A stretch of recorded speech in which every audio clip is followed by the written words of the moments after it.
Welcome back to the channel, everyone. If you've been following along, you already know we've been diving deep into Reality Transurfing by Vadim Zeland, a book that completely redefines how we think about reality, intention, and the power of the human mind. Today, we're exploring chapters 7 through 10, where Zeland unpacks some of the most transformative ideas in the entire transurfing model. Let's begin. Chapter 7 is all about intention, the true force that shapes reality. Zeland explains that there are two kinds of intention, inner intention and outer intention. Inner intention is what most of us rely on. It's when we try to force results through effort, control, and willpower. But outer intention is far more powerful. It's the quiet alignment with the world, where instead of fighting to make things happen, you let reality move in harmony with your chosen path. The secret, Zeland says, is to choose your reality, not chase it. When you act from calm confidence instead of struggle, the universe starts rearranging itself to match your decision. Chapter 8 introduces one of Transurfing's most fascinating tools, slides. Slides are the mental images or inner movies that we play inside our minds. They're the lenses through which we view the world, and they shape our reality more than we realize. Most people create negative slides without knowing it, pictures filled with fear, doubt, and limitation. But when you consciously build positive slides, vivid inner scenes of the life you actually want, you start to program reality itself. Your task isn't to believe blindly or to force outcomes, it's to hold that image gently, to live as if it's already real and the world begins to mirror it back to you. In Chapter 9, Zeland dives into the relationship between the heart and the mind. The mind thinks, analyzes, and decides, but the heart feels truth. When these two forces are in conflict, when your mind wants one thing, but your heart isn't aligned, energy becomes scattered and creation weakens. But when your heart and mind move together in harmony, miracles happen effortlessly. That's why Transurfing teaches, don't force your heart to obey the mind. Instead, let the mind listen to the heart. When you feel genuine joy, ease, and enthusiasm, you're walking the path that was meant for you. Finally, Chapter 10 explores goals and doors, a practical guide to finding the path of least resistance. Zeland explains that not all goals are equal. Many of the goals we chase come from the mind, from society's expectations, ego, or pressure to succeed. These are false goals, and they drain your energy. But true goals come from the heart. They feel light, inspiring, and natural. When you follow a true goal, you'll start to notice doors, unexpected opportunities, and coincidences that open easily. Instead of forcing outcomes, you simply recognize the open door and walk through it. That's the magic of outer intention. You don't push reality, you flow with it. Together, these chapters reveal a profound truth. Reality doesn't need to be conquered, it needs to be chosen. When you align your heart and mind, create clear inner slides, and act with calm intention, life unfolds effortlessly in your favor. If you enjoyed this breakdown, make sure to like the video, subscribe, and stay tuned for the next part of Reality Transurfing, where we'll continue exploring how to live consciously and create your own version of reality. Until next time, stay balanced, stay aware, and keep transurfing. Chapter 7. Intention. Potential is only limited by intention. Lucid dreaming.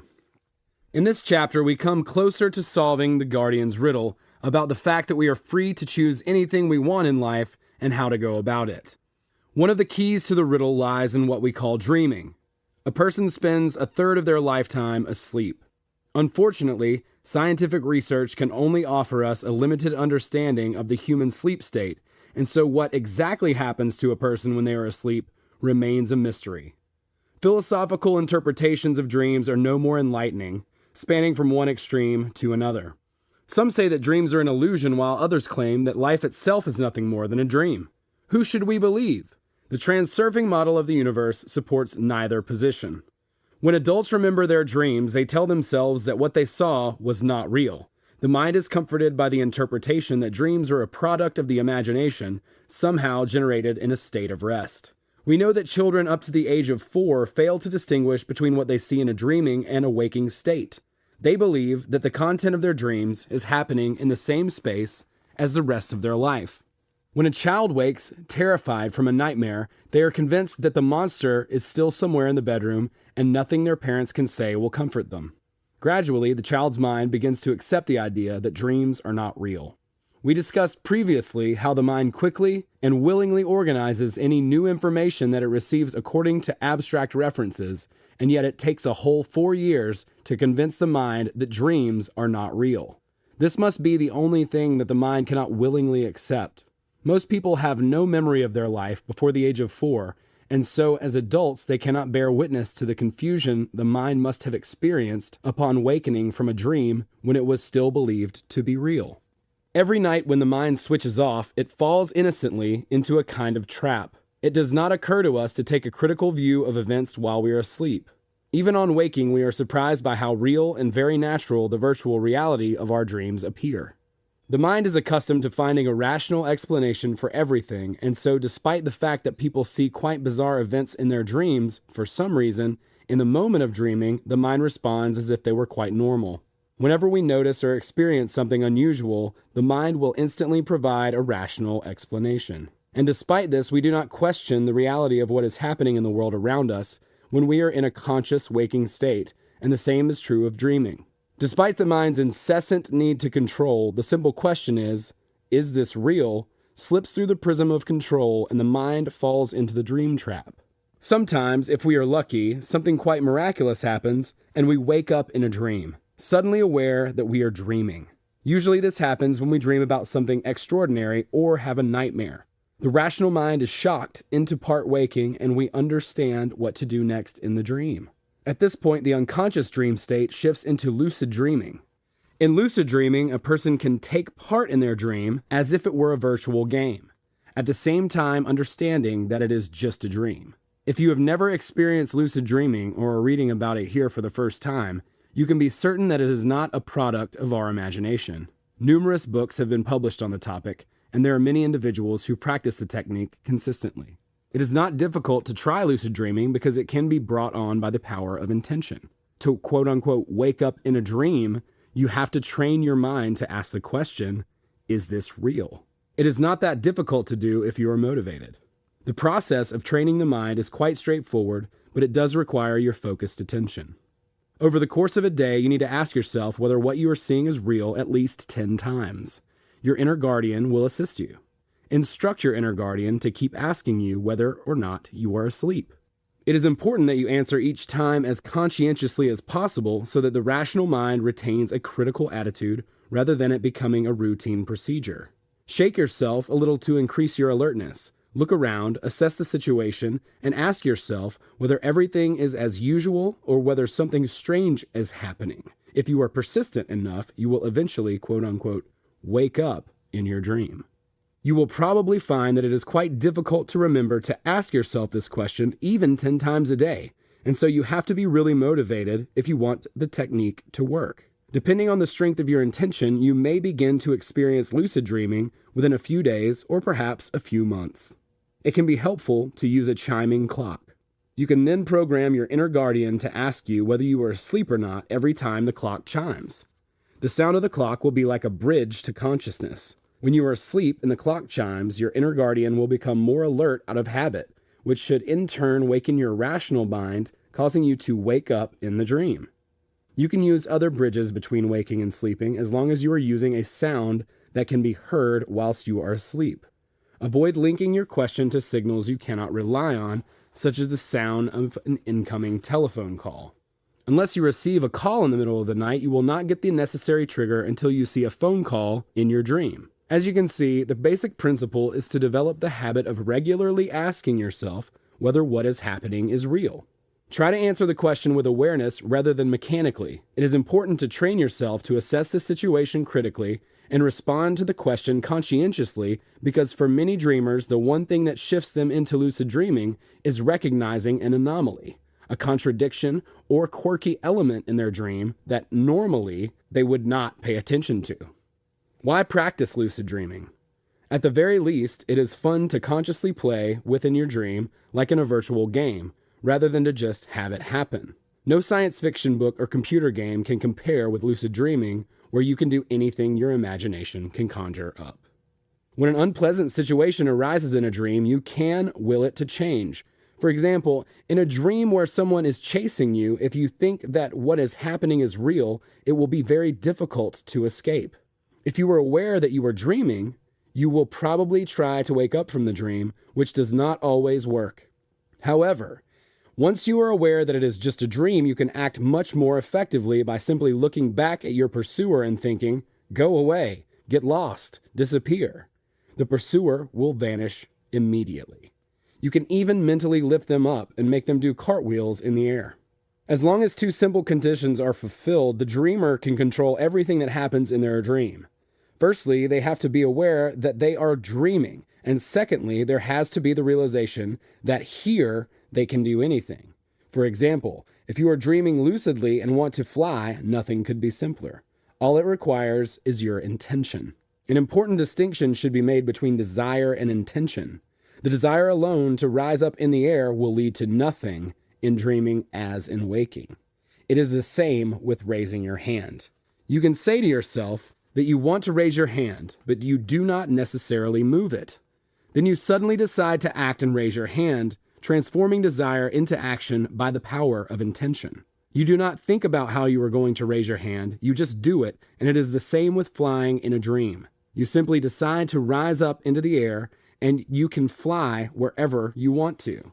Returning to the example of the nightmare about being chased, the desire alone to be free of the pursuer is not enough. When fear takes hold, the rational mind loses the advantage at every turn of events. It is as if someone else decides the rules of the game. Even if you are aware that you are dreaming, you will remain powerless to act until you decide to take control. Whilst you play the role of the passive victim, the game will have control over you. It makes no difference that the game is a product of your own imagination. You are still effectively a slave to your imagination as you tremble in fear and run. In lucid dreaming, you can choose the role you want to play. You can even stop and decide to swap roles with your pursuer, who will oblige you and turn on their heel. Imagine how comical that would be. To any question that starts, "Is it possible to do such and such in a lucid dream?" the answer is yes. You can talk to people, the living and the deceased. You can do whatever you want with people and objects in your dream. Fly around on other planets, solve problems, compose music, rehearse a scene, travel, etc. In comparison to what you can experience in a lucid dream, serious drugs are merely child's play and a lot more harmful. You can also bring information back from a dream. The only thing you cannot do is to bring a material object back from a dream into physical reality. At least, I personally have never heard of this being done. If you find that you do not remember your dreams, note what direction you sleep in. It is considered best to sleep with your head to the north. Avoid sleeping with your head to the west, as this can have a negative impact on your health. I cannot explain why exactly, but it is connected with the impact of the Earth's magnetic fields on the body.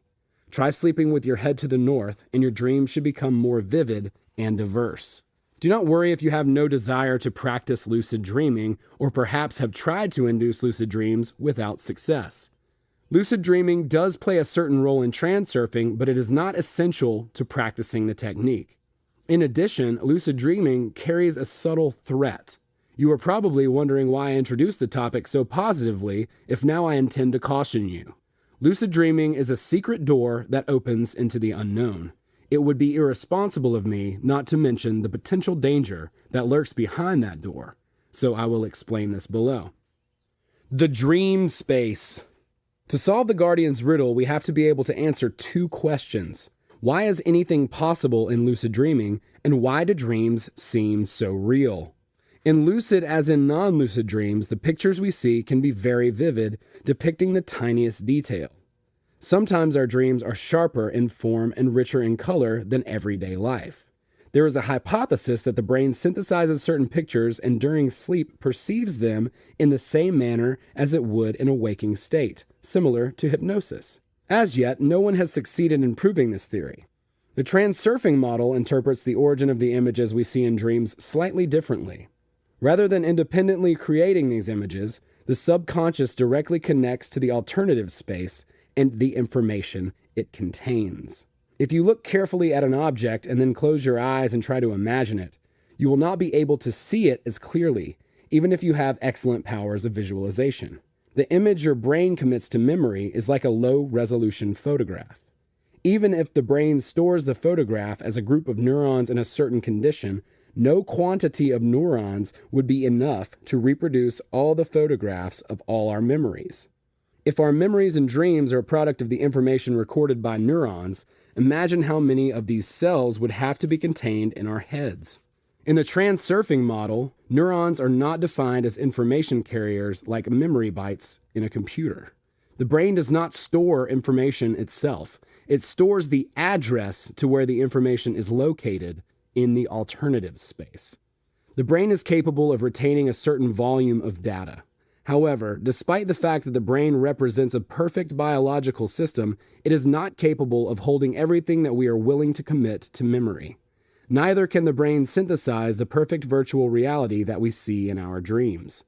It is difficult even in a waking state to close your eyes and mentally imagine pictures as naturally as one would see them in a dream, and so it is pointless to indulge in flimsy arguments that claim that the mind suddenly acquires the ability to perceive imagined images perfectly as soon as it switches off in the sleep state. As we said earlier, the mind is not capable of creating anything fundamentally new. It can only build a new version of a house from old bricks. The rational mind only contains primitive information about the building blocks and how to put them together. We store more detailed information on paper or other forms of memory. All other information is channeled to the mind via the heart from the alternative space. In the Transurfing model, the brain represents a comparatively primitive system whose function can be replicated by technology. Scientists have tried to replicate the functioning of the brain, and yet attempts to create artificial intelligence have not yet been successful. The mind may be capable of understanding itself to some degree, but it is still incapable of understanding the nature of the heart. The secret of the intellect in any living being lies in the harmonious connection between heart and mind. So far, efforts in the sphere of cybernetics have been limited to modeling thought processes familiar to the mind. Maybe one day, someone will design a machine capable of retrieving information from the alternative space as the heart does. Somehow, the mind is capable of remembering the address of relevant sectors in the alternative's space. If it needs to remember something, the mind turns to the heart, which attunes to the corresponding sector in the information field. Perhaps the heart is not very good at attuning to sectors in the field. Perhaps the mind is not very efficient when it comes to retrieving addresses in the information field. Or maybe the mind and heart are just not very good at collaborating. Whatever the explanation, human memory is far from perfect. The heart is capable of randomly attuning to sectors of the alternative space that have not been transformed into physical reality. These are the pictures we see in our dreams, and this is why the dream space appears so real. Dreams are not illusions in the usual sense of the word. They are not simply imagined. The mind genuinely sees them. We know that people see pictures in their dreams that do not seem to be of this world. For example, one might see an architectural construction in minute detail that in principle could not exist anywhere on the planet. If a dream is simply the brain's memory of reality, where then are images sourced that we could never have observed with the waking eye? As we have said previously, sectors of the alternative space contain various versions of scripts and scenery. The scenery includes our surroundings as well as living beings. If you remember seeing someone you know in a dream, someone close to you or an acquaintance, you may have noted that they looked slightly different to how they are in waking. They may have a different hairstyle, unusual clothes, display different personality traits, or behave in an uncharacteristic manner. In a dream, you can recognize your friends, at the same time noticing something strange about them.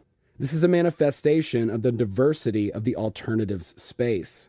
In waking, we observe the alternative of possible realities that has been realized in the physical domain. In dreams, we are able to see things that have not been realized in the physical. If you are ever lucky enough to see a reflection in a mirror when dreaming, what you see may shock or scare you. The face you see reflected will not be the same as the face you are used to seeing when you look in the mirror. You will immediately sense that something has changed. This is because in dreams, a person's appearance corresponds to the sector of the dream space that is being accessed. Depending on the difference between the virtual sector in the dream and current reality, your appearance may differ to a greater or lesser extent. The surroundings you see in a dream may also change depending on how far the virtual sector is from the sector that is manifest as your current reality. You might see your hometown in a dream, but it will appear slightly different. The same streets and houses will have a strange look to them, and you will be confused as if you were seeing an apparition. If the energy body travels too far from its current sector, you may end up in a completely unfamiliar environment, seeing places and people that live their own virtual life, but do not exist on the material plane. Whatever role you play in that setting, everything that happens there is happening on a non-physical level. Your role is also virtual, but not quite an illusion. An alternative to your personality may or may not be present in that sector. If it is, you might be able to meet your energy double, although personally, I have not yet come to a conclusion concerning whether this can be done. It is more likely that the soul simply appears in a role written into that sector's script. Perhaps this is why when people look in a mirror in a dream, they see someone else's reflection. Another interesting point about the dream state is that we see movement and take part in a virtual game despite the fact that information in the alternative space is stationary, like a film roll stored on a shelf. All events are stored in the information field simultaneously. All that ever has been and all that ever will be are already existent in the field. Why is it then that when the soul flies in the alternative space, it sees life in motion and not in the form of still images? Maybe our powers of perception are such that we can only perceive information from the field in the form of a moving film roll. Or perhaps it is a quality of the space that it can only show itself to us in the form of moving alternatives. If the soul can fly around different sectors in the alternative space, it means that the soul observes movement. And if this is so, what time period is the soul accessing in the dream state? The past, the future, or the present? Everything about the dream space generates more questions than answers. One thing is, however, certain. Dreams are not an illusion. It might seem weird to say that every night we move into the alternative space and live a virtual life there. The alternative space may not be a tangible, physical, fundamental world, but it is real nonetheless. What can be said about interpreting the meaning of dreams then? The answer to this question may surprise you. You probably think that in the light of the above, dreams would have every right to be messengers of future events. However, in the context of transurfing, dreams are not interpreted as signs unlike those described in the previous chapter. Dreams demonstrate what could have happened in the past or what could happen in the future. We already know what actually happened in the past, and the future in the alternative space is too diverse to guarantee that what we see in our dreams is an image of the sector that is about to become realized in the physical. Adjacent sectors contain very similar scripts and scenery, and so if the sector occurring in a dream lies close to the dreamer's current lifeline, it may well contain information relevant to impeding events in that person's life. However, you can never be sure that the sector you see in a dream does in fact run close to your current lifeline. The heart is capable of sensing approaching events, and gut feeling is the most reliable sign a person can work with. In waking, the heart signals how comfortable it feels in response to what is happening both on the current lifeline and in relation to an imminent change in the flow. Other signs also relate to sectors currently manifest on the material level and those sectors immediately adjacent to them. In dreams, however, only God can know which sector the soul is exploring. No one can totally rely on the information perceived in dreams precisely because the soul can fly into any sector at will within the alternatives space. Another interesting question about dreams is the choice of the script. Who chooses the script for the events we witness if they are not simply a product of our own imagination? A script is an essential part of every sector in the alternative space. How events develop when the mind is sleeping so deeply that we do not remember our dreams, nobody can say. In everyday life, events are controlled by a person's mind and behavior. But in our dreams, the mind plays a role of passive observer, taking things for granted. Events are staged according to the script belonging to a given sector. As soon as the soul enters that sector, events develop in accordance with the same expectations, anxieties, and opinions that are a part of that person in waking. In dreams, personal expectations and anxieties are realized instantly. For example, if a being comes onto the stage that the dreamer is afraid of, a threat script will materialize instantly. You only have to have the slightest whiff of the thought that you might be in danger of being pursued, and a monster will appear to start chasing you. The soul chooses a script that corresponds to the dreamer's thoughts and expectations and moves through the alternative space as their thoughts change. The film roll is turned by the driving force of the dreamer's thoughts and expectations. If you could completely stop your mind from functioning, the film would freeze instantly. Thoughts, however, do not stop. They continually chatter away in the mind. Events in dreams do not necessarily conform to our usual perception of things because the mind's control is weakened.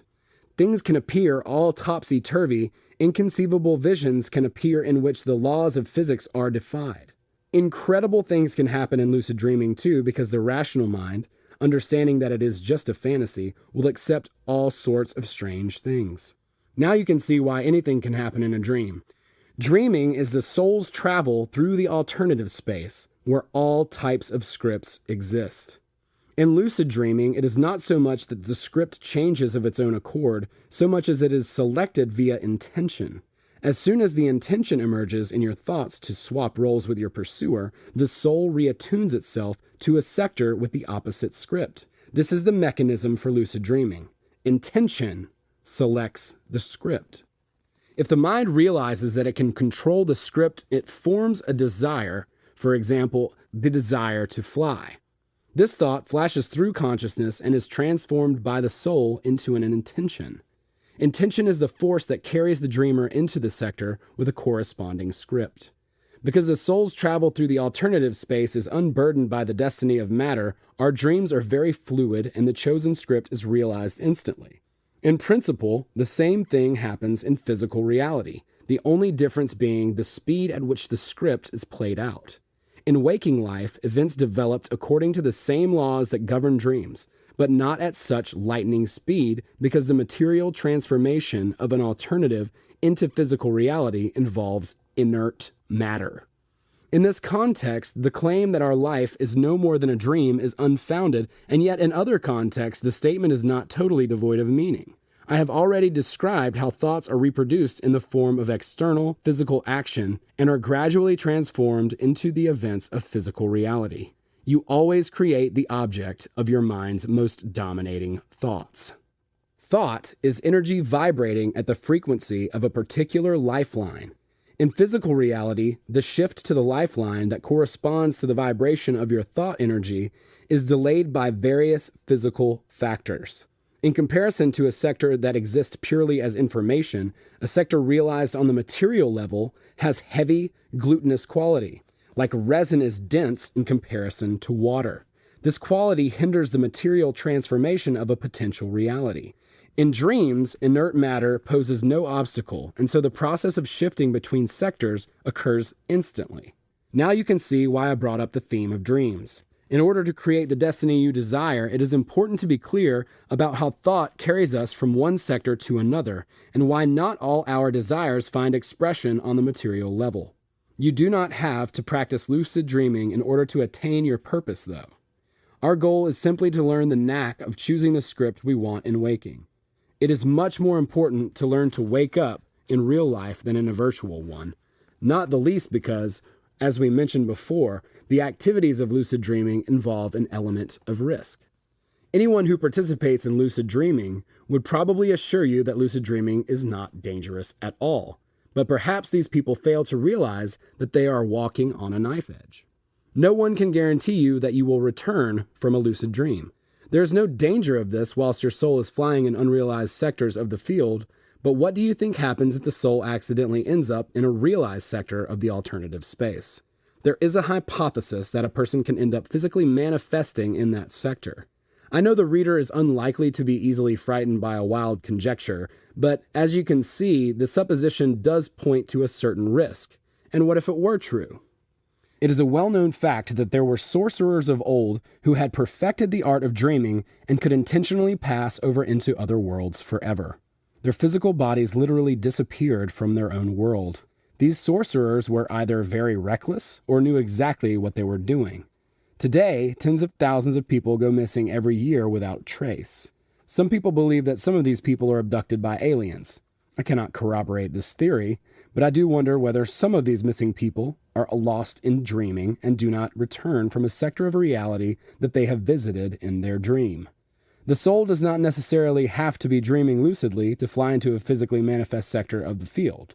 In this context, lucid dreaming can be risky because the mind, having had a taste of unlimited freedom, is tempted to throw caution to the wind and fly off into unknown corners of the field, not knowing whether the soul will be able to return. If the physical body fails to return from a foreign sector of the field to the place that person usually inhabits, they are simply said to have died in their sleep. It is not my intention to scare the reader, but it is worth remembering that dreaming is not an illusion, and in lucid dreaming it can be tempting to go a little wild, knowing that you can do whatever you want without being punished or hurting anyone. The dreamer may simply enjoy flying into other worlds to explore.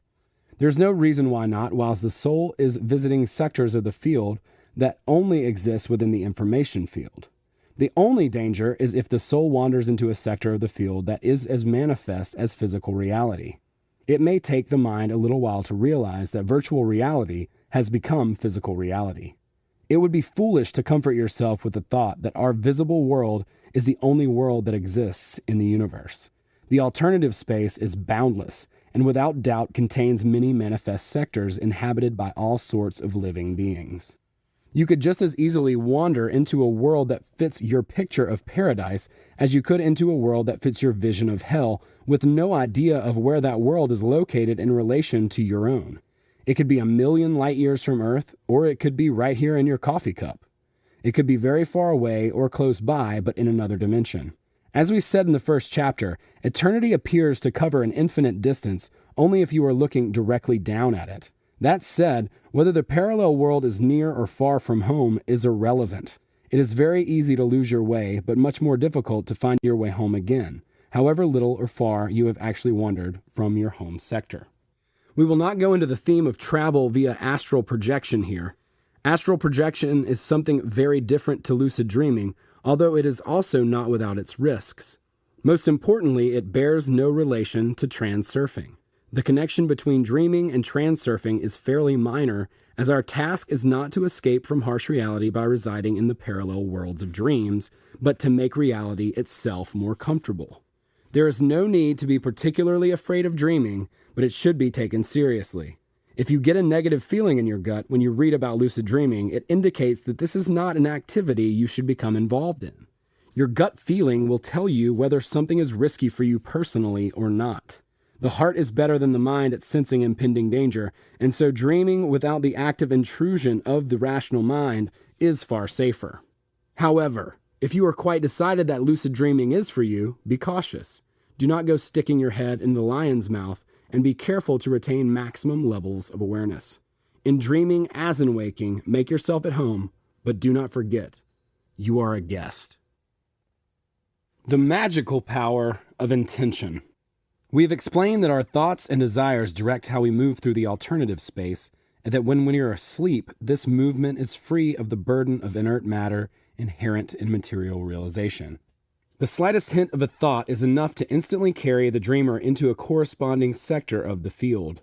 When sectors manifest in the physical, everything happens more slowly due to the heavy density of matter. The principle, however, is the same. Our thoughts have a direct impact on the course of events in our life. Is that a fact? The reader may ask, not without a touch of irony, as yet untouched by the miracles of the strange transurfing model. And there was I thinking that it was action and not thought that determined the course in my life. How lucky I am to have been informed that it does not matter what I do as long as I think the right things. In actual fact, there is no contradiction here, and it is not really about what a person first thinks and then does.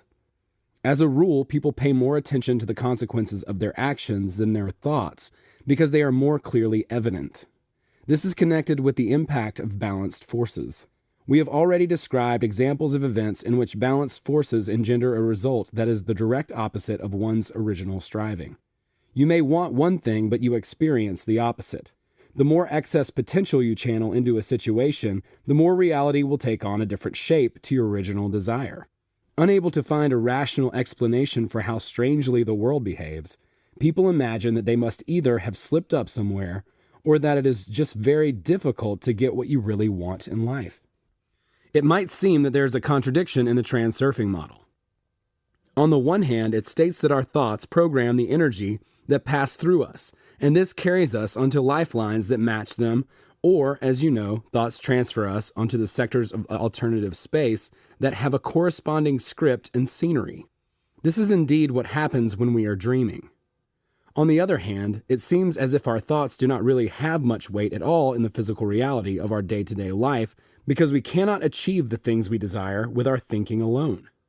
No amount of thinking will initiate a shift to another lifeline, even accounting for the density matter, whilst you sit on the sofa doing nothing. Exactly, I hear the pragmatic reader cry. You have to act. It has nothing to do with thought and transition. In principle, the reader would be right, but only in principle. There only appears to be a contradiction in how we have presented the role of thought. We are gradually working toward a more comprehensive explanation of why attempts at visualization rarely achieve the desired result. As you know, the most obvious reason for this lies in the excess potential which we create when we are intensely attached to the fulfillment of our desires. The second reason why visualization does not necessarily work has to do with the inert quality of material realization. Sometimes people fail to reach their goals simply because they are not persistent enough, and so the goal does not have time to materialize before the person loses their passion and gives it up as a lost cause. You may even recall situations from your own life where the thing you wanted came much later than you expected, once you had given up hope and forgotten about your original order. Another widespread mistake is the expectation that everything about the goal can be achieved instantly. Also, if you set several goals at the same time that are not connected, your thought energy will spread too thin and dissipate into emptiness. The alternatives flow will not allow you to swim in different directions at the same time. Attuning to a targeted sector is most effective when focused on one specific goal. We will return to this idea in the next chapter. In dreaming, none of the inauspicious factors described above apply. In dreams, the excess potential of projected importance is much less burdensome. The quality of density plays no part, and the mind rests from the daily struggle to achieve its goals. That said, even in dreaming, not all desires are fulfilled.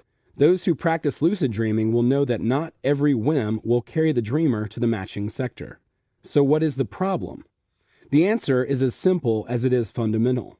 There is no problem, and it has nothing to do with a person's thoughts. The secret is that realization is brought about not by desire, but one's attitude to that which is desired. It is not a person's thoughts about the object of their desire that is significant, but something else difficult to describe in words. There is a certain force that has the last word, and yet it lingers in the wings while the thinking game takes center stage. You will, of course, have guessed that this force is intention. The rational mind has not yet found a comprehensive definition for intention among the shells of its chosen designations. Here we will roughly define intention as resoluteness in the decision to have and act. Now you can see that thoughts of themselves really do not mean anything in the process of attuning to a specific sector in the alternative space. Thoughts are just foam on the crest of the wave of intention. It is not desire that is fulfilled so much as intention. Here is another metaphor to describe the idea of wanting. You want to raise your hand. The desire is registered in your thoughts, at which point you become aware of the desire. But it is not the desire that actually makes you raise your hand. Desire of itself does not have the power to generate action. The hand only lifts when your thoughts about the desire have been fully processed, leaving only the decision to act. Neither is it decisiveness that raises your hand. You may have made a firm decision to raise your hand, but not do so. So what, in the end, makes you lift your hand? What can we call this thing that lies beyond decisiveness? The rational mind is powerless to provide a clear and comprehensive explanation of what intention actually is. Our definition of intention as resoluteness in the decision to have and act only demonstrates the prelude to the force that creates action. All we can do is state the fact that the hand is lifted not by desire and not by decisiveness, but by intention. The thing designated as resoluteness is introduced to cause your muscles to finally contract. It really is very difficult to explain what intention represents. We do not even question how we move our arms and legs. We forgot that there was a time when we did not know how to walk or what to do when we first sat on a bicycle without stabilizers. Even when we learn to ride a bike, we cannot explain exactly how we did it. Intention is a very subtle thing. It is difficult to acquire and easily lost. For example, someone who is paralyzed totally loses the power of intention. The desire to move the legs exists, but the ability to enact the desire is lost. There are known incidents where people who were paralyzed have been able to walk again thanks to hypnosis or a miraculous healing which returns the power of intention. Desire of itself leads to nothing. On the contrary, the more intensely you desire something, the more active the backlash of balanced forces.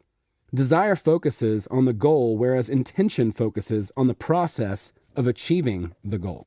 Desire is realized via the creation of excess potential in relation to the goal. Intention is realized via action. Intention does not intellectualize about whether the goal is achievable or not. Once the decision is made, all you have to do is act. If in a dream, when you want to fly, you start analyzing whether it is possible or not, nothing will happen. If you want to fly, you just have to intend yourself up into the air. In dreams, the choice of any script is brought about not by the desire as such, but by the firm expectation of having the object of your desire. You do not analyze, you do not desire, you simply have and act. We have talked about the futility of wanting something already, but what about asking for something to be given to you? There is not much that can be said about asking for things. There is no point in asking the angels, God, or higher powers for the things you want. The laws of the universe are absolutely dispassionate, completely indifferent to your complaints, pain, and lament. Gratitude, however, is another matter, because gratitude is by nature similar to unconditional love. When a person experiences feelings of sincere gratitude, they radiate creative energy. The excess potential created by a request, on the contrary, delays action, leading to a concentration of energy. Complaints, requests, and demands are the invention of pendulums aimed at harvesting energy. Thoughts expressed in the words give and want automatically create excess potential.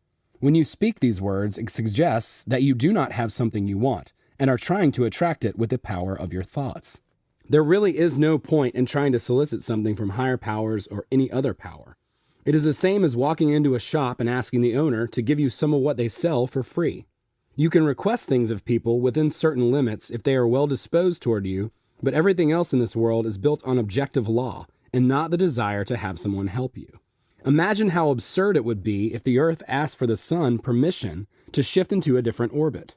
It is equally as absurd to ask for something of anything other than another human being. The only thing that does make sense is your intention to choose. When you choose, you really are creating your own destiny. If the parameters of the energy you radiate match your choice and no laws are being contradicted, then you will receive what you choose. Choice is about the decision to have and to take action, not about request. Intention does not create excess potential because the energy inherent in the desire's potential is dissipated through action. Intention unites desire and action. Intention in action discharges the excess potential created by the desire quite naturally, without invoking the medium of balanced forces. If you need to solve a problem, act.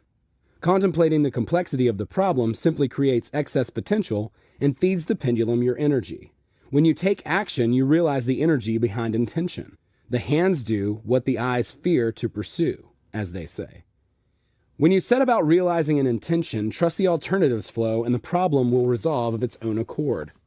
Waiting, worrying, doubt, and desire only drain your energy. Intention in action not only dissipates the energy behind excess potential, it uploads that energy to the person's energy field. You can see how true this is when you are studying. Swatting and cramming requires a lot of energy for relatively minor results. In contrast, rather than leaving you feeling exhausted, learning via action, physical work, or applied problem solving is inspiring and fulfilling. Intention is the driving force that transforms sectors of the alternative space into physical reality.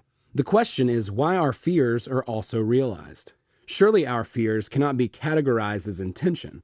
In real life, just as in dreams, we are constantly chased by alternatives with a script to match our fears, anxieties, aversions, and hates. Why should these scripts be transformed into physical reality if we neither desire them nor intend to have them? And yet we do experience the things we love to hate. It would appear that the nature of our desires, whether it is something we love or something we love to hate, is ultimately irrelevant. Why?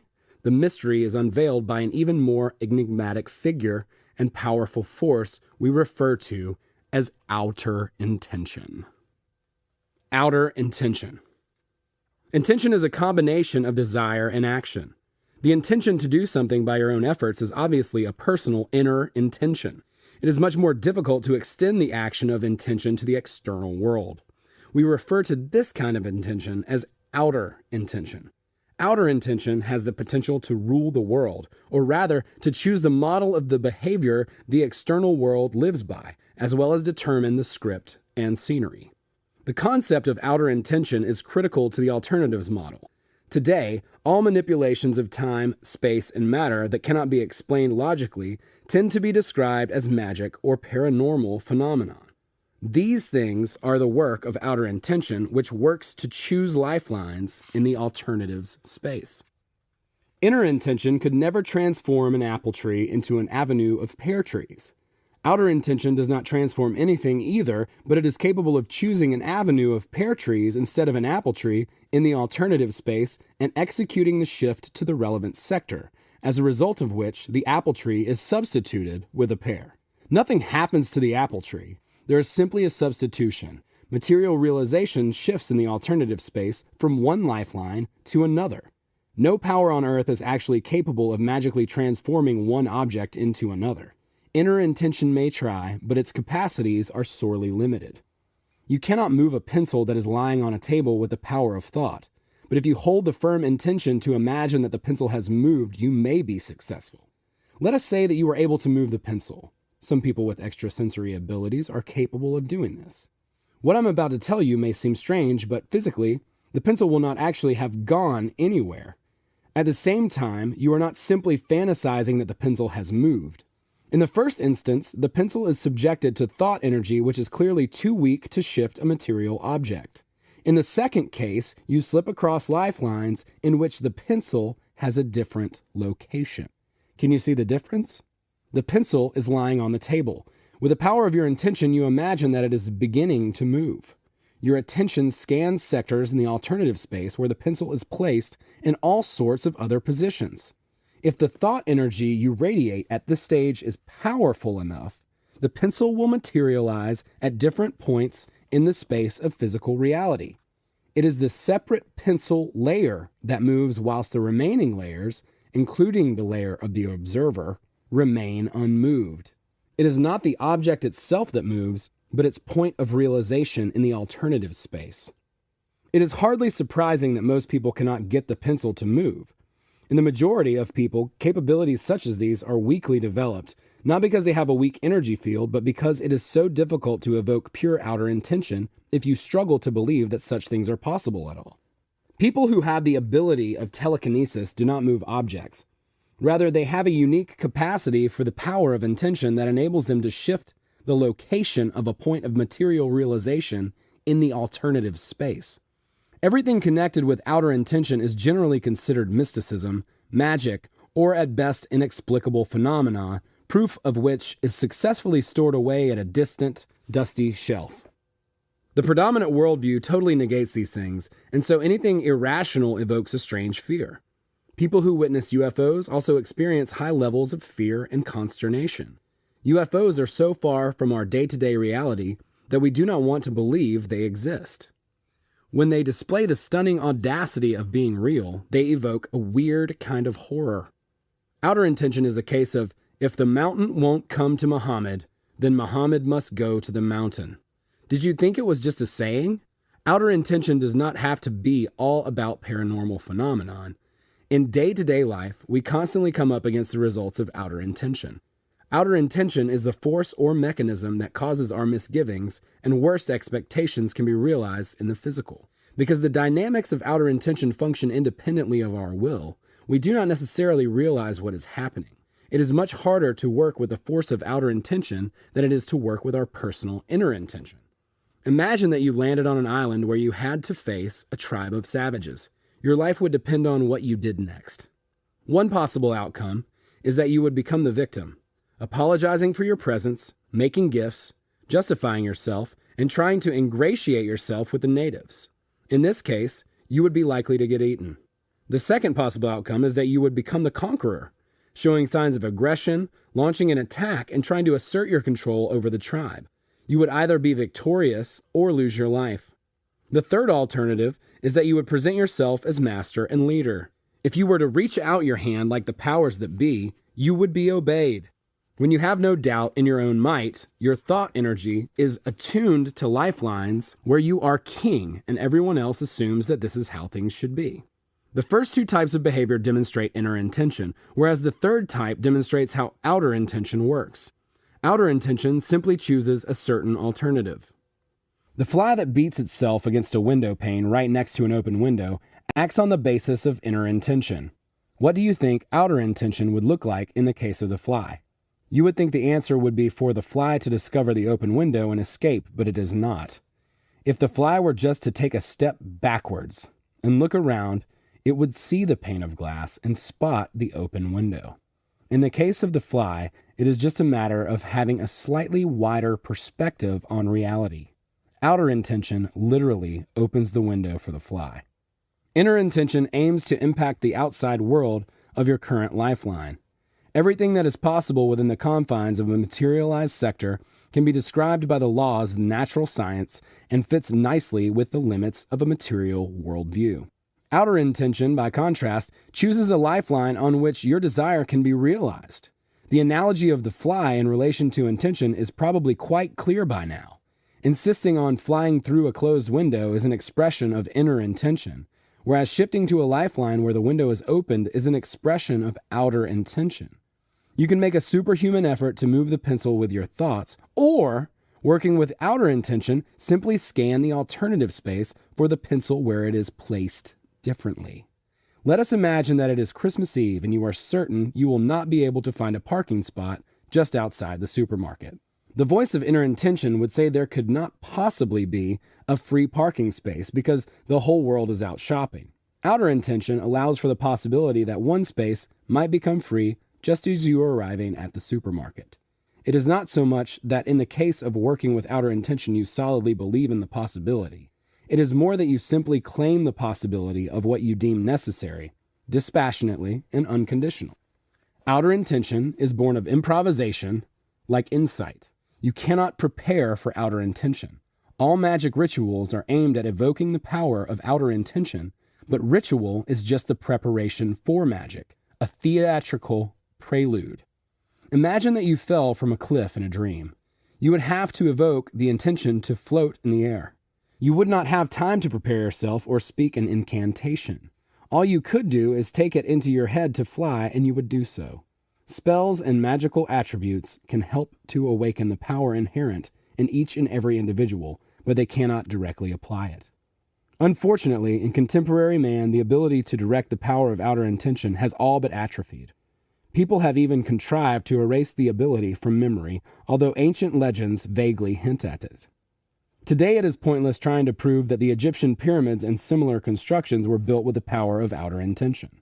Any hypothesis explaining the principle of their construction will be considered, just not this one. The ancients who built the pyramids would no doubt be quite amused to learn that their descendants considered the ancestors a more primitive civilization and were bending over backwards trying to guess the secret of their construction within the limited context of inner intention. Time has not totally deprived us of working with outer intention. The ability is just blocked. Everything that can come to be called magic is nothing more than an attempt to work with outer intention. For centuries, the alchemists sought in vain for the philosopher's stone that would turn any base metal into gold. There are many complicated and misguided books dedicated to the topic of alchemy. Legend has it that the secret of the philosopher's stone fits into just a few lines inscribed on an emerald tablet. If the secret is so succinct, why are there so many books on the subject? No doubt, because of the desire to understand the meaning of those few lines. You will have heard of the Holy Grail that has been so ardently sought, including by representatives of the Third Reich. There are many legends about ritual objects that supposedly endow their owner with unlimited power and strength. Such legends are of course naive misconceptions. Fetishes, incantations, and other magical attributes have no power at all. Belief in the magical power of ritual attributes can to some extent help the subconscious to waken from the daydream and stimulate the weakly developed capacity for outer intention. However, the power is not in the objects themselves, but in outer intention and the individuals who use the objects. Ancient civilizations so perfected the skill of working with outer intention that they no longer required the prop of magic ritual. Naturally, their power in this regard created intense excess potential, which is why civilizations like Atlantis, which had conquered the secrets of outer potential, were destroyed by balanced forces. Shards of secret knowledge have been passed on to us in the form of magical practice, with the aim of restoring what was lost.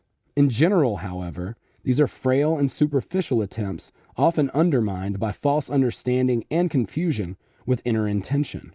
The essence of the power of outer intention, as such, has remained a mystery. The priority placed on the development of inner intention and the loss of knowledge concerning outer intention is the work of pendulums which feed on the energy of inner intention. A person can only truly develop the ability to work with outer intention once they are as free as they can be from the manipulation of pendulums. You could say that the pendulums have so far managed to keep the upper hand in the battle with man. We have established that the nature of thought energy aimed at achieving set goals manifests in three different forms: desire, inner, and outer intention. Desire is the concentration of attention on the goal itself. As you can see, desire has no power. You can think about your desire to reach a goal for as long as you like, but there will be no change. Inner intention is the concentration of attention on the process of moving towards the goal. This can work, but demands a lot of effort. Outer intention is the concentration of attention on how the goal is realized of its own accord. Outer intention simply allows the goal to realize itself. Outer intention presupposes the firm belief that the alternative of the goal's realization already exists and only remains to be chosen. Inner intention achieves the goal. Outer intention chooses it. Inner intention can be characterized by the thought pattern, "I insist that," whilst outer intention follows a totally different principle. "Circumstances are such that," or "it turns out that." The difference between these two thought patterns is huge. In the first case, you actively exert pressure on the world, making it obey your wish. In the second case, you take the position of an outside observer, where everything happens according to your will, but without the slightest coercion. It is the difference between changing and choosing. You fly in your dream because of the thought pattern, "Oh, I'm flying," not "I insist on being able to fly." Inner intention strives directly towards the goal. Outer intention is focused on the process of its independent realization.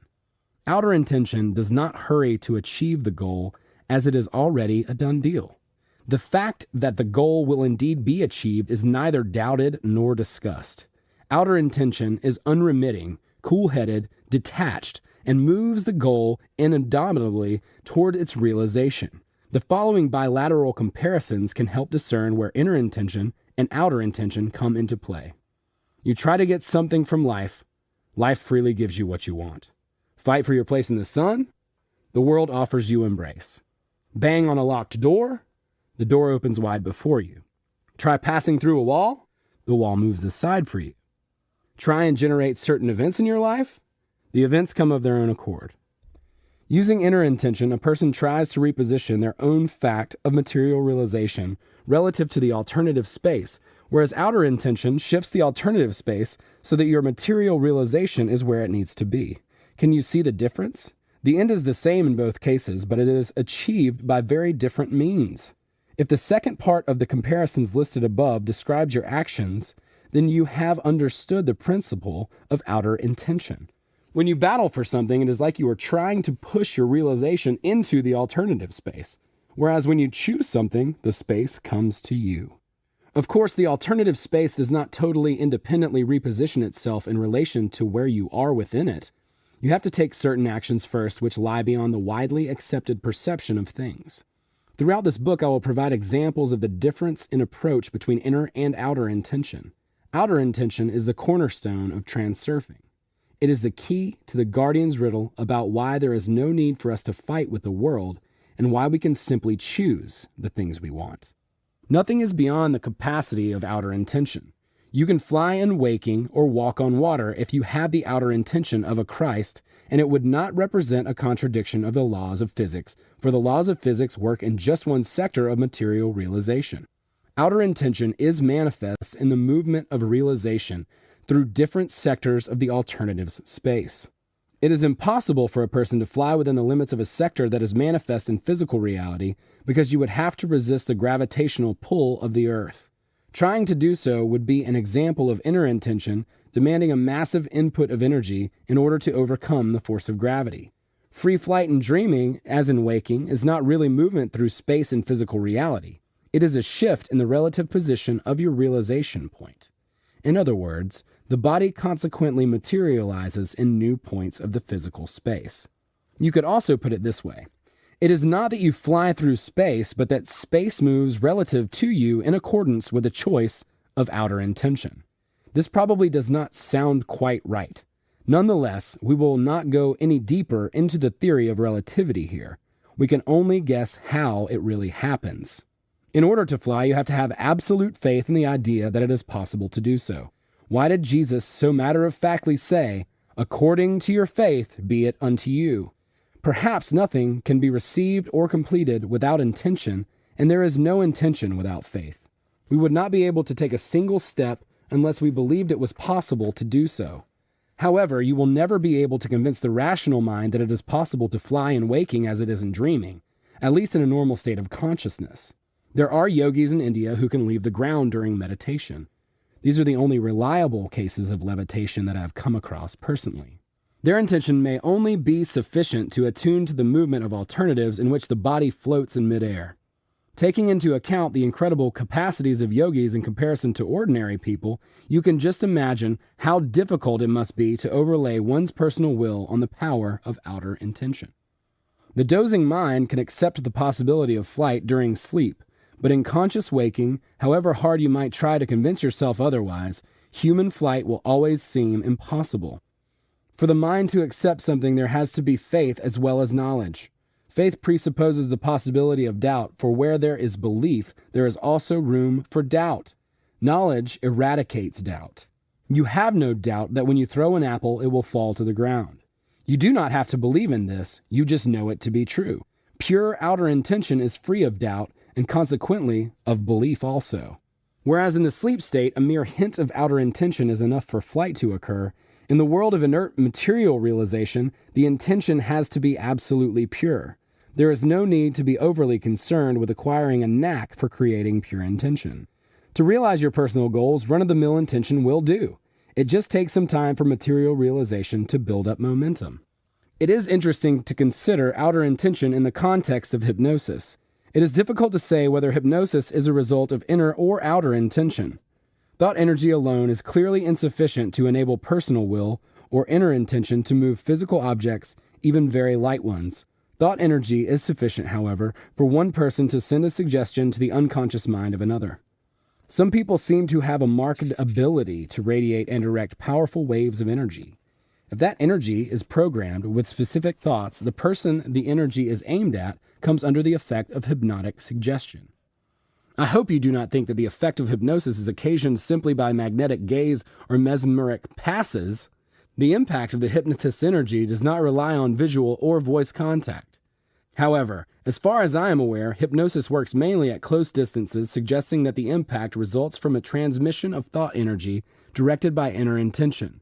In cases where hypnosis works across greater distances, outer intention undoubtedly plays an important role, unless some outer technique is being used.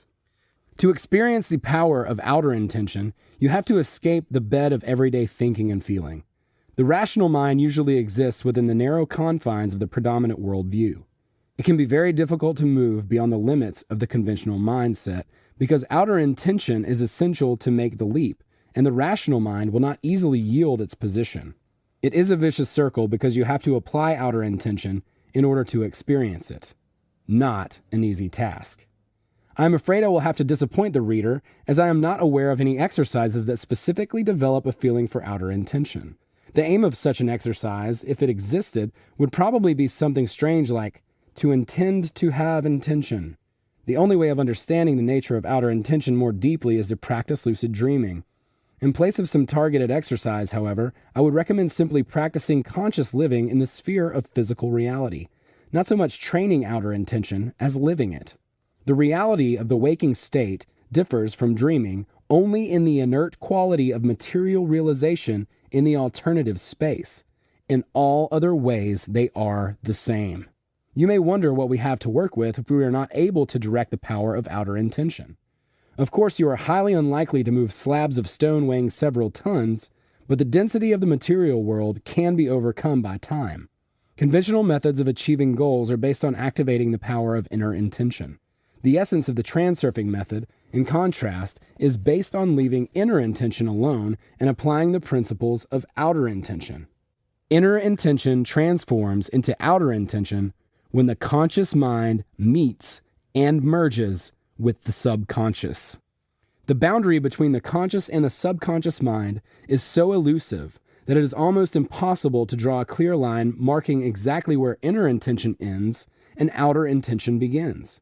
It is like the feeling of free fall, or the feeling you have when you first manage to keep balance riding a bicycle. The closest feeling to the point of merging between the conscious and the subconscious is when you deliberately raise your body into the air in a dream and find that you can fly. The conscious mind merges in total harmony with the subconscious in a very narrow segment. It is easy to deliberately move your finger, a little harder to move your toes, and even harder to wiggle your ears, to say nothing of manipulating your inner organs. By comparison, the muscle of outer intention is even less developed. Hence, to join the conscious and the subconscious mind in the intention to leave the ground and fly is considered practically impossible. Levitation is the highest embodiment of outer intention, but we will set ourselves more grounded goals than meditating several feet off the ground. The power of outer intention is so great that even its tiniest part is enough to achieve formidable results. In everyday life, outer intention works independently from our personal will and can even be detrimental, such as when it manifests in the form of our worst expectations. We have already discussed situations in which a person experiences the things they love to hate. On the one hand, you are followed by the things you fear, hate, or wish to free yourself of because your thought energy is focused on the unwanted event that carries you to a sector where it exists. On the other hand, it was never your intention to experience these things, so how does intention function in this instance? Inner intention is focused on avoiding the things you see as negative, that are oppressive, cause you anxiety, or evoke resentment. These are some things we want to avoid with all our heart, things that cut us to the quick, that evoke fear and aversion. The rational mind is fearful, and the soul, too, is anxious. The rational mind experiences enmity, and the heart feels the same. The mind experiences hate, and the heart all the more so. The heart and the mind are in complete agreement. It is in these moments of union between the conscious and subconscious that outer intention is activated. The only problem is that it is not directed in accordance with our personal will. It is probably not quite accurate to speak here of outer intention being directed. Whereas inner intention has the focus of staving off the negative, outer intention would be more accurately described as giving the green light for the realization of whatever the soul and mind agree on. What they agree on, of course, is their assessment of a given event. Whether it is a desired event or not is irrelevant. It is as if outer intention, on seeing that the mind and the heart are united, automatically chooses the matching sector in the alternative space. The heart and mind most often agree over the things they would rather avoid in life. And so the cases where a person's worst expectations are realized provide the most indicative illustration of how outer intention works. As we have said before, people usually have an excellent idea of the things they do not wish to experience, and only have a vague sense of what they desire with passion. To subject outer intention to your will, you have to wipe all negative thought from your mind and establish harmony between the heart and mind in your positive striving. You already understand what a harmful effect a negative attitude can have on your life. When you express resentment and dissatisfaction, you become subject to the impact of balanced forces. Then you become dependent on destructive pendulums, and your thought energy becomes focused on negative sectors of the alternative space. Attracted by the negativity, outer intention transforms the sector into the physical reality of life.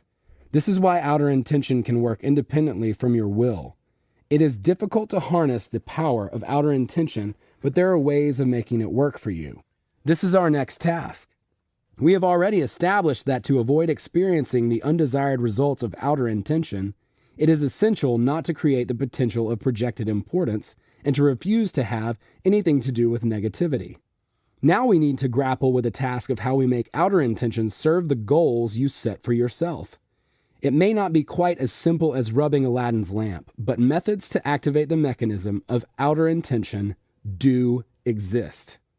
Much of what has been described above may be a little obscure. It is a theme that is hard to understand because outer intention defies literal description. The picture will become clearer, however. I have no desire to surround these ideas in a fog of mystery just to intrigue you, as adepts of certain schools and spiritual groups have a tendency to do. Everything you need to know about outer intention is contained in this book, and all the skills you need to have to work with it can be acquired from personal experience if you put the principles of transurfing into practice. No special classes or seminars are required, neither is there anything mystical or mysterious about the transurfing technique. Quote-unquote secret knowledge is often clouded by metaphor and illusion, but a person who thinks clearly also tends to express their ideas clearly. If a guru claims to carry secret knowledge, so precious that it can only be whispered into the ear of a disciple, the rest of the time being alluded to only allegorically or with profound rhetoric, they probably have not fully penetrated the essence of this knowledge themselves. It is not our goal to acquire the power of absolute intention capable of lifting the body in the air. If we knew how to levitate, there would be nothing left to say. The alternative space exists, and the freedom of choice exists. You choose which possible pathway in the alternative space manifests as your physical reality. The task we have set ourselves is to learn how to achieve goals given the capabilities and resources we already have at our disposal. Even though these may have their limitations, transurfing represents knowledge that can awaken a power we rarely make use of. Transurfing does not require you to exhaust yourself with meditations, various practices, lucid dreaming, and other mystical activities that are enough to make the head spin. I understand that the transurfing model seems unlikely to work, but all you have to do is reconsider your established views of the world, and you will be able to achieve things you previously thought were beyond you. Likely as not, you will soon become convinced that you really can make the power of outer intention work in your favor. The game script. Dreams are very malleable, and so they serve as an excellent model by which to demonstrate how outer intention works. So we will now return to the theme of dreams. As we said, in essence, dreaming is very similar to real life. Everything that happens in a dream is a result of a game played according to a script chosen by the soul. When the rational mind sleeps, we dream, but we do not remember our dreams. The soul travels uninhibitedly through the alternative space. Where exactly the soul is gallivanting whilst the mind sleeps, no one can say. All our conscious memories are controlled by the mind. Dreams that we remember occur when the mind is just dozing. The mind's control is weaker during this stage of sleep, being reduced to the role of passive observer. The mind is not imagining things when we dream. It simply perceives what the soul witnesses in sectors of the alternative space that have not been transformed into physical reality. In non-lucid dreaming, the mind does not weigh on the soul with its need to control. It is like a cinema-goer watching a film. On some level, though, the mind does experience what it sees, and the sensations evoked are communicated to the heart, which immediately attunes itself to a matching sector. The script, therefore, changes as it goes along, the scenery and characters likewise adjusting to the changing script. The imagination plays a part in dreaming only to the extent that it generates ideas. In a dream, when you have the passing thought that a person may act aggressively towards you, the thought is instantly materialized, and someone appears on the scene to threaten you. As soon as the weather vane of your opinion turns in a different direction, foe is immediately transformed into friend. It is a bit like a kitten playing in front of a mirror whose mood smoothly shifts from friendly to aggressive as it jumps about. The kitten sees a figure in front of it and wonders what to expect from it. At first, its attitude is neutral and curious. Then the kitten lifts a paw, and the assessment instantly shifts towards possible danger. The kitten puts its hackles up, makes an attack, and then dodges to protect itself. The kitten jumps backwards, sees its cosmic image in the mirror, and its mood changes to one more playful. Then the ritual is repeated as the kitten dynamically corrects the script, either attacking its reflection or substituting aggression with playfulness.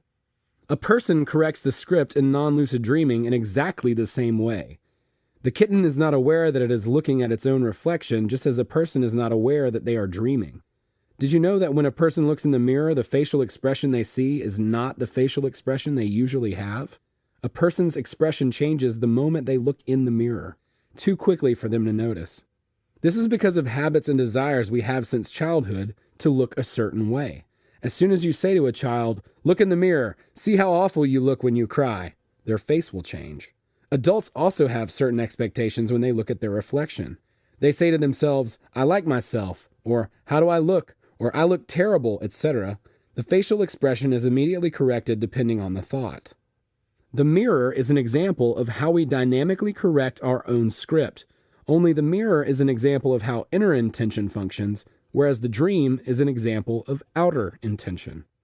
In waking, a person sees their reflection in the mirror, and immediately inner intention changes the expression on their face according to their expectations.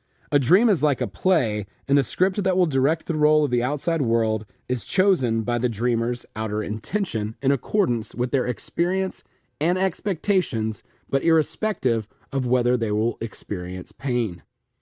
Participants in a dream behave exactly as the dreamer expects them to. The original idea is nothing more than the initial impetus. The rest is orchestrated by outer intention. The dreamer's own behavior in a dream is determined by inner intention, whereas everything else is subject to the dreamer's outer intention, whether they like it or not. As we have already said, inner intention tries to impact the world directly, whereas outer intention allows the external world to become realized in accordance with intention. In dreams, events can only unfold according to a script you can tolerate. Nothing could happen in a dream that the dreamer could not conceive of. This partly explains the low level of critique the mind applies to the events that take place in dreams. Even total absurdities are taken for granted because the dreamer writes and produces their own dream script. It is not that the absurd is considered the norm so much as the subconscious does not rule out the possibility of the absurd. For in a dream, the rational mind dozes, while the subconscious can easily anticipate all sorts of unlikely events. Over the course of a lifetime, a person's brain deals with a huge mass of information from external sources, as well as from the world of its own fantasies. Some of that information is filtered out by the rational mind as unreal and is scrapped. The information does not actually go anywhere. It may be locked up in a closet, but the subconscious still has access to it. When sleep approaches, the soul tiptoes into the closet and, unbeknownst to the rational mind, experiments with all sorts of outlandish scripts. Moreover, in non-lucid dreaming, the soul is free to choose which sectors of the alternative space it wishes to visit. The majority of these sectors are never realized because their events are irrational, which means they require large inputs of energy to create.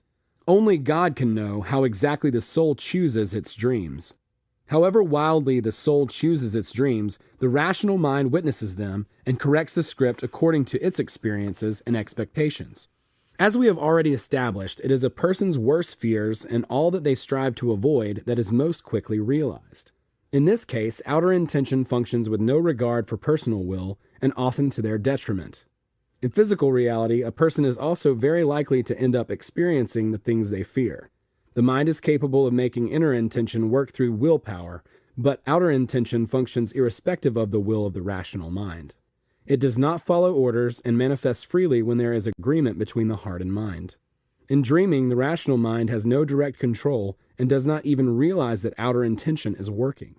To some degree, dreams continue after the dreamer has woken up, and so at this point the mind can have more say in what happens. In a dream, the dreamer can be completely absorbed in the most ridiculous, meaningless games, unaware of their absurdity. The same can be true in real life. When a group of people involved in a very narrow, specialized activity, be it professional, religious, or special interest groups, they often come up with their own understanding of things, vocabulary, and actions that to anyone outside the group would appear unnatural and even silly. The mind's uncritical attitude to waking reality is what allows phenomena such as hypnotism and entrancement to work. Gypsy hypnosis, for example, is based on 3 yeses. A person answers yes to 3 separate questions, which makes them feel that everything is going as it should. The person consequently becomes less vigilant and in a sense dozes off, their critical abilities being reduced to a minimum. People in this state are almost literally daydreaming automatically going about their daily affairs. This is particularly the case with individuals who have a strict daily regimen. When you talk to someone, it is like you are in a deep sleep. Fully engaged in the game, you naturally understand what is happening, but your active participation makes you incapable of behaving or evaluating the situation objectively as an outside observer would. Any football fan who understands the game criticizes the players for their mistakes. What would happen, though, if that fan were to be brought onto the field of play? Would they do any better as a participant? Everyone acts unconsciously to a certain extent. When a person is lying, their eyes tend to shift to the right. They make involuntary movements with their hands, totally immersed in the game. The state of hypnotic suggestion is an extreme case of daydreaming, but everyone is to some extent asleep in their day-to-day.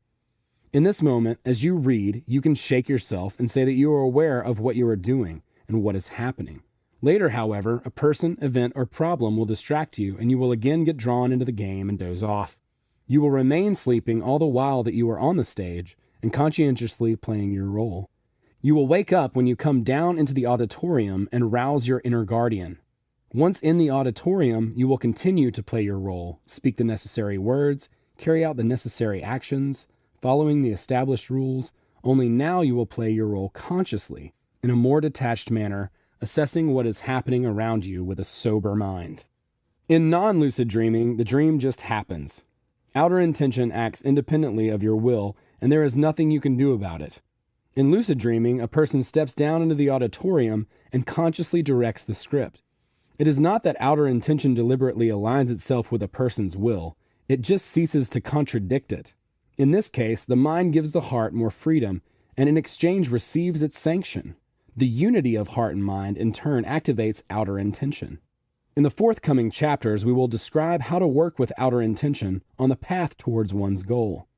The level of conscious awareness is higher in waking than it is in dreaming, and this is sufficient to direct outer intention. Outer intention requires an even higher level of conscious awareness. In lucid dreaming, as in waking reality, in order to work with outer intention, you have to wake up. The game according to your rules. What can you do if you are attacked in a dream? There are 4 types of inner intention: flight, fight, awakening, and realization. Opposition and retreat in response to being attacked in a dream are primitive forms of response generated by inner intention. If you are attacked in a dream and you fight back, events will unfold in much the same way as they would in waking reality, i.e., in accordance with the standard model of behavior. Your conscious mind already has a script for how the fight should end. If you are accustomed to losing, you will lose the fight and vice versa. Your dream will shift around the alternative space in accordance with your script. In a dream, you tend to behave in the same way as you are used to behaving in waking reality. But because in a dream anything is possible, working with outer intention can be very effective. With the power of outer intention, you can quietly turn to your opponent and imagine them retreating before finally turning into a frog. It is not that you yearn or strive for your opponent to turn into a frog, for this would be to actively will a change on the outside world using the power of inner intention. When you work with outer intention, you simply imagine that your opponent is turning into a frog. In other words, you accept that their turning into a frog is a potential reality. Outer intention only imagines an event to be true and accepts the possibility of a different script. If the mind can fully accept the idea that there can be an alternative to the usual development of events, the heart will not object. Union between the heart and mind activates outer intention, which transforms the chosen script into physical reality. As you can see, outer intention arises not as a result of will, but as a consequence of harmony between the heart and mind. Outer intention acts independently of personal will, and so inner intention, or personal will, should only be directed towards achieving a harmonious connection between heart and mind. To successfully set outer intention, you have to first acknowledge that the script can be controlled. Awareness is also essential if you want outer intention to work in your favor. While the dreamer is not lucid, the dream cannot be controlled. It just happens. In dreaming and in waking, the majority of human actions are carried out relatively unconsciously. When a person's relationship to their surroundings is unconscious, they experience a situation as something determined and conditioned by external factors which they have neither the strength nor the capacity to influence. If a person believes this to be true, other people and the vagaries of fate will have a greater impact on their life. In this sense, reality also just happens, the rules of the game being set not by the individual, but by the outside world. To gain control both in dreaming and in real life, it is essential to switch from the role of immersed participant to the role of witness. You continue to take part and play your role in the game, but your inner guardian is always vigilant.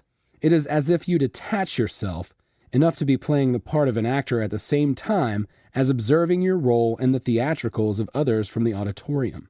The guardian is always switched on in the background. It does not get involved, it just follows carefully and soberly assesses all that it observes.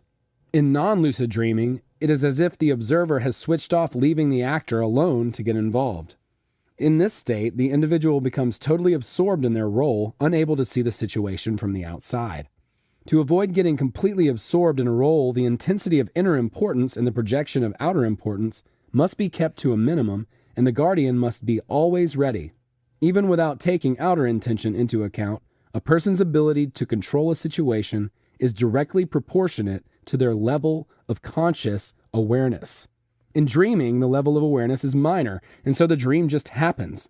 If, however, a person is aware that they are dreaming, the situation is under control and they can do whatever they wish. Susceptibility to the influence of other people and destructive pendulums is in inverse proportionality to a person's level of conscious awareness. In sleep, many people behave like zombies. If they are being chased in a nightmare, they run away unable to do anything about it. The script belongs to the individual, but it has been given over to a different producer for staging. The individual is prisoner of their own conditioned perceptions of how an event may develop.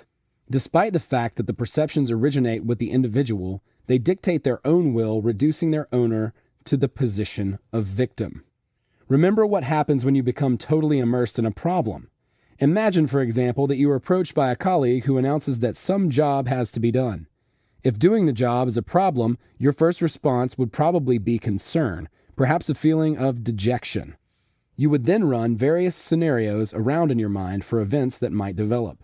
That's not going to be an easy task. How will I do it? I so do not want to. My life is so difficult and stressful, but if I do not do it, such and such will happen, etc. At this stage, you have joined in the game, becoming susceptible to outside influence. In other words, you have dozed off. You can now be taken by the hand and led like an obedient child into a room where difficult, exacting tasks awaits you, ending up on a lifeline where this is exactly what happens. And this is what happens if you allow the pendulum to hypnotize you and make its own game your problem. By turning the problematic script round in your conscious mind, you reach a point where the heart and mind are in agreement over their concern, at which point outer intention immediately shifts you onto a problematic lifeline. This can happen quite easily, as feelings such as fear, despair, dissatisfaction, and worry can take hold of a person quite quickly. The underlying cause is, of course, importance, both inner and outer. You can be pulled into the game or lulled into a slumber whenever you assess the game to be important, either of yourself or for you personally. Now imagine a different version of events. A person comes up to you with a problem. In this moment, you shake yourself and tell yourself that you are not sleeping and can decide whether the first prod of the pendulum will become a problem for you or not. This is the first condition to establishing control over the situation. The second condition is to take it into your head to defeat the pendulum. Even before you learn the nature of the problem, program yourself to perceive whatever it is as a mere trifle. The most important thing is not to allow yourself to be led by the hand. Do not take any assertive steps, refuse to get involved, or become irritated. Simply listen to what the person wants from you. Externally, it is best to nod your head, make the right noises, and internally remain the witness, not the participant. This is the role of the observer who takes part, like a trainer who sometimes plays as well. To be detached in this case does not mean to be distracted or lacking in concentration. Quite the opposite. Control over a situation presupposes attentiveness and total clarity of mind. To stand back from something means to be aware of the fact that you make up the rules of the game, deciding whether the play will turn either into a tragedy or a comic sketch or light vaudeville. It depends on what you want, which is probably for everything to be resolved quickly and easily. If you fear that there will always be a complex problem around the corner to be wrestled with, do not worry. There is always a simple solution to any complex problem. The simple solution lies on the vaudeville lifeline. To shift to this lifeline, all that is required is the intention to imagine to yourself that it is so. Once you start practicing this technique, you will be pleasantly surprised. The outcome may be most improbable. At the very least, the problem will be solved easily, or it may disappear or given to someone else to resolve. There simply are no complex problems on the vaudeville lifeline. You do not have total power over outer intention, but you can act in such a way that, firstly, it does not act against you, and secondly, that you get the opportunity to help it work in your interests. Circumstances may unfold in various ways and not necessarily in your favor, but by taking this position, you significantly increase your chances of coming up roses. Do not forget to trust the alternatives flow as well. If the level of unity between heart and mind in the vaudeville attitude to the problem is sufficiently high, you will receive mind-boggling results that you could have only dreamed of. You are no longer a puppet on a string. I should warn you, though, to be careful of the temptation of considering yourself the puppeteer. You understand that this would disturb the balance, and you would instantly receive a slap at the first sign of any conceit, feeling of superiority, contempt, or heaven forbid, disdain toward others. No individual can ever have complete control over all that happens in life, even in dreaming. Remember, you only have the right to choose, not to change. Make yourself at home, but do not forget you are a guest. It is also important to remember that when you detach yourself from a situation, it is essential to act with complete integrity. A vaudeville attitude to a problem does not suggest being slack or nonchalant, but it does mean being capable of soberly assessing the importance of things. It would be a mistake to interpret conscious awareness as the striving to establish control over the surrounding world.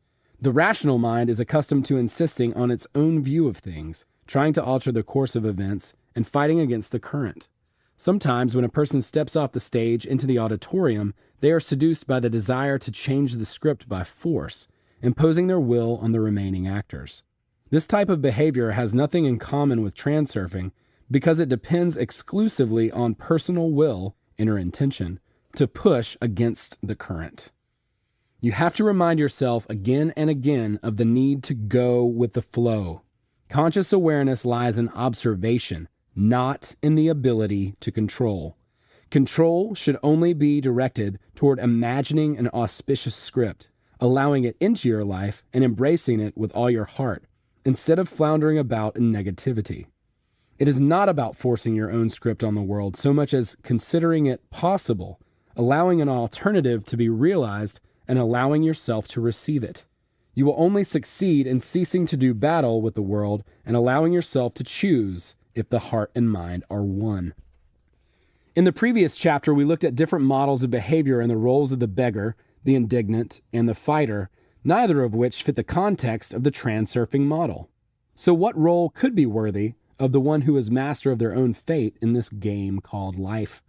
By now you have probably guessed that in the transurfing model, it is considered to be the guardian. The more conscious awareness you have in waking, the more effectively you will be able to take charge of your own destiny. The role of the guardian is much more engaging than the role of the administrator. Captains, managers, and other leaders tend to take a more proactive position in life than simple administrators, and not only because they have greater responsibilities.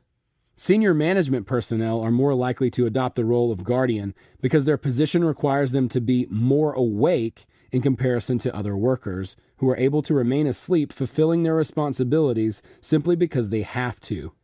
As soon as you embrace the position of guardian, you will feel a burst of energy and increased levels of vitality because now, rather than dejectedly carrying out actions that are the will of another, you are creating your own destiny. Taking responsibility for your own fate is not a burden, but an act of freedom.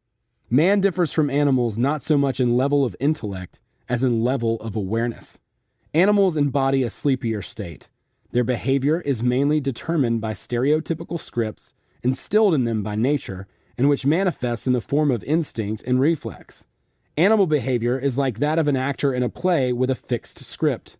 In this sense, human beings are more awake. Man is by nature more inclined to self-awareness and understanding their place in the world.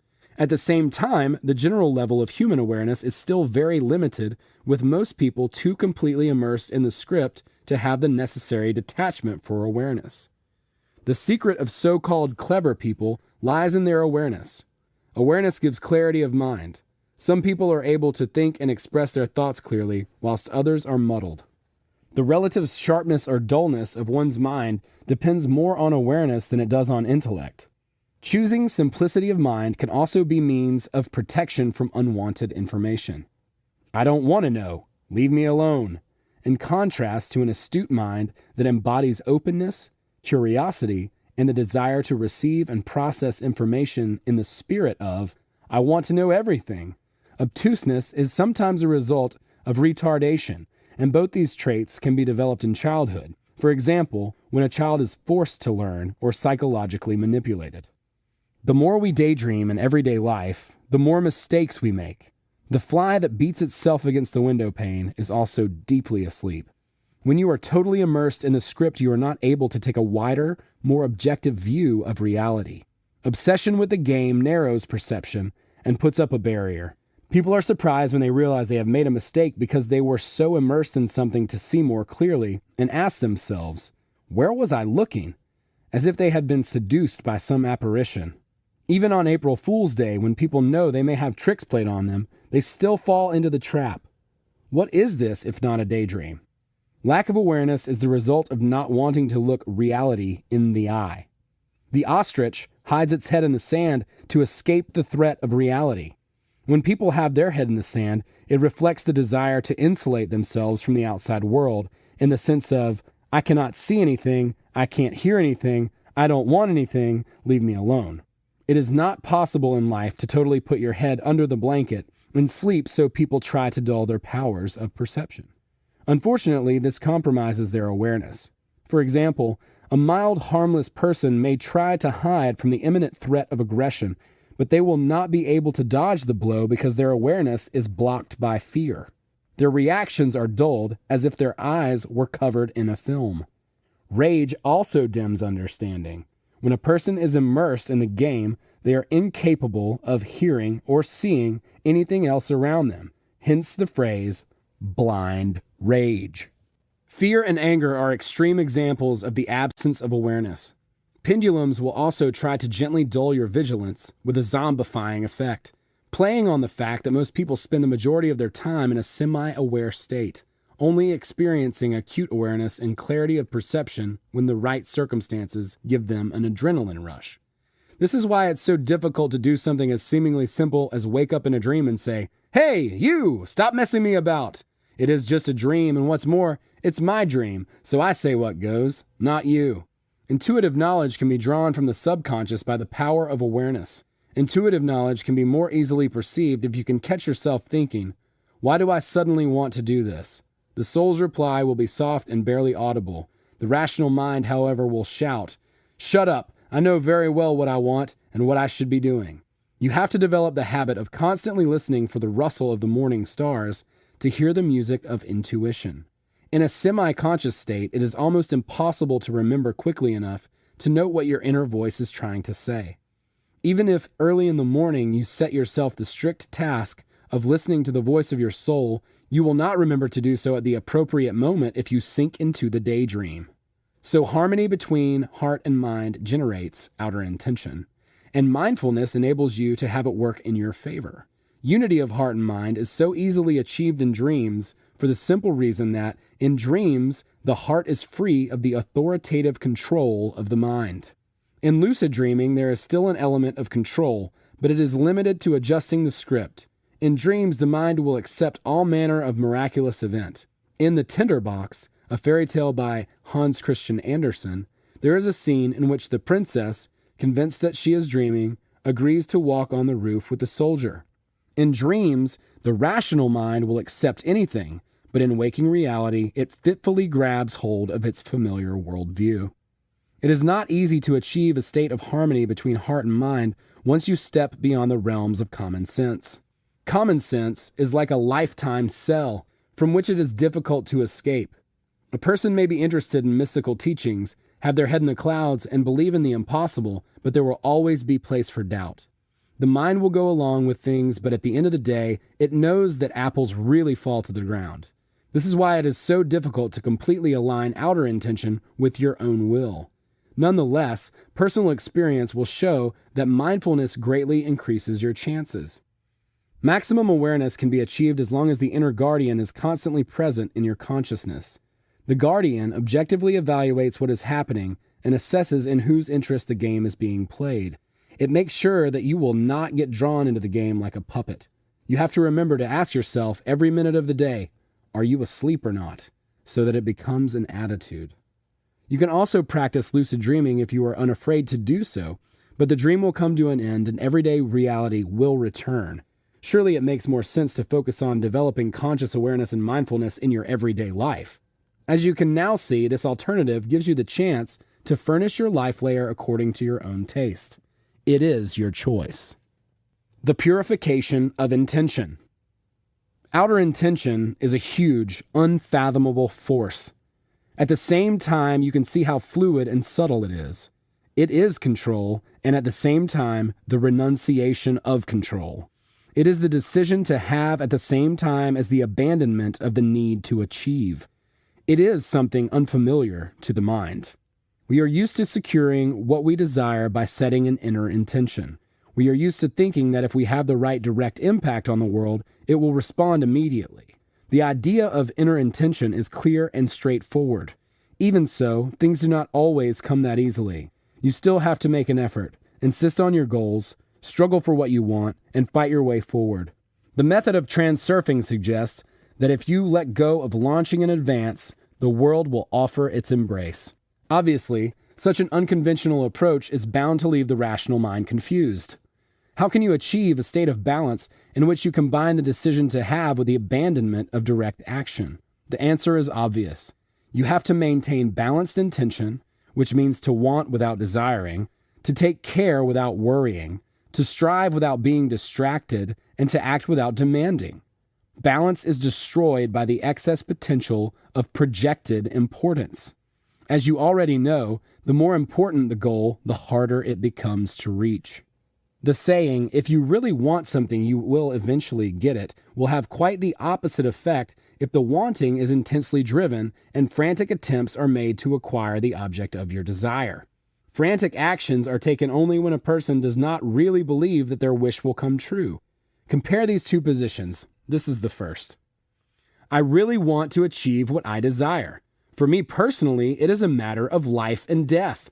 Whatever happens, I have to have it. I will do everything I possibly can to make sure I get it. This is the second. I have decided that I will get what I desire. I want it. What's the problem? It will be mine, full stop. It is clear which position will be successful. Desire also differs from intention in that it includes the possibility of non-fulfillment. If something we desire is difficult to obtain, it makes us want it even more. Desire always creates excess potential. Desire is potential by definition. Desire is when somewhere something is absent, but thought energy is aimed at attracting that something to make it present. Intention neither believes nor desires. It simply does. Pure intention never creates excess potential. Pure intention assumes that everything is already in the bag. You simply decide that it will be so. It is like an almost accomplished fact. It is the calm realization that something will come into being. For example, I intend to go to the newsagents and buy a paper. There is no desire in this. Desire was present up until the moment I decided to buy a paper. The chances of non-fulfillment are extremely low, and if I fail, it is not the end of the world. In this case, intention is free of desire and consequently of excess potential as well. The thought energy of desire is focused on the goal. The energy of intention is focused on the process of its being achieved. When a person wants something, they create perturbance in the energetic picture of the immediate environment, which brings about the impact of balanced forces. When a person simply walks to the newsagents to get a paper, no heterogeneity in the energy field is created. Within the context of a lifeline, this is what desire looks like. I want it, but am afraid I cannot actually have it, and so think of failure because it is important to me, and radiate energy at the vibrational frequency of a failure-ridden lifeline. Here, outer intention has the opposite effect. I know that I will have what I claim. It is already decided, so I radiate energy at the frequency of a lifeline where I have what I want. So, achieving the goal is inhibited by two types of excess potential, desire and belief. Or rather, the passionate desire, whatsoever the cost to achieve the goal, and the battle with one's doubts concerning the possibility of achieving it. The more strongly the goal is desired, the weightier one's doubts over a successful outcome become. Doubt, in turn, makes the thing we desire appear more valuable. We have already established that desire, rather than helping, just makes things harder. The secret to fulfilling one's desires lies in the understanding that desire must be replaced by intention, total resoluteness in the decision to have and act. The importance one attaches to the goal makes one determined to follow through, continuing to impact the outside world with the strength of one's inner intention. When the mind sets an intention, it launches headlong into battle. It is a feeling of importance that creates the mental habit of trying to put pressure on the outside world. You will not get a single step closer to working with outer intention unless you reduce the level of importance and emotional intensity you associate with your goals. Outer intention is totally different to inner intention in that it has no striving to impact the outside world. You will never learn to work with outer intention by setting an inner intention to do so, however strong it is. The force is referred to as outer intention precisely because it lies outside of yourself. So just what exactly is outer intention? I confess I have no idea and am not afraid to say so. It is extremely difficult to talk about intention within the limited context of reference familiar to the rational mind, and yet we can bear witness to certain aspects of it. For example, outer intention emerges in moments when there is harmonious connection between the heart and the mind. As soon as this condition is fulfilled, a kind of resonance is created between thought energy and the outer power of intention that picks us up and carries us into the corresponding sector of the alternative space. Outer intention is the force that makes transurfing possible, i.e., switching lifelines, or in other words, moving the point of material realization through sectors of the alternatives space. To ask why this force exists and where from it originates would be as futile as asking why God exists or wondering whether there is a connection between God and outer intention. No one can know these things. The main thing is that this force exists, and all that remains is to take joy in the fact of using it, just as we take joy in the sunshine. Outer intention makes it possible to shift the point of material realization from one sector to another in the alternative space. It is the same principle as the force of gravity that indicates the possibility of falling from the roof of a building. Nothing happens while you are standing on top of the roof, but as soon as you take a step off the edge and give yourself up to gravity, it will grab hold of you and throw you to the ground. To give yourself up to outer intention, you have to achieve unity of heart and mind. This can only be done if the intensity of importance is absent. Importance gives rise to doubt, which stands as an obstacle on the path to unity. When there is doubt, the rational mind desires something, and the heart resists, or the heart strives towards something, but the mind suppresses the urge. Importance beats the mind against a window pane, while the heart sees the open window. The heart asks for what it truly wants, but importance has the mind trapped in a web of common sense which says no. Finally, unity may be reached, but usually the agreement is over the non-acceptance of something, as a result of which outer intention goes out of its way to fob you off with something you do not need or want. Lack of harmony between the motives of the heart and mind is conditioned by the fact that the mind is under the power of preconceptions and false ideas referred to here as pendulums, and as we know, pendulums pull us by the strings of projected importance. This leads us on to the second condition to using outer intention: reducing the intensity of importance and abandoning attachment to achieving one's goal. It sounds paradoxical, of course, that in order to achieve your goal, you have to abandon the desire to achieve it. We understand all aspects of how inner intention works because we are so used to functioning exclusively within these narrow confines. We have defined intention as resoluteness in the decision to have and act. The difference between inner and outer intention lies in the first and second parts of the definition. If inner intention is the decision to act, outer intention is closer to the decision to have. In the first case, you decide to fall, so you run until you drop. In the second case, you want to be on the ground, so you let go of control and give yourself up to the force of gravity. The thought pattern described below will help you to cleanse your intention of desire. To start with, you consider the goal you want to achieve. As soon as doubts enter your head, you know you have desire. If you start worrying about whether you have the necessary qualities and skills to achieve the goal, it means you have desire. Even if you believe that you can and will achieve your goal, desire can still be present. You have to want and act without fueling the emotion of desire. The intention to lift your hand up and scratch the back of your head is an example of intention free of excess potential. There should be the pure intention to act, not the desire to act. This requires reducing the levels of inner and outer importance you associate with the goal. There is a very simple way of reducing importance, which is to come to terms with the possibility of defeat at the very beginning. Unless you accept the possibility of defeat, you will not eliminate desire. Make sure that in the process of purifying intention of desire, that you do not lose grip on the intention itself. Set the intention to achieve your goal and start by accepting the possibility that you may fail. Run the scenario of defeat round in your mind a few times and consider what you would do if that happened. What might serve to be a plan B or safety net? Invite the realization into your mind that not achieving the goal would not be the end of the world. Imagining the scenario of defeat should be a one-time event. There's no point in constantly returning to the scene of failure in your mind. The exercise is only intended to free you from the need of achieving the goal exactly as you had imagined. You cannot know how the goal will be achieved, but we will return to this point later. Once you have consciously accepted the possibility of failure, do not think about failure or success. Just move in the direction of your goal and set off just as you would if you were going to the newsagents to buy a paper. Success will be in the bag, and if for some reason it is not, then there is no cause for sorrow or regret. If you do not succeed the first time, you will succeed the next, as long as you do not tear yourself apart over the initial failure.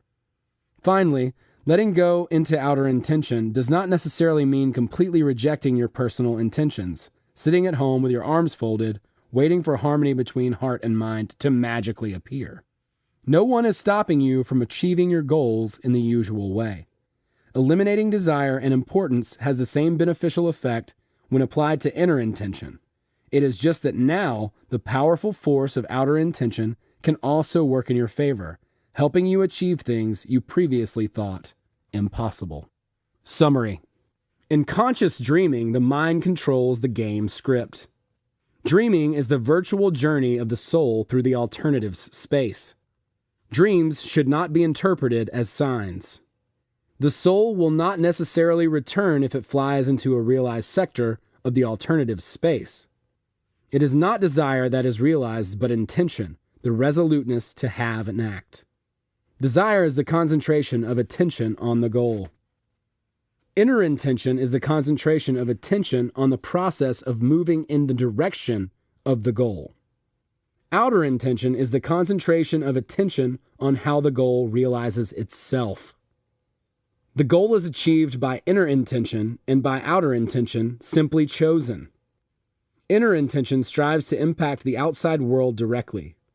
Outer intention gives the green light for the autonomous realization of the goal. The laws of natural science only work in one given sector of the alternative space. Outer intention works by moving through different sectors of the space. Outer intention is the unity of heart and mind. Imagination takes part in dreaming only to the extent that it generates the initial idea. The heart and mind are united in negative expectation, which is why they are easily realized. In reality, a dream continues in waking to some degree or another. If you want to exercise control over outer intention, you have to wake up. Whilst you live without conscious awareness, reality cannot be controlled. It just happens. Any game must be played with an element of detachment, like a participating observer. Awareness is achieved by being detached from the game. Detachment presupposes vigilance and complete mental clarity. Conscious awareness is not so much about control as observation. Control should be exercised only to the extent that it allows desired scripts into your life.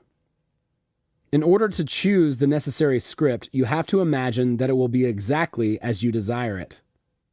Inner intention is resoluteness in the decision to act.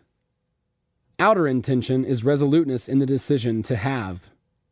Outer intention is the power that makes transurfing possible. In order to reduce the importance associated with the goal, the possibility of failure must be accepted at the outset. Once you have accepted the possibility of failure, do not think, just move in the direction of your goal. Chapter 8. Slides. You deserve the best. Illusion.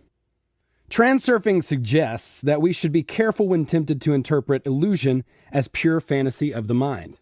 Dreams, hallucinations, psychotic reality perception, and even reality itself are all generally referred to as illusion. With the exception of psychosis, the perception of a different reality is more than just a fantasy of the mind. Dreams and hallucinations are experienced as a result of the soul's journeying through the alternatives space. Illusory perceptions of reality are often experienced when we glimpse other sectors of the information field that have not yet been streamed into the pathways of material reality. And finally, reality itself is no illusion. Anyone bold enough to claim that all they perceive is nothing more than an illusion has too high an opinion of themselves. For some reason, man has assumed that he must be capable of understanding and providing a rational explanation for all natural phenomena, when in fact, we are only capable of understanding some of the laws of the universe and some of life's many manifestations. For not all natural phenomena are subject to rational explanation. On the one hand, declaring that some of the things we witness are illusions is an acknowledgement of our failure to provide a logical explanation for everything, and yet on the other hand, the capacity of the intellect is overestimated in the claim that the illusion is generated by the brain or imagined by the mind. When people are under the powerful influence of drugs or alcohol, they lose control of their awareness, as we do in dreaming. When this happens, the subconscious mind becomes attuned to unrealized areas of the alternatives space. Perception roams the virtual sector while the body remains in the physical sector, i.e. the material world. We may walk along familiar streets and buildings, but see things in a distorted light. People and places will look strangely different because the scenery has changed, becoming half dream and half reality. Similarly, psychotic patients may perceive an unrealized sector of the field whilst their body is present in a realized sector. In this case, the individual's perception is attuned to a sector in the alternative space where not only the scenery is different, but the scripts and roles have also changed.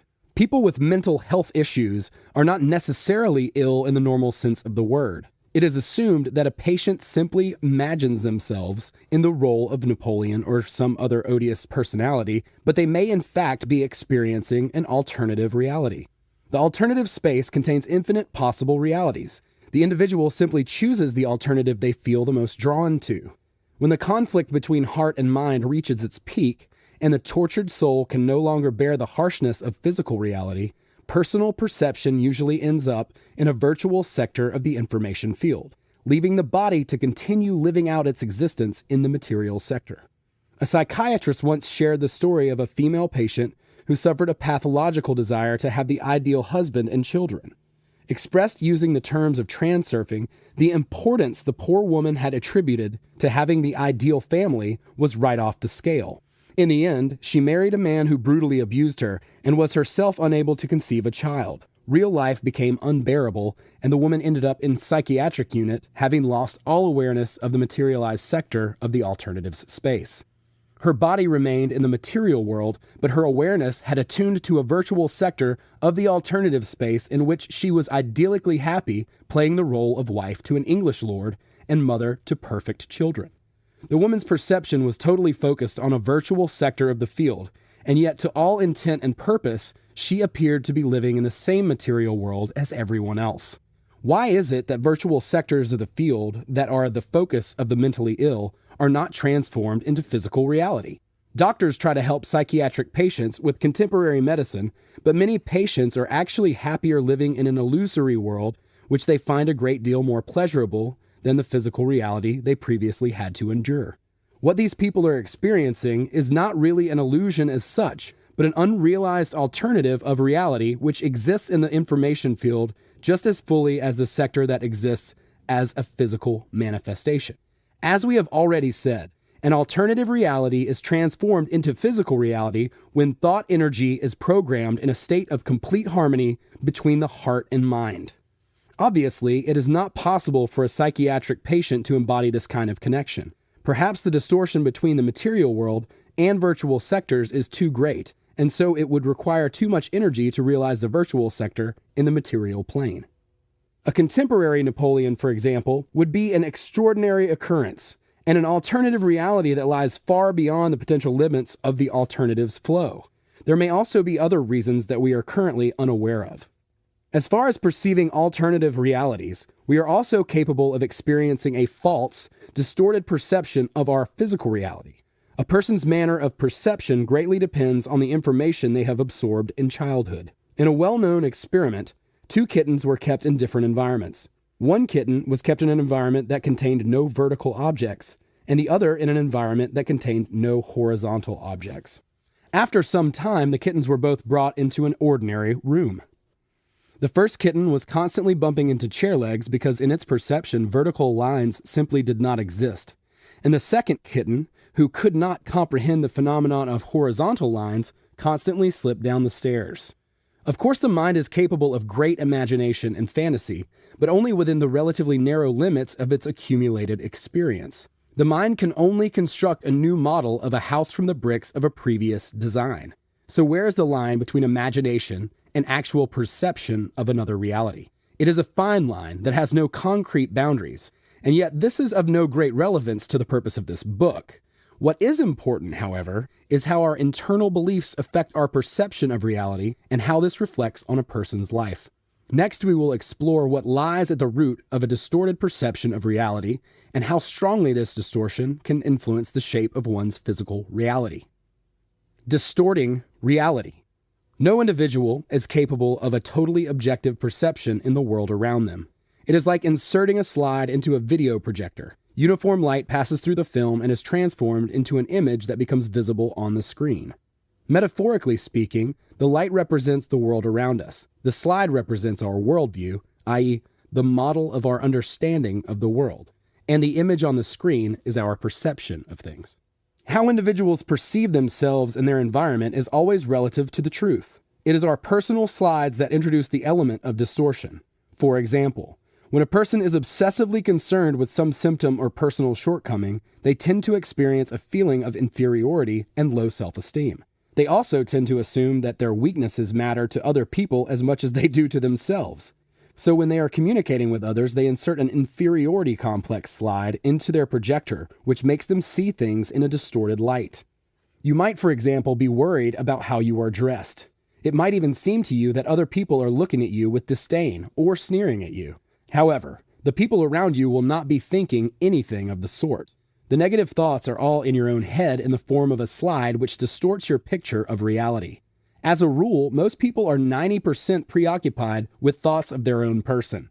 Even if you are sitting through a job interview, you can be certain that the interviewer is thinking more about how well they are playing their own role than they are about the suitability of the interviewee. Slides distort your perception of what other people think about you. A slide is a distorted picture of reality. A slide is something you carry around in your brain that others do not have in theirs. For example, you might consider your looks to be insufficiently attractive. If the thought does not particularly bother you, then no distortion is created. Things are what they are.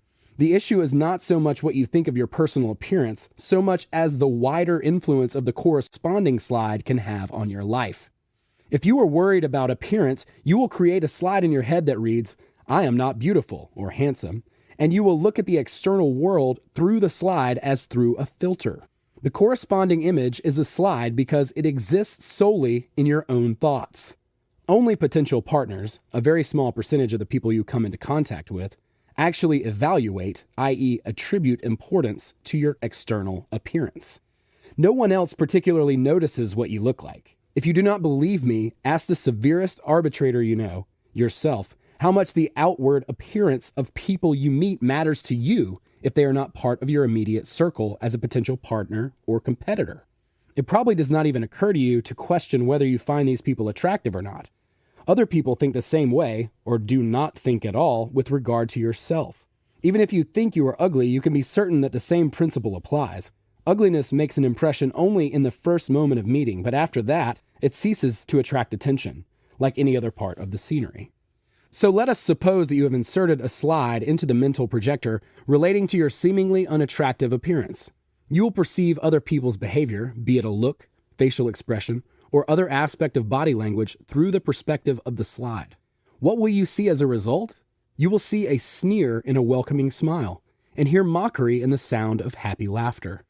You will be convinced that quiet whispering is other people gossiping about you.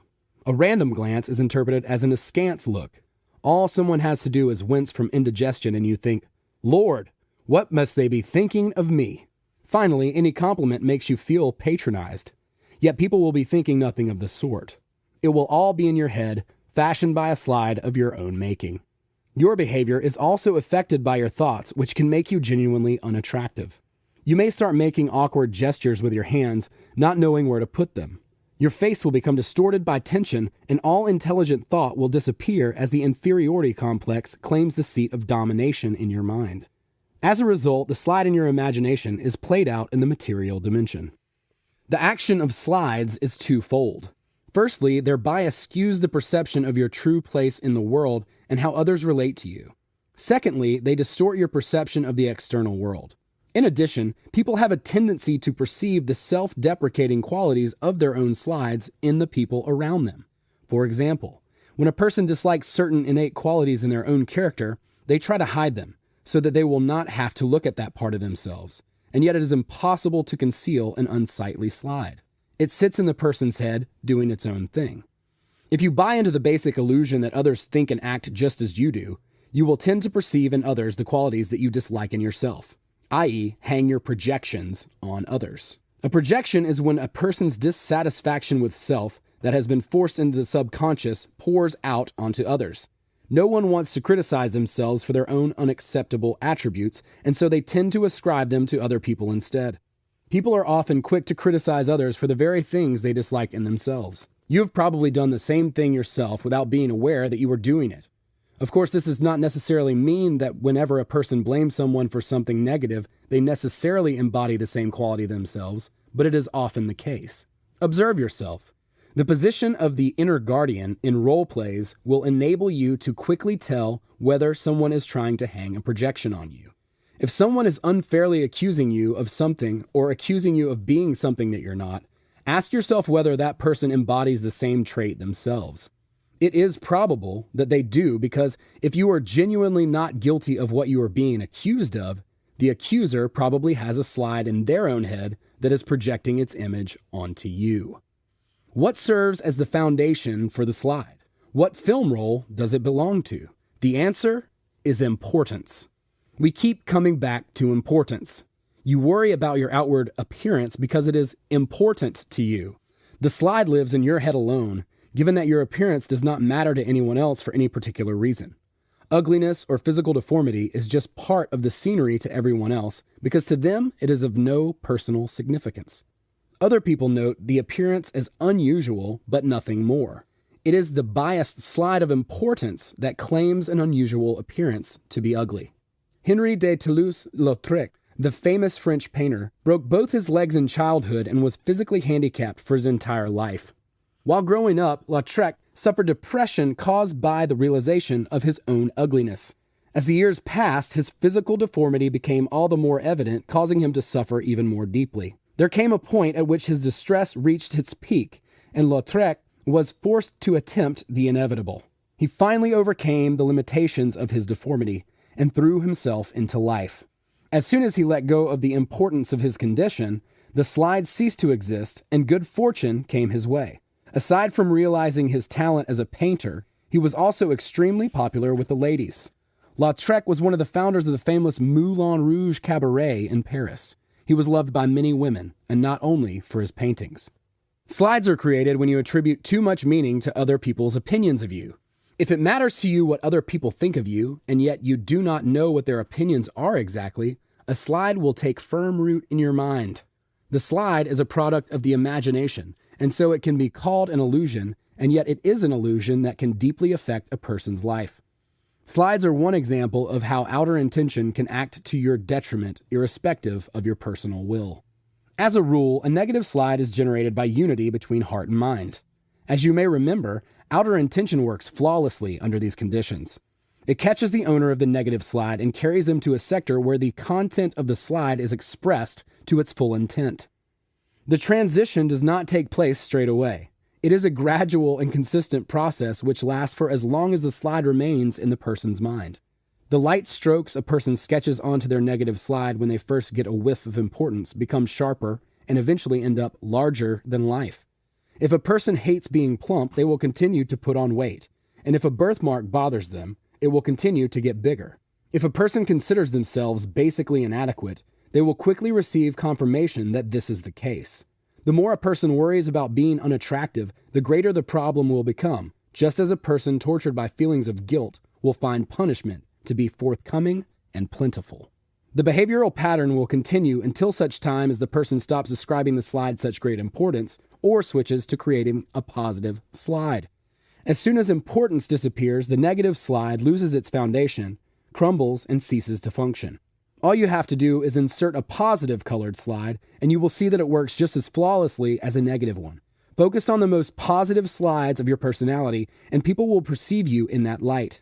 This is the other positive aspect of slides which can and should be exploited. Positive slides. When you concentrate your attention on the unwanted parts of yourself that you would rather conceal or be rid of altogether, you create a negative slide. The task in this case is to switch your attention to the qualities you do like about yourself and other attributes you'd like to acquire. As we have shown previously, it is not possible to totally disguise your imperfections, but if you want to, you can easily emphasize and develop your strengths and virtues. First of all, you should take stock and look at your negative slides. Ask yourself what it is you do not like about yourself. What would you rather hide or be rid of?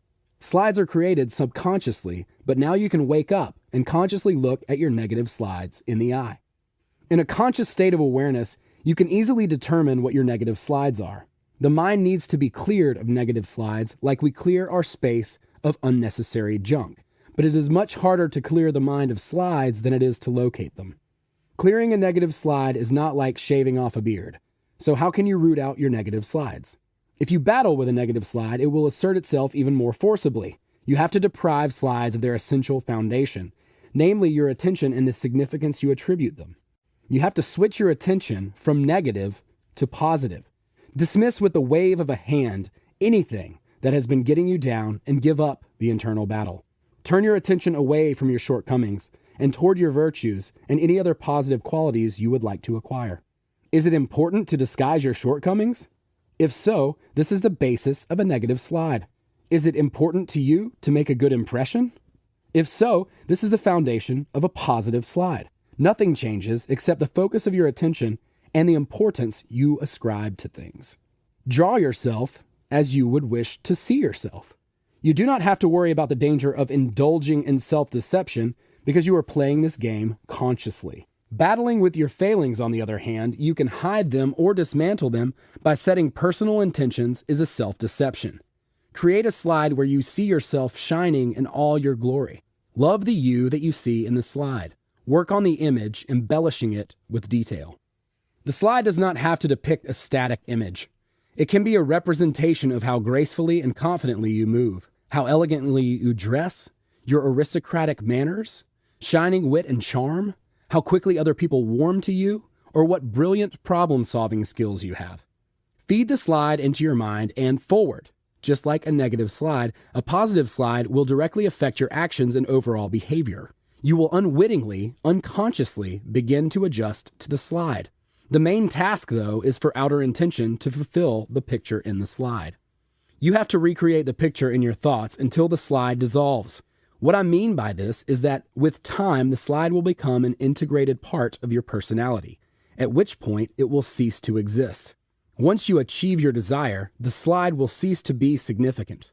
Importance will disappear, and the slide will melt away, but not without first fulfilling its mission. When this happens, the heart will be in harmony with the mind.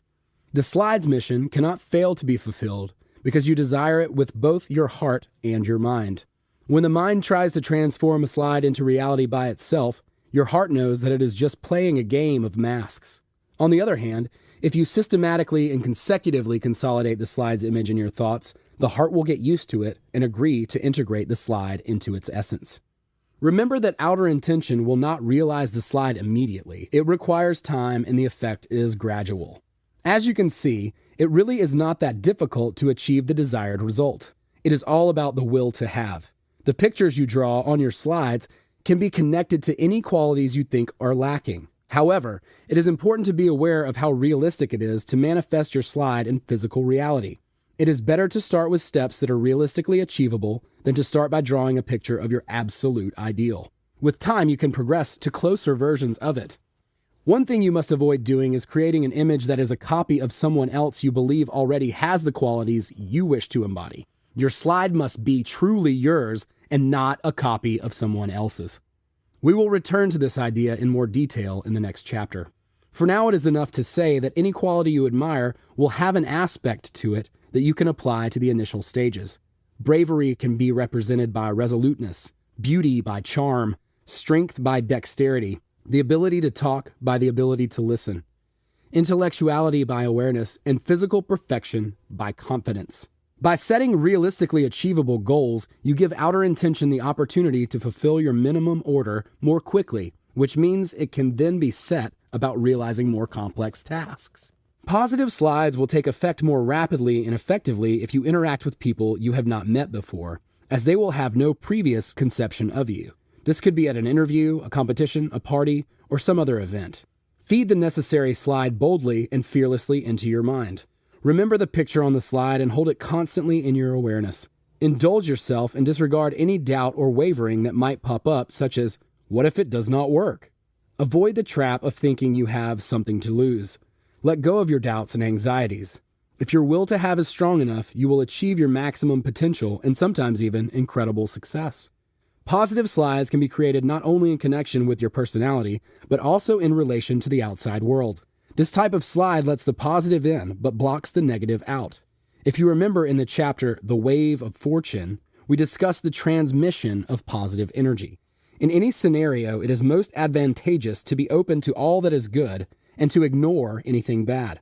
At an exhibition, you stop to look at the exhibits you find attractive and walk indifferently past the others. The outside world differs from an exhibition in that if you do not pass negativity by indifferently, it will start following you around. By the same token, if you accept it joyfully, the positive will never leave you. It might seem that positive slides are like rose-tinted glasses. Contrary to the established view of things, rose-tinted glasses are the invention of pessimists, not optimists. Pessimists are pragmatically fearful of seeing everything in a rosy light, and hence instructively warn optimists against doing so.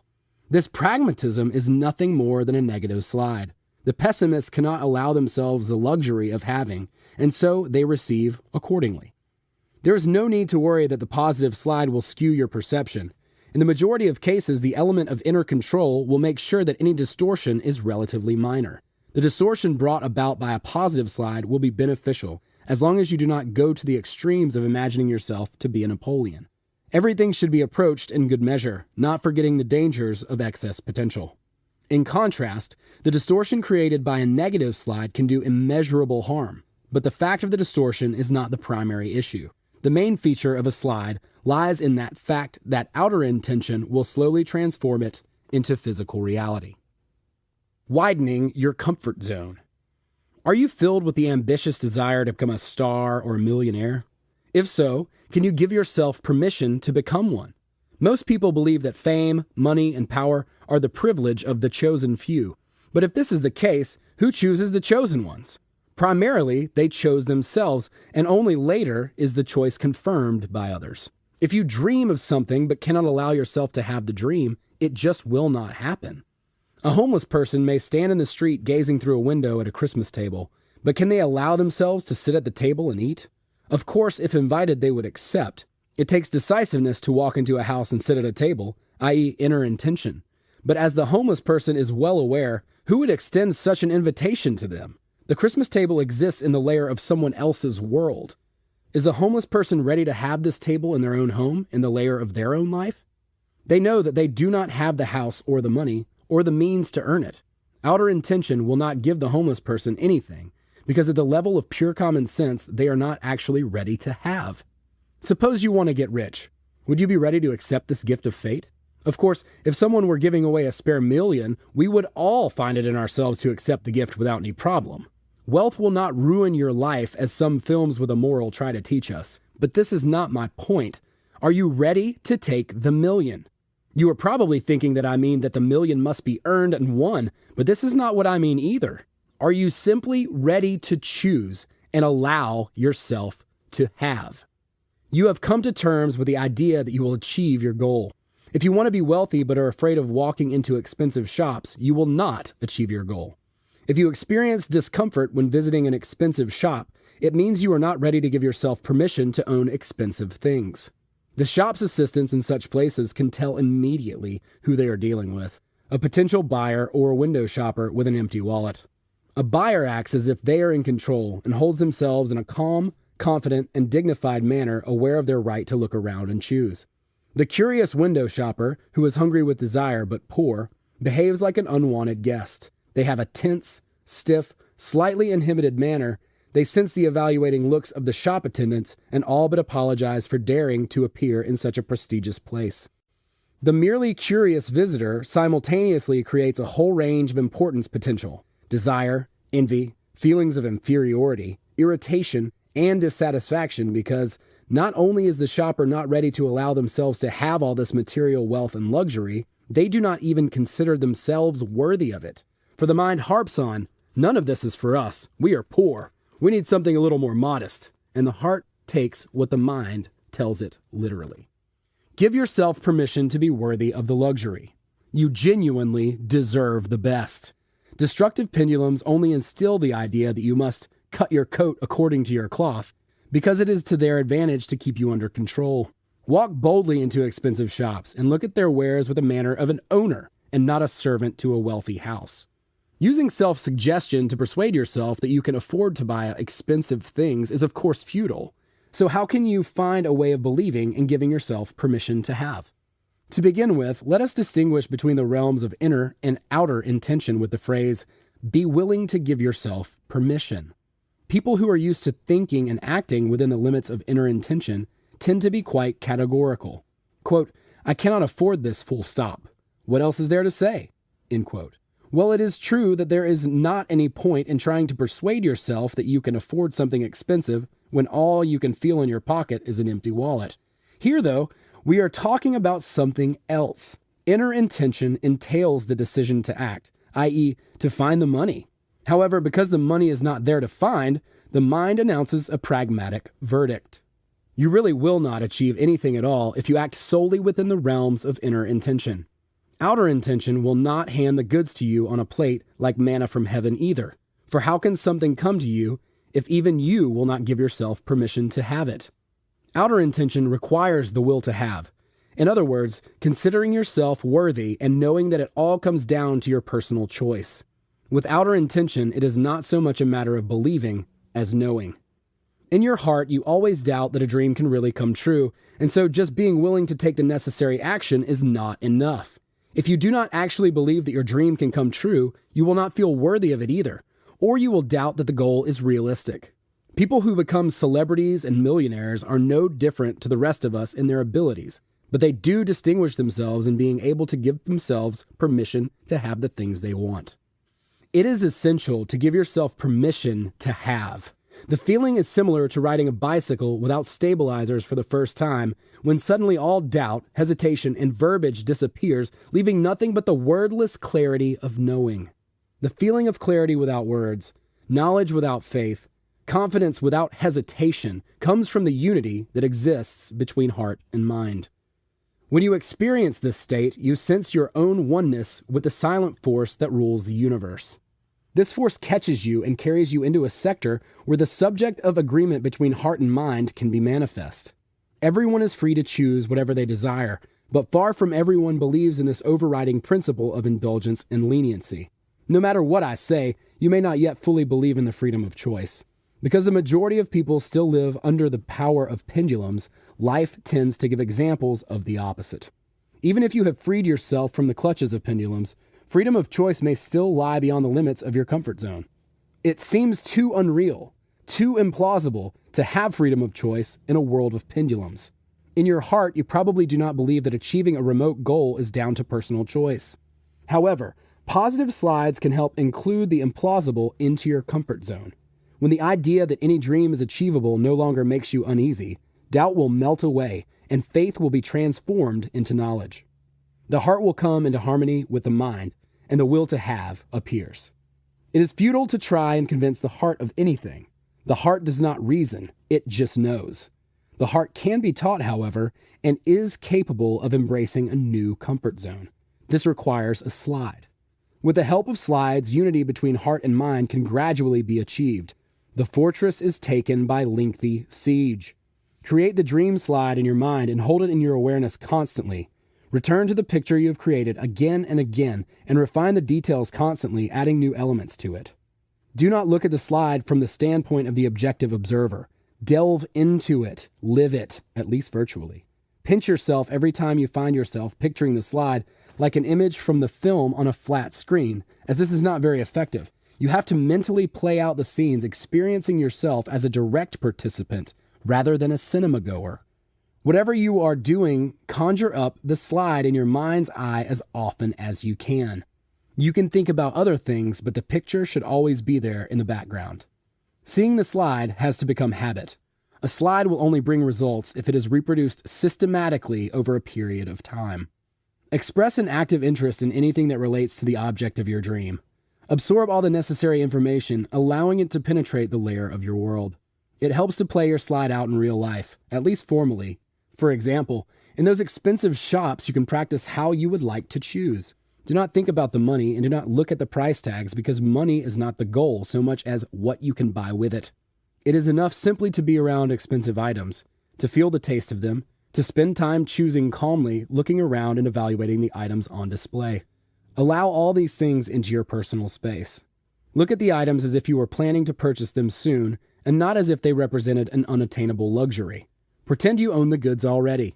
Let the shop assistants think you are the potential buyer. Play at being a buyer who is discerning in their taste, being careful not to be superior.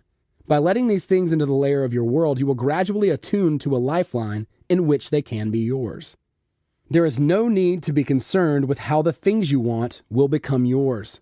If you are resolute in your desire to have, outer intention will, without your knowing how, find a way you would never have suspected. When this happens, do not be surprised. Do not try to convince yourself that it is a coincidence or show of mysticism. I do not remember now who exactly said, coincidence is a pseudonym for God when he does not want to leave his signature. Whenever you feel the slightest sense of awe for the world of your dream, drive the feeling out of your mind. Outer and inner importance are obstacles on the path to unity of heart and mind. This is your world, and there is nothing in it that is unavailable to you. The world of your dream should be joyful and at the same time commonplace. When something is yours, it seems unremarkable and has an everyday quality to it.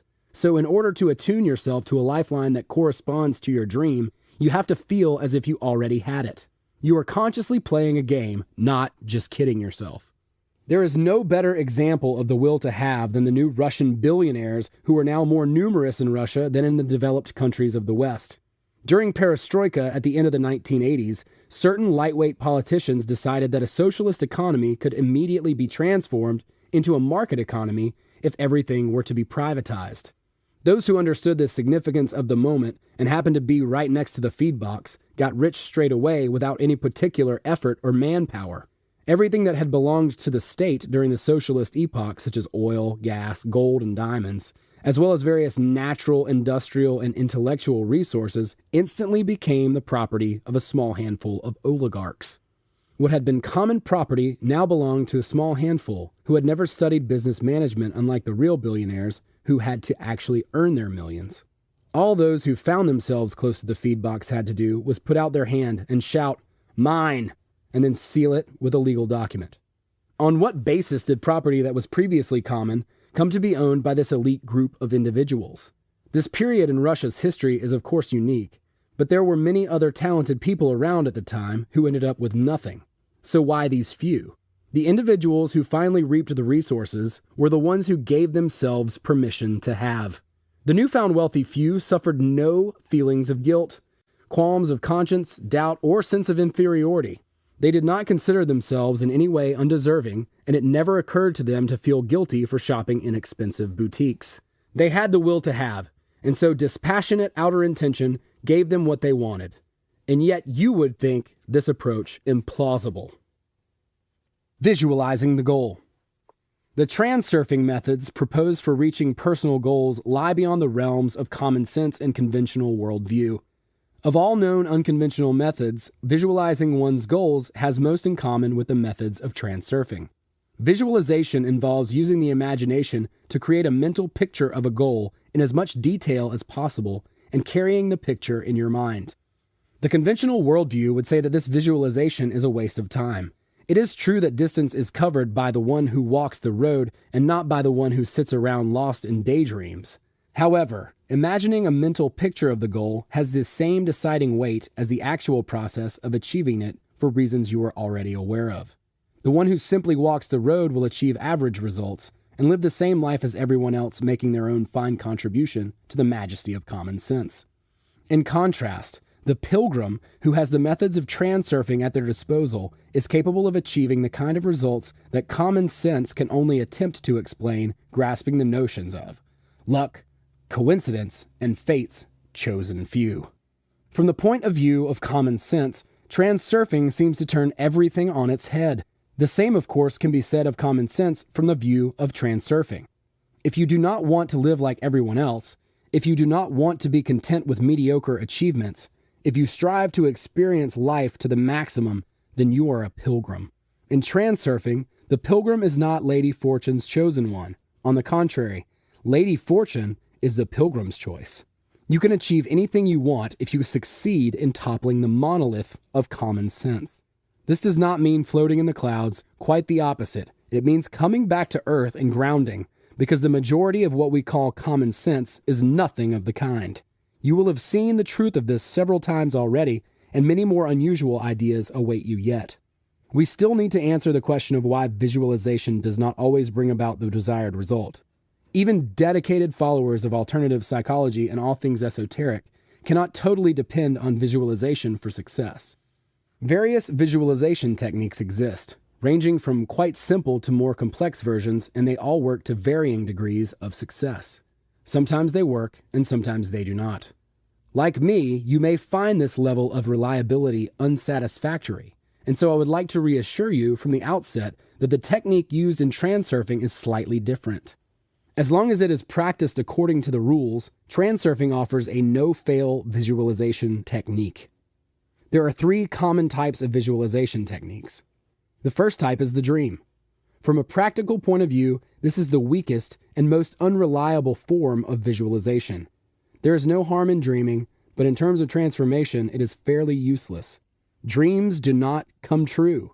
As a rule, those who love to fantasize are not actually expecting their dream to be realized.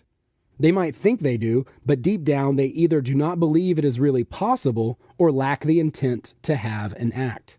Dreamers look at their dreams in the same way as they gaze at the distant stars.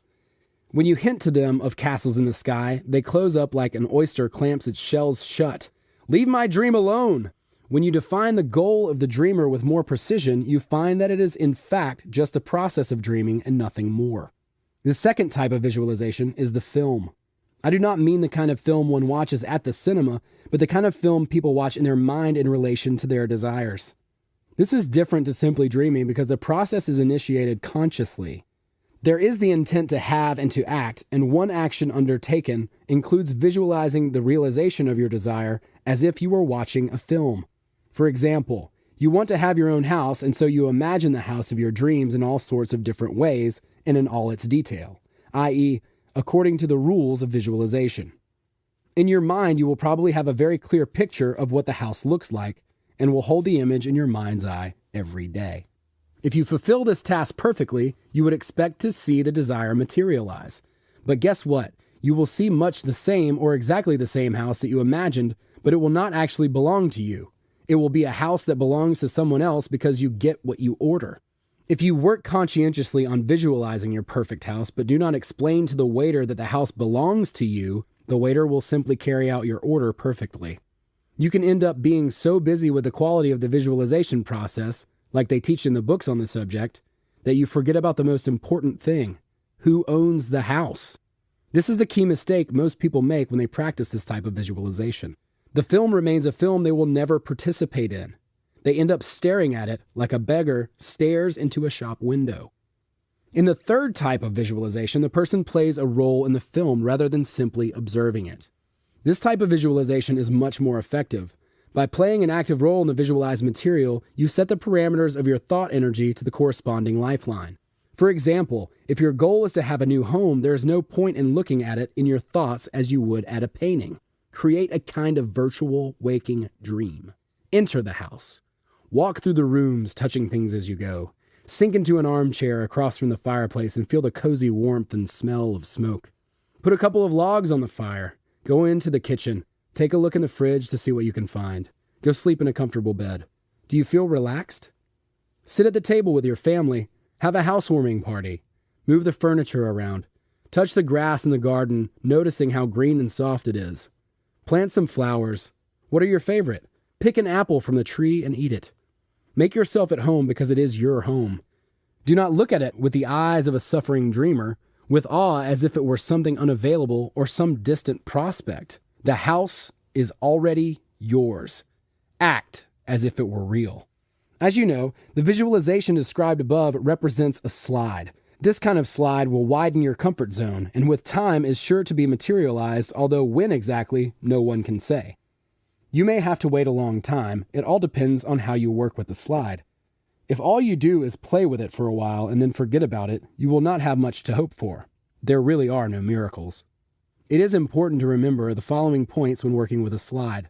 Firstly, if you lose passion for your goal, it will dissipate. And if you have to force yourself to work with a goal, you will soon become fed up with it. If this is the case, you should ask yourself whether you really need the slide or not. Secondly, it is worth remembering that outer intention does not manifest slides straight away. It gradually brings you closer to the targeted lifelines. It requires patience and perseverance. Perseverance is essential only in the initial stages. Once visualizing the slide becomes a habit, you will not have to force yourself to remember to do the exercise. Finally, if the goal itself is not your personal goal, but a goal mixed up with pendulums, you will not be able to generate the necessary state of unity between heart and mind required to achieve it. We will talk more about this in the forthcoming chapters. If you strive toward your goal with all your heart, then visualization of the slide will definitely bring results. When you acquire the genuine will to have, outer intention will find a way of realizing your goal. If you think the slide represents the entire method of visualization and transurfing, you are mistaken. Even a slide of the highest quality can take a long time to materialize, particularly if the goal lies in a fairly remote sector of the alternative space in relation to your current lifeline. The process of reaching the goal, however, can be quickened with the help of transurfing visualization technique. Soon you will learn what that is. Visualizing the process. Let us practice this task a little and imagine that your main goal is to get rich. In an attempt to reach this goal, you practice visualizing a suitcase stuffed full of notes. You do the exercise according to all the rules of the third visualization type over a relatively long period of time. What will the result be from this practice, and when will it show itself? The answer is that there never will be any result. You can practice this exercise every day for the rest of your life, and at best, you will see suitcases crammed full of money a little more often, most probably in films. Your chances of finding the treasure or winning the lottery are very slim, and who wants to rely on chance? You will wonder why this is. After all, in your thoughts you constantly open the case, take out the money, rearrange the notes, stroke them, and all but eat them. If the third type of visualization is more than just a film, what is the problem?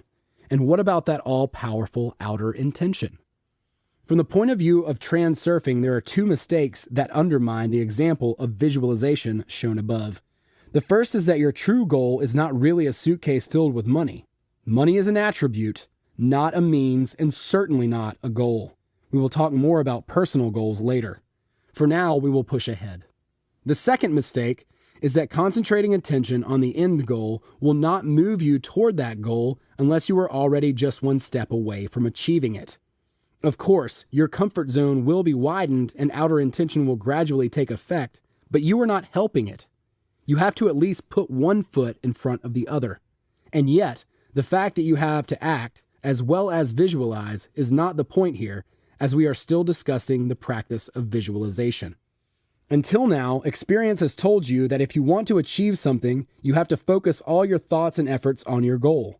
Now you have to forget this idea.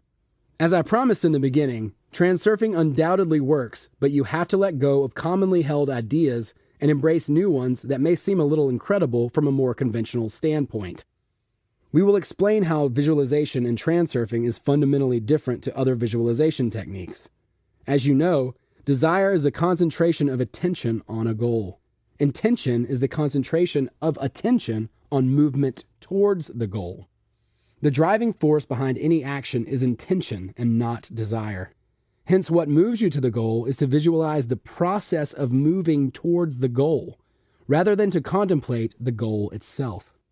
Intention becoming realized is a process, not a fixation on one single frame. Although, of course, that does not mean that the goal cannot be part of the mental picture. The mental picture of the goal should serve as the background to the central focus, which is the process. Visualization of the process differs from visualization of the goal in the same way that intention differs from desire. Desire is ineffective. We return once again to the example of lifting your arm. Imagine that you want to raise your arm. First, think about the fact that you want to raise your arm and the result of that desire, i.e., the arm in a raised position. Now, lift up your arm. At the first stage, desire is strong, but nothing happens. There is simply a statement of the fact of the desire and a mental picture of the goal, the raised arm. At the second stage, intention is in action and continues to take effect for the whole time the arm remains in a raised position. During this process, the goal is understood to be the final image towards which one strives, but attention must be concentrated specifically on the process of achieving the goal. Finally, to desire something, to imagine oneself at the desired destination, is sufficient in the early stages. But to progress any further, you have to move and carry out a concrete process. These comments might seem trivial, but look at the conclusion they prompt us to make. Visualization of your goals is the work of desire, which will not bring you a single step closer to your goal. Your visualization will effectively be a dummy run. In transurfing, the visualization practice involves imagining a mental picture of the process of moving towards your goal, based on the principle that the goal must be reached sooner or later because the power of intention is working. Movement towards the goal does not take place in waking as quickly as it does in dreams, but there is tangible movement nonetheless. If you study the chapter Forward to the Past, you will even learn to see movement along lifelines. Whatever you're doing, if it involves a lengthy process, visualizing the process will help.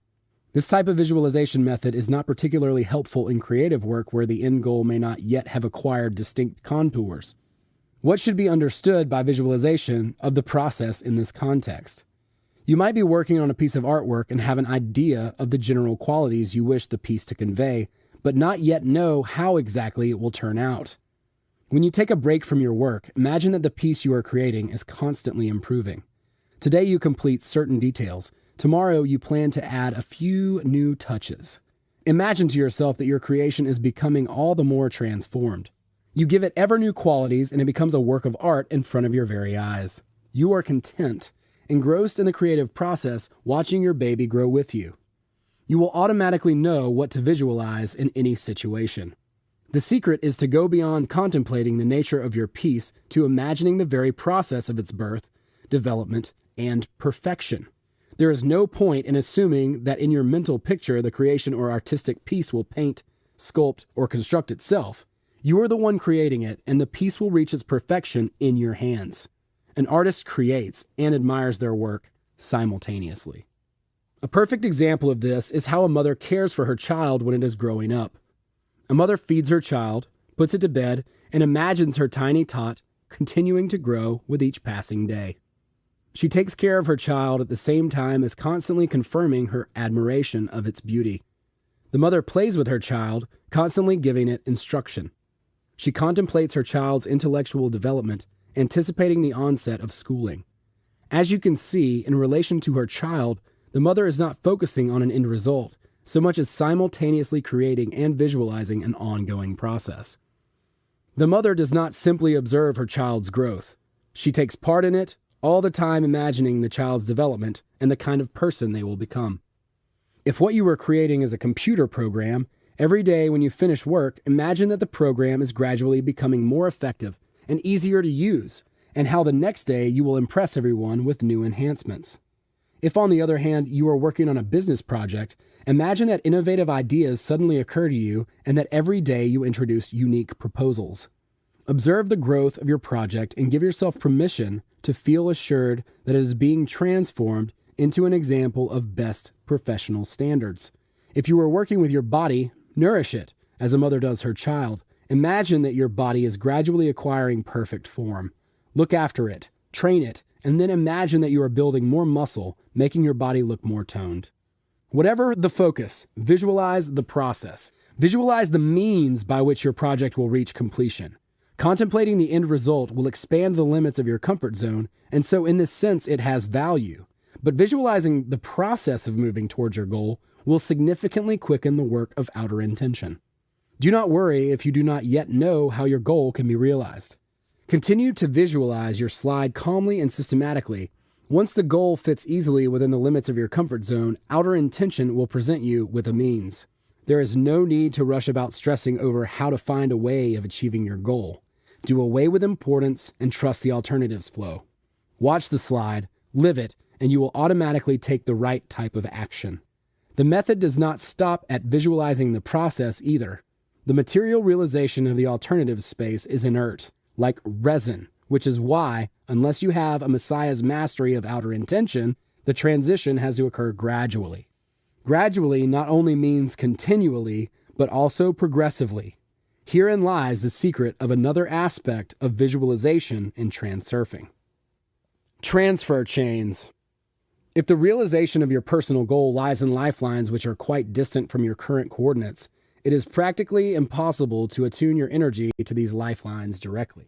For example, if you are intending to take an exam but have absolutely no knowledge of the relevant subject matter, you cannot attune your energy to a lifeline in which you pass the exam with flying colors. If you know nothing about the relevant subject, you will not be able to visualize your answer to a single question. The path that leads from your current position to your future goal might be quite long, although not necessarily in a temporal sense. It is not only your position that must change, but also your way of thinking, your manner, and perhaps even your character. You cannot attune the parameters of your energy to any level of precision without actually walking the path. If you try to visualize the process of moving towards a very distant goal, you may be tempted to jump ahead and rush events, which is ineffective and leads to frustration and annoyance, which in turn will set balanced forces against you. You can play a slide with a mental picture of the distant future in your mind as often as you like. It will not do any harm. But visualizing the process of moving along a part of the path that you would not naturally be treading for a while yet could end up getting you lost. Imagine that you have to head down a winding river. If you had the option, would you not walk along the riverbank instead of pulling the boat behind you and making a shortcut of the winding riverbeds? If the goal needs to be reached progressively, you will have to work through all the different stages towards it, whether you want to or not. For example, you cannot become a professional in any given field in one fell swoop. You have to first finish your studies, then find work, polish your professional skills, etc. This consecutive path towards a goal in the alternative space is called a transfer chain. Every link in the chain represents a separate stage. Because the individual stages are linked together in a chain, it is impossible to move onto any given stage without having completed the one immediately before it. For example, you cannot study for a master's degree before finishing your first university degree. Each link in the transfer chain is made up of interconnected and relatively homogeneous sectors of the alternative space. The path to the goal is made up of transfer chains, and the alternatives flow. The alternative space is inherently an ordered structure, which means that if you try to create a path to your goals in an unordered fashion, you will never reach them. You already know that in order to avoid disrupting the balance and losing a sense of the alternatives flow, you have to be careful not to create excess potential. Do not slap your hands on the surface of the water, and do not fight against the current. That just leaves one more rule, which is to practice visualizing the process of moving toward your goal at your current stage only. You can picture the end result as often as you like in the form of a slide, but the process should only be imagined within the context of your current link in the transfer chain. There is no need to hurry. Everything happens at the right time. Now we can give a final definition of visualization in the transurfing method as mentally picturing the realization process of your current link in the transfer chain. Mentally picturing an image helps to direct thought in the necessary direction. If thoughts are given just a little push, they will continue of their own momentum, both in a script as in dreaming. The goal is achieved by living out the link's realization process in both thought and action. As you can see, the approach is actually quite straightforward. It is not difficult to determine the separate links in your personal transfer chain. What if the sequence of movements towards the goal is not known to you yet, or you have no idea by what means or paths your goal might be achieved? Do not worry. We will repeat the steps you can take below. If you do not know yet how your goal might be realized, do not worry. Just continue visualizing your slide calmly and systematically. Once the limits of your comfort zone have been widened enough to embrace the goal, outer intention will offer up a suitable means to achieve it. There is no need to stress over finding the right way of achieving your goal. The slide itself will nudge you to take the necessary actions automatically, even subconsciously. Eliminate importance, remain calm, and trust the alternatives flow. Here, I would like to add a few more words about signs. If you interpret a sign which you believe might point towards the possibility of achieving your goal, you should be aware that signs only relate to your current link in the transfer chain and only have a very tenuous connection to the final goal. In other words, indicators only relate to the particular road you are walking at the current time. You can interpret signs that relate to anything about the current link in the transfer chain. However, if several chains separate your current lifeline from your target lifeline, the signs you perceive will not serve as indicators for the goal itself. This does not mean that signs symbolic of a distant goal do not exist. It just means that you will not be able to interpret them sufficiently reliably from your current position. In transurfing, with the exception of a negative response from the inner voice, sign interpretation is considered to be the least reliable technique one can use, so it is not recommended that you attribute them a great deal of meaning. It remains only to clarify the place of the third type of visualization has in transurfing, and whether it is worth practicing goal-based visualization techniques. The answer is unequivocal. It is essential to practice goal-based visualization in any form that is convenient. The goal should be held in the mind in the form of a slide which helps widen the limits of the comfort zone and attune the frequency of your thought energy to the target lifeline. This is the sole function of third type visualization. In contrast, the physical shift to a target lifeline is accomplished by the workhorse of transurfing, i.e., visualization of the process of moving towards the goal. By visualizing the process, you unite your personal inner intention with outer intention. Summary. Illusions are not the result of fantasy, but the perception of a different reality. People present in the material world are capable of perceiving other realities. Inner convictions can distort a person's objective perception of the world. A slide is something you carry around in your own mind that others do not. Slides distort the perception of true reality. People have a tendency to hang their projections on others around them. Importance lies at the foundation of all slides. As soon as importance disappears, the slide ceases to exist. Outer intention gradually but consistently realizes the content of the slide. Stop battling with yourself and switch your attention from the negative to the positive. Create a positive slide that is pleasing both to your heart and mind. Look at your slide more often, each time embellishing it with more detail. Never portray an image in your slide that is copied from another person. You will never receive anything that does not trigger your will to have. Allow yourself the luxury of deserving the absolute best. The will to have is the immutable knowledge that you deserve what you want and that it is your choice. Positive slides help you to push open the limits of your comfort zone to include things that previously seemed implausible. Do not treat the slide as if it were just a picture. Live it, at least in the virtual world. Allow in any information relating to the world of your dream. It is not contemplation of the result, but visualization of the process that moves you towards your goal. Rather than contemplating the result, imagine the process of birth and growth. In transurfing, visualization is understood to be the act of focusing on a mental image of the realization process of a current link in the transfer chain. If it is not clear to you how to achieve your goal, focus on visualizing the slide instead. The slide will take you in the necessary direction. Chapter 9. The Heart and Mind. The soul comes into the world reaching out trustingly with a child's arms. The wind of intention. Everyone is born an individual, unique creature that later develops a personality.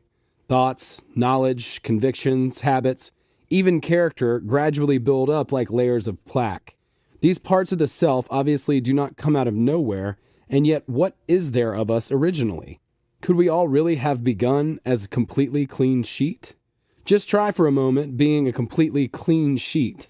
Close your eyes and stop the mental chatter. If you contemplate the blackness, you will manage not to think for a short period of time. For a moment, your mind will be completely empty, and yet you do not stop being yourself in this moment. The activity of the mind is temporarily halted, but a sense of the integrity of the self remains. How do you explain that you are in fact you? An awareness of personal identity usually comes from one's position in society. Yet imagine for a moment that the social environment has disappeared and that you are just hanging in the empty space of the cosmos. There's no earth, no sun, no past, and no future, just black emptiness. Everything else has disappeared. All that remains is you. So what of your former personality? All knowledge and thoughts, manners, habits, desires, fears, character, and pursuits were dependent on your previous environment. What would remain of the self? It is difficult to discuss this question within the framework of reason, and yet a discussion on the eternal theme of the existence of the soul goes beyond the scope and purpose of this book. It would also take up a lot of time and lead to nothing. Neither is the issue of existence of the human soul of particular importance to the aims of transurfing. It may suit you to believe in the soul, or as you might prefer to call it, the subconscious. You may or may not agree with the concept of the eternal nature of the soul, but it is inarguable that the human psyche consists of the conscious and the unconscious. We previously agreed that all conscious experience would be referred to as the mind, and all unconscious experience as related to the heart or soul. For the sake of simplicity and practical purposes, we need only to draw a rough distinction between the heart and the mind by suggesting that feelings relate to the former and thoughts to the latter. States of elation, openness, and inspiration, as well as oppression and depression, depend on the inner feelings of the heart. The mind is entirely in the power of pendulums, which impose limiting perceptions and beliefs. The extent of human freedom is narrowed to what pendulums will permit. This may explain why people tend to identify their position in the world mistakenly as servant or master. From the point of view of transurfing, neither of those positions is correct, for man is nothing more than a drop that flies in from the ocean for a brief moment. Sea spray that forms when an ocean wave crashes serves as a good illustration of birth and death. A drop of spray that has become separated from the waves cannot experience oneness with the ocean or receive energy from it. The individual drop of spray thinks that it exists separately and has nothing in common with the ocean until such a time as it falls back into the waters and its awareness of oneness is restored. At this point, the drop merges with the ocean into a single whole, for in essence they are made up of the same element, water. An individual particle of water can take various forms. It can be a drop, a snowflake, an icicle, or a cloud or stream. The form differs, but the essence is the same. The particle does not remember that it is the same as the ocean. It believes that it exists in the form of a drop, a snowflake, or a cloud of steam, and the ocean is made up of waves, foam, spray, icebergs, currents, and calm. It is very difficult for the particle to see the common essence inherent in all these external manifestations of water. Despite being familiar, the essential commonality remains elusive. Biblical texts on the subject reveal the truth colored by the distortion of the mind. The statement that God created man in his image and likeness is true, only this truth is normally distorted. God can take any form, but his essence does not lie in the fact that he has a head, 2 hands, and 2 feet. If you compare God with the ocean and the individual with the drop, both have the same essence, which is water. According to the testimony of people who have had near-death experiences, when death is close by, the soul experiences an inexplicable serenity and bliss that comes from a feeling of oneness with the cosmos. In a sense, the drop has returned to the ocean and rediscovered the awareness of its true essence, knowing that it consists of the same substance as the ocean. In that moment, the entire energy of the ocean passes through the drop. Throughout the history of human civilization, man has always sought a feeling of connectedness with the universe. In pursuit of spiritual perfection, all religious schools have ultimately striven for the same goal of reaching enlightenment, of experiencing a sense of oneness with the world, of dissolving into the ocean of energy, losing awareness of the self as a separate essence. An enlightened master has all the energy of the universe at their disposal. They see no fundamental difference between themselves and infinity. Their thought energy enters into resonance with the energy of the ocean. Then the intention of the enlightened becomes identical to outer intention, the powerful and unfathomable force that rules the world. When a kite is the right shape, it will climb up through the airstreams. In the same way, the wind of outer intention lifts a person up and carries them through the field to a sector that corresponds to the quality of their thought energy. In order to travel purposefully through the space, you have to be able to feel the wind of outer intention as clearly as you feel currents of air or water. Until a person becomes conscious of their essence and the nature of their oneness with the ocean, the workings of outer intention will be beyond their grasp. We are not going to set ourselves the task of reaching enlightenment, for this would be too hard a task, and in any case, it is not essential to the realization of your personal goals. You do not have to hide away in Tibet and meditate. Transurfing provides a loophole which allows you to compel outer intention to your personal will, to a small degree perhaps, but nonetheless enough for you to fulfill your desires. The principle of the loophole is relatively simple. The mind has will but is not capable of ruling outer intention. The heart, on the other hand, can experience oneness with outer intention but has no will, flying through the alternative space like an uncontrolled kite. Achieving unity between heart and mind is enough to bring outer intention under the sway of your will. Creating a harmonious connection between heart and mind is difficult, but nonetheless realistically an achievable task. As we saw earlier, the effect of outer intention is quite tangible when it comes to working against the will of the conscious mind and materializing our worst expectations. What we need to do now is to understand how our best expectations can also be realized. In the chapter on intention, we defined the key conditions for mastering outer intention. awareness, reducing importance, and letting go of the goal. Soon you will discover new secrets of transurfing, which will open more doors onto the mysterious world of outer intention. The heart's sail. People generally tend to interpret themselves and other physical phenomena in the world as essentially material objects. Yet all material objects have one informational and energetic essence in common which defies conventional perception. It is this essence that directs the behavior of material realization in the alternative space. The language of abstract symbols we are used to referring to is only sufficient to describe the outer manifestations of this informational and energetic essence. The original essence itself cannot be unambiguously described using the language of the mind.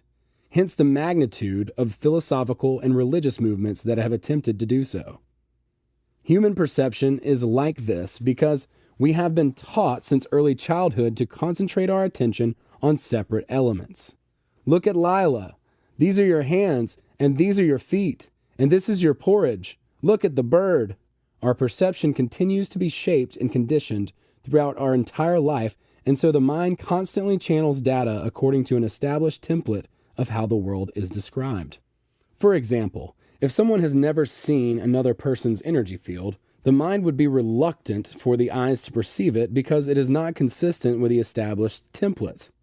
In childhood, no one ever drew our attention to auras, and so they were excluded from the template we use to describe the world. Now we understand theoretically that the aura exists, but our ability to perceive it visually is poorly developed. The mechanism of perception still remains a puzzle. Our current understanding is such that only certain elements of it can be discussed with any clarity. Ants, for example, have never seen the stars. They have never seen the sun, mountains, or even the forest. Their vision is designed so that from birth they only focus on objects that lie in close proximity. An ant's perception of the world differs radically from our own. When we ask, what does the world really look like? We are attempting to pose an objective question in the hope of receiving an objective answer, but the question is not really objective. The world looks just as we see it, because the notion looks like is also an element of the template that colors our perception. In the template of a blind mole, for example, the notion looks like simply does not exist. The world demonstrates itself to us in accordance with our template of perception, and at the same time, the world does not actually look like anything. There is no point in claiming that the world looks as it always has, or looks like an accumulation of illuminated energy, or anything else. There is only any point to speaking of the individual manifestations of reality that we are capable of perceiving. Consciousness is a product of human society and emerges from the concepts and definitions that surround us.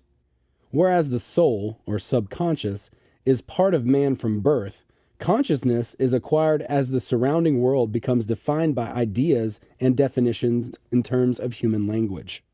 The world does not only exist because people have described it using their own concepts. In this sense, the human soul will always be illiterate, for it does not understand the human language of words. The heart is only capable of understanding the things we call feelings. First, a thought emerges, and only afterwards is it formulated into words. You do not have to have words to think. Thoughts are primary, not words, and thoughts are the language the subconscious can understand. There's no point in trying to communicate with the subconscious in the language of the intellect. The existing set of concepts society uses is far from sufficient to express the entirety of human experience. As you can see, I was not able to fully describe the nature of outer intention. Fortunately, humanity has preserved one means of universal expression through art. We do not need words in order to understand works of art. Everyone can understand the language of the heart. This is the language of things created with love and passion. When a person walks towards their innermost dream, through the right door, i.e., does the thing that suits their soul best, they become capable of creating a masterpiece. This is how art is born. You can graduate from a conservatory and compose colorless music that no one remembers, and you can paint empty paintings that are technically immaculate, but no one would proclaim them as a masterpiece. Yet, if you can say of a created work that it has something, then it can at least be considered a work of art. What specifically that something is, the critics will explain, But one thing is certain, that something can be understood by all without words. The Mona Lisa's smile speaks in a language everyone can understand. There are no words. Words fall short of expressing the things we understand instinctively. What exactly is being comprehended is not important, as everyone has their own unique way of divining and feeling. You could, of course, explain that the Mona Lisa's smile is mysterious, or that it has an elusive quality, etc. But words are still powerless to explain that special something that makes the painting nothing less than a masterpiece. It is not just the elusive quality of the Mona Lisa's smile that evokes such avid interest. Have you ever noticed that the Mona Lisa's smile is similar to the Buddha's smile? People say that the Buddha achieved enlightenment during his own lifetime.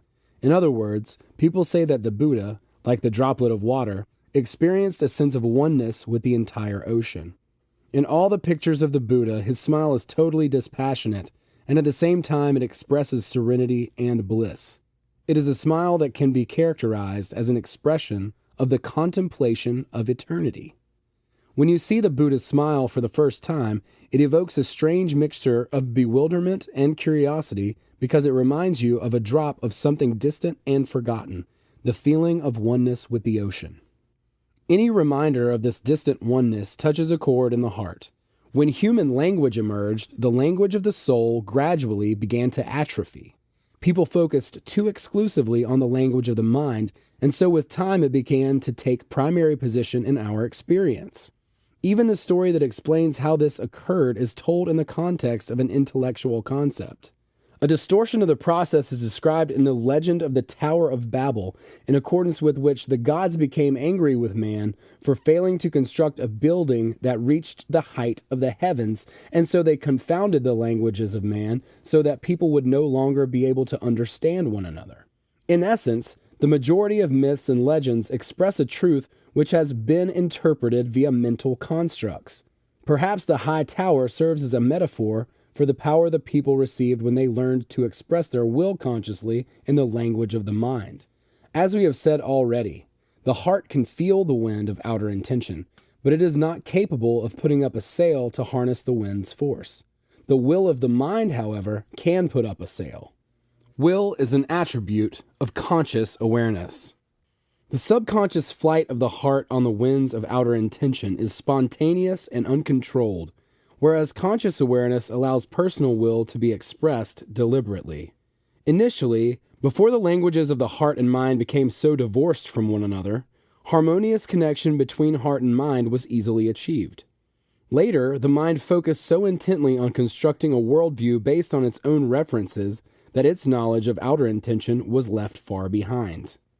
Due to colossal intellectual effort, the mind has achieved outstanding success in the technotronic world of material realization, but has lost connection with everything that is in any way related to the unrealized alternatives space.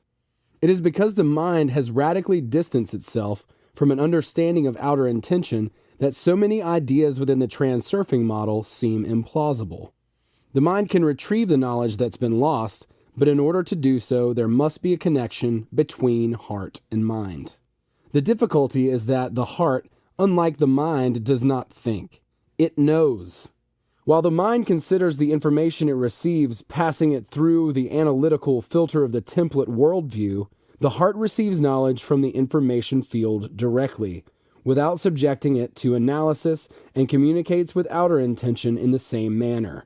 In order to make this communication more focused, there has to be agreement between the will of the mind and the strivings of the heart. Union between heart and mind is essential.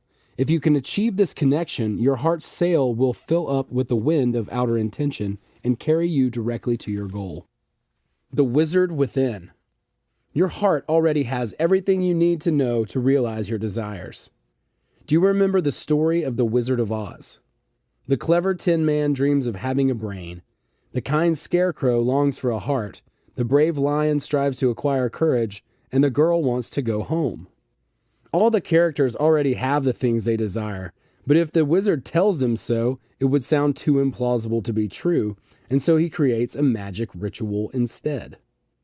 In reality, all that was needed was for the Tin Man, Scarecrow, and Lion to give themselves permission to have the qualities they so desired because they already existed in their soul. For Dorothy, the task was a little bit more complicated. She had to express total will in the will to have in order to return home.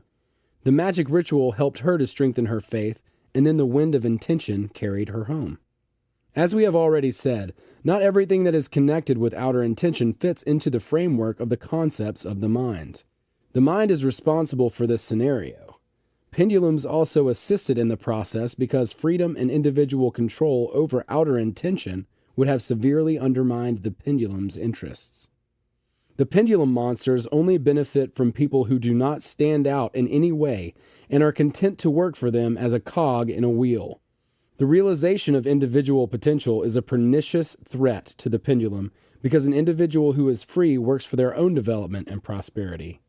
Hence, from childhood, we are instilled with conditioned standards and rules which conveniently mold us into obedient adherence. On the one hand, there is a positive need to teach the individual certain rules that will help them to get along in life, as the people who break these rules become losers or outcasts. On the other hand, social conditioning strongly suppresses a person's unique individuality, and so people generally cannot say what they really want and have no idea of their true capabilities. If you want to suppress a person's ability to master outer intention, it is enough to break the heart's connection with the mind. Throughout the history of humanity, huge efforts have been made to divorce the heart from the mind. The mind has worked constantly to perfect its language of symbols, at the same time becoming ever less practiced in the language of the heart. Pendulums of religion, like pendulums of science, have pulled the mind in different directions as far as possible from the true nature of the heart, and finally, the development of industrial and information technologies witnessed over recent centuries has dissolved the connection altogether. The influence of pendulums is particularly great at the present time because everyone is now reading books, listening to the radio, watching television, and accessing information via the internet. Humanity has absorbed a huge volume of knowledge and equally as much delusion, which holds just as steadfastly in the psyche. The separation of heart and mind is humanity's greatest loss. The idea that real success, be it in business, science, art, sport, or any other sphere, can only be achieved by a few individuals is widely accepted as the normal state of affairs. Nobody seems to question it or consider it abnormal. There is no point in you and I trying to save humanity. I simply wish to suggest that you, dear pilgrim, ask yourself the following question. Why him and not me? What do I have to do to become one of the chosen few? I am not the Wizard of Oz, and so cannot create magic rituals for you. I will simply answer the question directly. You already have everything you need. All you have to do is use it. You are capable of anything. It is just that no one has told you this yet. You are capable of creating incredible works of art, making unique discoveries, achieving phenomenal results in sport, business, and any other profession. All you have to do is turn to your heart, for the heart has access to all knowledge, as well as the previous achievements of all humanity. You just have not asked your heart yet. All great geniuses of art, science, and business have only succeeded in creating masterpieces because they turned to their hearts. What makes your heart any worse than theirs? Nothing. All masterpieces speak to us in the language of the heart. Whatever you do, your work will only create an impression if it comes from the heart. The mind can build a new house using bricks from a previous model, but no one will be astounded by the new design. The mind can make a perfect copy, but only the heart is capable of an original. All you have to do is accept the axiom that the heart has everything it needs and then give yourself the joy of making the most of it. It is incredibly simple and at the same time totally incomprehensible, and still, you can allow yourself the luxury of having. The will to have depends on you alone. You can do anything. The reader may doubt what I claim to be true, and yet we rarely experience doubt when we are persuaded that we lack the necessary caliber, ability, and quality, or that we are not as worthy or as talented as others. We easily believe the statements that erect high walls on the path to our goals. So do yourself, not me, a favor, and embrace the knowing that you are worthy and do deserve the absolute best, and are capable of achieving whatever you desire with all your heart. The fact that everyone is worthy of the best and capable of anything is meticulously hidden from us. We are told we are naive to believe we have unlimited capabilities, but the opposite is true. Wake up and shake off the delusion. You can dictate the rules of the game if you consciously exercise your rights. No one can forbid you from trying, but the conventional worldview and pendulums will try to convince you in every way possible that your goal is unattainable. There will be all kinds of reasonable arguments put forward to prove that your capabilities are limited. Ignore these arguments and shield yourself with the unreasonable and frivolous conviction that together your heart and mind are capable of anything. After all, you have nothing to lose. For what have you really achieved living within the framework of those other reasonable arguments? You only have one life. Is it not time to shake up the pile of commonly held beliefs? What if they turn out to be false and you would never have known? Do it now. Otherwise, you will not have time to find out whether they are true or not. Life will pass you by. All the possibilities will have been exhausted, and the gifts of this miraculous life given to others.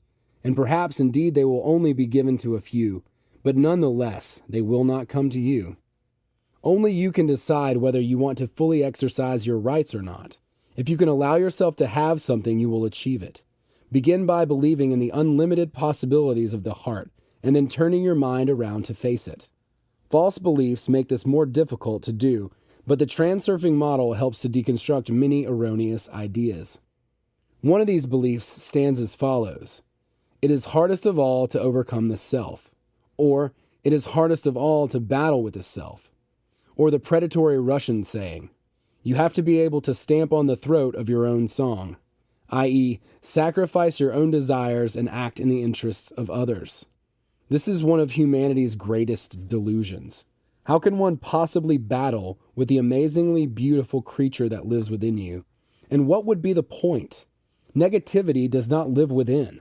It lies on the surface like a layer of dust on the surface of a painting. If you wipe the dust away, a pure heart is revealed underneath. The creature that hides behind many different masks and costumes is imbued with truly wonderful qualities. The task is to allow yourself to be you. Surely the masks you wear are not capable of achieving success, abundance, and happiness. It is futile to try and change yourself because all you do is create another mask. If you remove the masks destructive pendulums force us to wear, you will reveal the treasure that is hidden in your heart. You really do deserve the best because you really are an amazing, unique, special being. Just allow yourself to be so. If you admire the geniuses of the art world, science, or cinema, know that you too can join their ranks. The reason the work of a genius appeals to you so much is because these creative works are born of the heart. What you choose to create will please others just the same, as long as it originates from the uniqueness of your soul. Everything that is ordinary and mediocre is created by the mind. There is nothing unsurpassable about the mind or its creations. You carry a real treasure within you, for the heart is unique.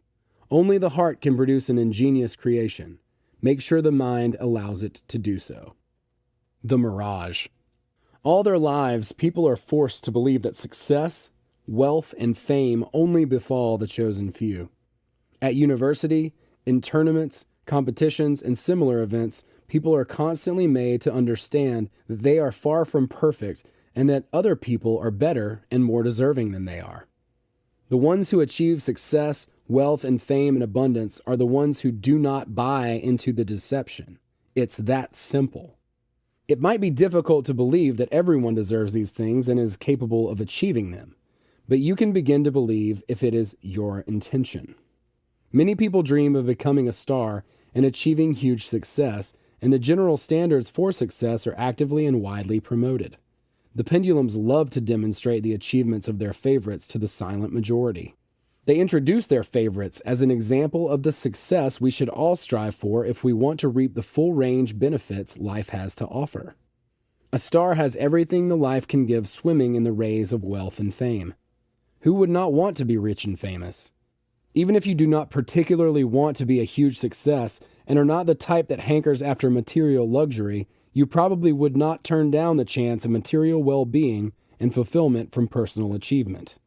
Stars are born independently, but they are lit up by pendulums. By this I mean that star worship is intentionally set up and flourishes thanks to pendulums. In films, on stage, in stadiums, and on TV, we are constantly being shown the society's best representatives, the chosen ones. The way the fans greet the stars with such ravish admiration is always emphasized, and we cannot but see how incredible they are and how phenomenal their achievements. The same immutable fact is always being instilled. Everyone loves the stars, and we must strive to be like them. What aim are the pendulums pursuing by putting their favorites on pedestals? Could it be that they are concerned for the personal achievements and well-being of their adherents? Indeed not. Pendulums demonstrate the achievements of their favorites so that the majority of adherents are stimulated to serve them even more conscientiously. For how does your average Joe Blow become a star if not by hard work? Stars are the best of the best. Anyone can become a star, but they have to work really hard. The stars are a good example. Do what they do, and you will be successful. The stars also have unique abilities and qualities that the ordinary person does not have, which is all the more reason for them to labor intensely if they want to be a success. These are the slogans the pendulums use. They do not deny the fact that anyone can be successful, but they do carefully hide the fact that everyone without exception has unique qualities and abilities. It would mean certain death for pendulums if every individual were to discover their own remarkable abilities. If the adherents were to become free, escaping the control exerted over them, the pendulum would simply disintegrate. The pendulum is most comfortable when its adherents are thinking and acting in the same way. As you may remember from the second chapter, the pendulum's very origin and survival depends on the uniformity of its adherents' thinking. The star's colorful individuality is supposedly an exception and serves to prove the rule by the very fact of being an exception. The rule is, do what I do. This is why many young people fall into the pendulum's trap, striving to be like their idols, copying them and hanging up posters of them on their bedroom walls. The mind blindly follows the pendulum. Thoughtless reason tells the heart that she is less than perfect, as if by saying, even with my superb abilities, success is beyond me, so you have no chance. These people, now that's a different story. Look at them. We need to learn from them. Sit there quietly in your imperfection while I try as hard as I can to become their copy. The younger generation emulates their idols as if they are trying to catch hold of a mirage. The desire to emulate the success of others is the work of inner intention, like the fly beating itself against the window pane. They are effectively attuning to a foreign sector of the field in which they would be nothing more than a parody. The mind can create various versions of a copy, but they will never astound anyone. A person becomes a star because of their willingness to be different and their own unique individuality. The soul of every living being is inimitable in its own way. A unique soul has its own sector in the alternative space where its exceptional qualities can be manifest in all their magnificence. Every soul has its own individual star sector in the information field. It is clear that there may be an infinite number of star sectors, but for the purposes of the explanation, we will conditionally assume that the individual soul has one unique sector of the field in the form of an individual goal or path. Distracted by the lure of the pendulum, the mind will senselessly stagnate in someone else's star sector, trying to copy their qualities or repeat the script of their success. Copying someone else's script always creates a parody. The heart's potential can never be fully realized in a sector that does not belong to it. So how do you find your true sector? There is no need for the mind to worry about this because when left unhindered, the heart will find the path of self-expression. The mind's task is to forget about other people's experience, to acknowledge the heart's extraordinary nature, and to allow it to find its own path. Teenagers are particularly susceptible to the influence of pendulums because they are still new to the world and do not yet know what to do or how to behave. It is easier, more reliable, and safer to mix in with the crowd, living life in the same way as everyone else, rather than to stand out for any particular reason. The crowd instinct provides a feeling of security, but fundamentally severs the buds from the stem of individuality. You will have noticed how the majority of young people dress in the same style, use the same vocabulary, aka wicked, cool, and behave quite consistently with each other. Despite their superficial gloss of independence and autonomy, they submissively follow the pendulum's rule to do as I do. They believe they embody the modernism of the contemporary generation, but who among them would actually risk creating and valorizing the new? Among the teenage population, it is always the few that have given themselves permission to reveal the hidden qualities of the soul that become the leaders and the mavericks. It is these few who develop their own individuality that later become the trendsetters, the ones who set the tone to create new movements and chase new opportunities and prospects. They do not copy other people or religiously obey the rules. They allow themselves to realize the distinctive qualities of their own soul. Pendulums will not ordinarily put up with any expression of individuality, but in the case of the upcoming star, they are left with no choice but to accept them as a favorite. Then the next round of favorites is put on a pedestal and spotlighted as new models for the adherent masses to worship. There is nothing wrong with a young boy wanting to be strong like his hero, or a girl wanting to be beautiful like her heroine. But they should not copy them, or for example, set themselves the task of building the same muscles, acquiring the same way of moving, talking, singing, or playing as someone else. The reason we like these people is because they have realized their own unique qualities right within their own sector of the alternatives space. Of course, there should be some kind of initial role model that can serve as an example, like a demonstration copy, but not as a yardstick or template to be emulated. Your yardstick is your soul. Simply allow it to explore all its qualities within your current sector. It is better to put a photograph of yourself up on the wall and admire that than someone else's image. Loving yourself is extremely beneficial and constructive. Loving yourself leads to self-approval and is only punishable by balanced forces if accompanied by disregard for others. You really are a unique individual, and in this sense, no one can compete with you. Just give yourself permission to be yourself. There can be no competitors to your personal uniqueness. Remember that you have a right to your own individuality, and you will have a huge advantage over those who try to copy the experience of others. You will not get anywhere by striving to become like a him or a her. Become yourself. Allow yourself this luxury.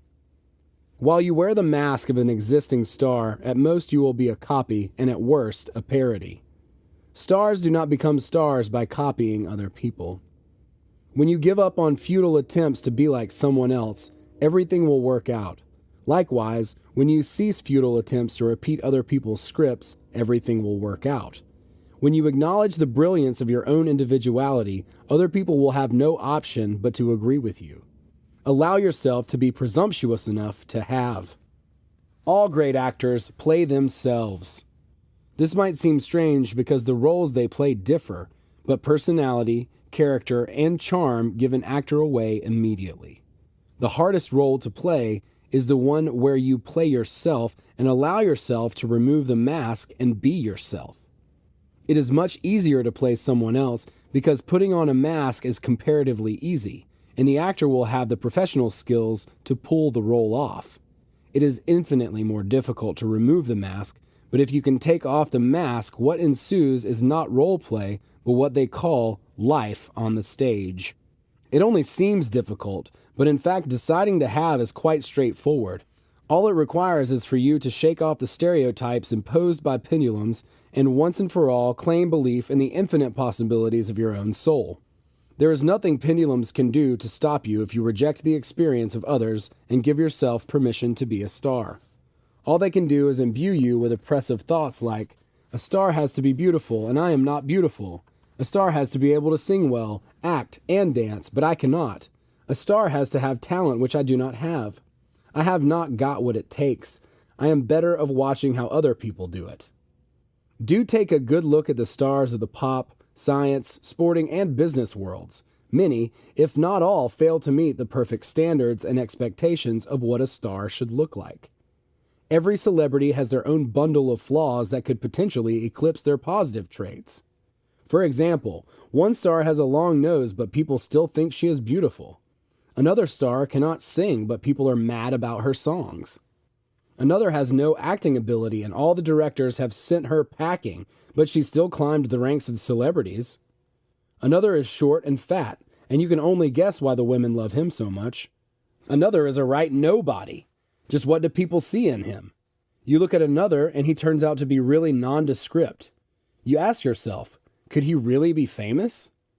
Individuality does not fit with the rule, do as I do. But you will agree that individuality is an essential prerequisite for the birth of a star. So a bright personality breaks the rule, and the pendulums have to acknowledge them as an exception, while the other stereotypes remain in force. All stars are exceptions. You too will become an exception from the conventional stereotypes. You can sing with a well-trained voice and languish in obscurity, or sing terribly but in your own curious manner, and everyone will love it. You may boast brilliant intellectual abilities and never achieve anything, while the pathetic sea pupil who is constantly harping about his mad ideas in the end makes a brilliant discovery. You may have outstanding physical qualities but never become a sports star, whereas the one who dares to break the conventional stereotype leads the game on the field in an unexpected way and ends up the golden player. I will not continue the list of contradicted stereotypes. You understand the principle. Do not be afraid of breaking the pendulum stereotypes, and find the boldness to direct your mind's attention towards your own unique and inimitable soul. Watch out that you do not get caught up on another pendulum hook by being provoked into chasing after someone else's goal. This will only lead to disappointment. What good is another person's goal? Listen to your heart and not your mind. Your heart knows best of all where you can shine like a star. There is a law in the world of pendulums which has it that only the occasional few may become a favorite, and everyone else must fulfill the function of ordinary adherence and observe the rules of the system. Transurfing cannot get rid of this law, but it can help you personally to break away from it. Then if you make the most of the unique qualities of your soul, the pendulums will be obliged to include you among their favorites.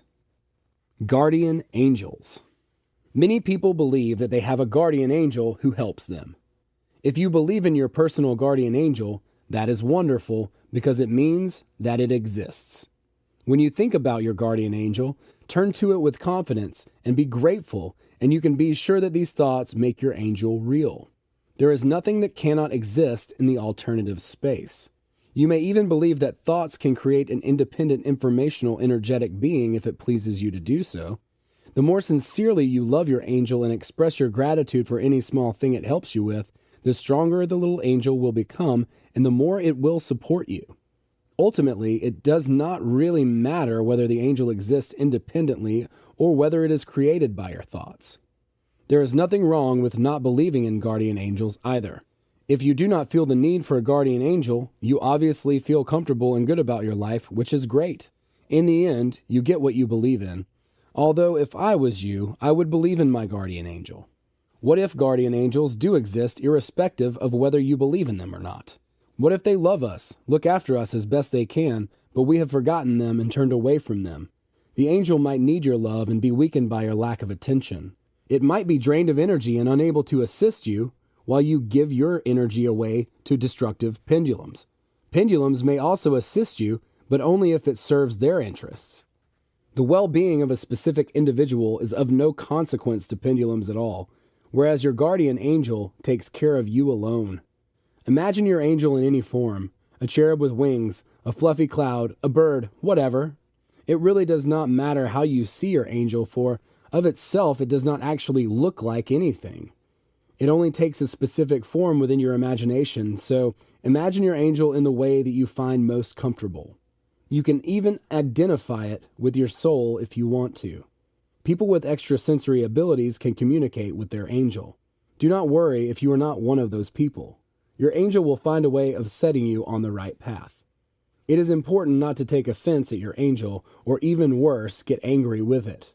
Your angel knows what to protect you from and where to send you because in comparison to your angel, you are like a blind kitten. It is not for you to reproach your angel. You have no idea of the misfortunes your angel might be bending over backwards to protect you from. There is a parable about a man who meets with God in heaven. God is showing the man his entire life's path, and the man can see from the footprints that God had been walking beside him his entire life. Then the man noticed that in the bleakest periods of life, there was only one set of footprints on the ground. The man turned to God reproachfully. "Why, God, did you leave me at the times that were hardest to endure?" To which God replied, "You are mistaken. Those are not your footprints, but mine. In those most challenging moments, I carried you in my arms." You cannot overestimate the role of a guardian angel. Just the knowledge that there is another being who looks after and protects you as far as they are able helps to balance your confidence levels. Confidence, which generates inner calm, can play a huge role in a person's life. If you feel lonely, you can share your loneliness with your angel. Angels have yet another wonderful quality that you can benefit from. Your angel is not affected by the influence of balanced forces. If you are pleased with your success, give yourself a slap on the back and be proud of yourself. This is a good thing. It is better to praise yourself too much than to be reproachful or self-critical. The only negative thing about being very pleased with yourself is that it can create excess potential. Perhaps just a little bit, but enough, and so balanced forces can end up spoiling your soul's celebration. You praise yourself, and as a result, you err or experience some unpleasantness. So does this mean that one should fear even a secret enjoyment of one's personal achievements? There is one way of taking joy and pride in one's triumphs without creating excess potential, which is to share your glee and satisfaction with your guardian angel. Your angel took care of you and helped you get there, and so it deserves your praise and gratitude. When you are relishing in the delight of a positive result and feel satisfied with yourself, remember your angel and delight in these moments together. Talk to your angel. Be unsparing in your praise and thanks. It is in fact better to praise your angel than to praise yourself. Have sincerity. Give away the gift of your right to reward wholeheartedly. You have nothing to lose because you have already received what is yours, leaving you free to thank and congratulate your angel. Consider your success to be your angel's merit. What will happen if you do? The excess potential of your pride will be dissipated, and at the same time, you can give yourself the space to celebrate in your heart without caution. Feel the joy, but give the pride away to your angel. For obviously, no one can take your achievement from you. It is better to give the reward and thanks to your angel than create the excess potential associated with pride or express your gratitude to a pendulum that has bestowed a little joy upon you. Your angel needs your energy, but it will not ask you for it. If you think you have received help from a pendulum, there is no harm in thanking the pendulum too, but be aware that the pendulum will always automatically receive a portion of your energy, because with a pendulum, there is no such thing as a free lunch, ever. Whatever you do, do not neglect your angel. Remind your angel constantly that you love it and are grateful to it. It will become stronger as a result and reward you handsomely. A soul box. Your soul came into the world wide-eyed, full of hope and trust, but the pendulums promptly picked it up and assured it that no one had been waiting to meet it. No one was particularly pleased to see it, and that it will be expected to do hard, dirty work just to earn a small crust of bread. Of course, not everyone is born into poverty, but the wealthy have their problems too, just of a different kind. In the world of pendulums, the wealthy suffer no less than the poor. Your soul did not come into the material world to suffer. It just benefits the pendulums when the battle for a place in the sun becomes the norm. As you already know, in accordance with the laws of informational and energetic matter, a pendulum emerges from the shared thoughts and actions of a group of individuals and later carries on to exist independently of the group. Via the process of informational energetic exchange, the pendulum compels adherents to its will and forces them to think and act in its own interests. Pendulums harvest human energy when emotions such as dissatisfaction, irritation, frustration, anger, worry, and fear are expressed, and when people take in battles between other pendulums. We are accustomed to living in a world of pendulums where oppression, feud, competition, war, and many other examples of rivalry are considered par for the course. It does not occur to us that this might not be normal and that things could easily be different. Look at the world from the point of view of the pendulum model. If you remember all the many different manifestations of a pendulum's insatiable thirst for energy, imagine what the world might be like if they did not exist. If these types of informational energetic exchange were not taking place, there would be no structures that absorb the energy of others by drumming up rivalry. It is difficult to imagine, but in a world such as this, there would be much happiness and very little suffering. We could live in a world where there are enough natural resources and opportunities for everyone.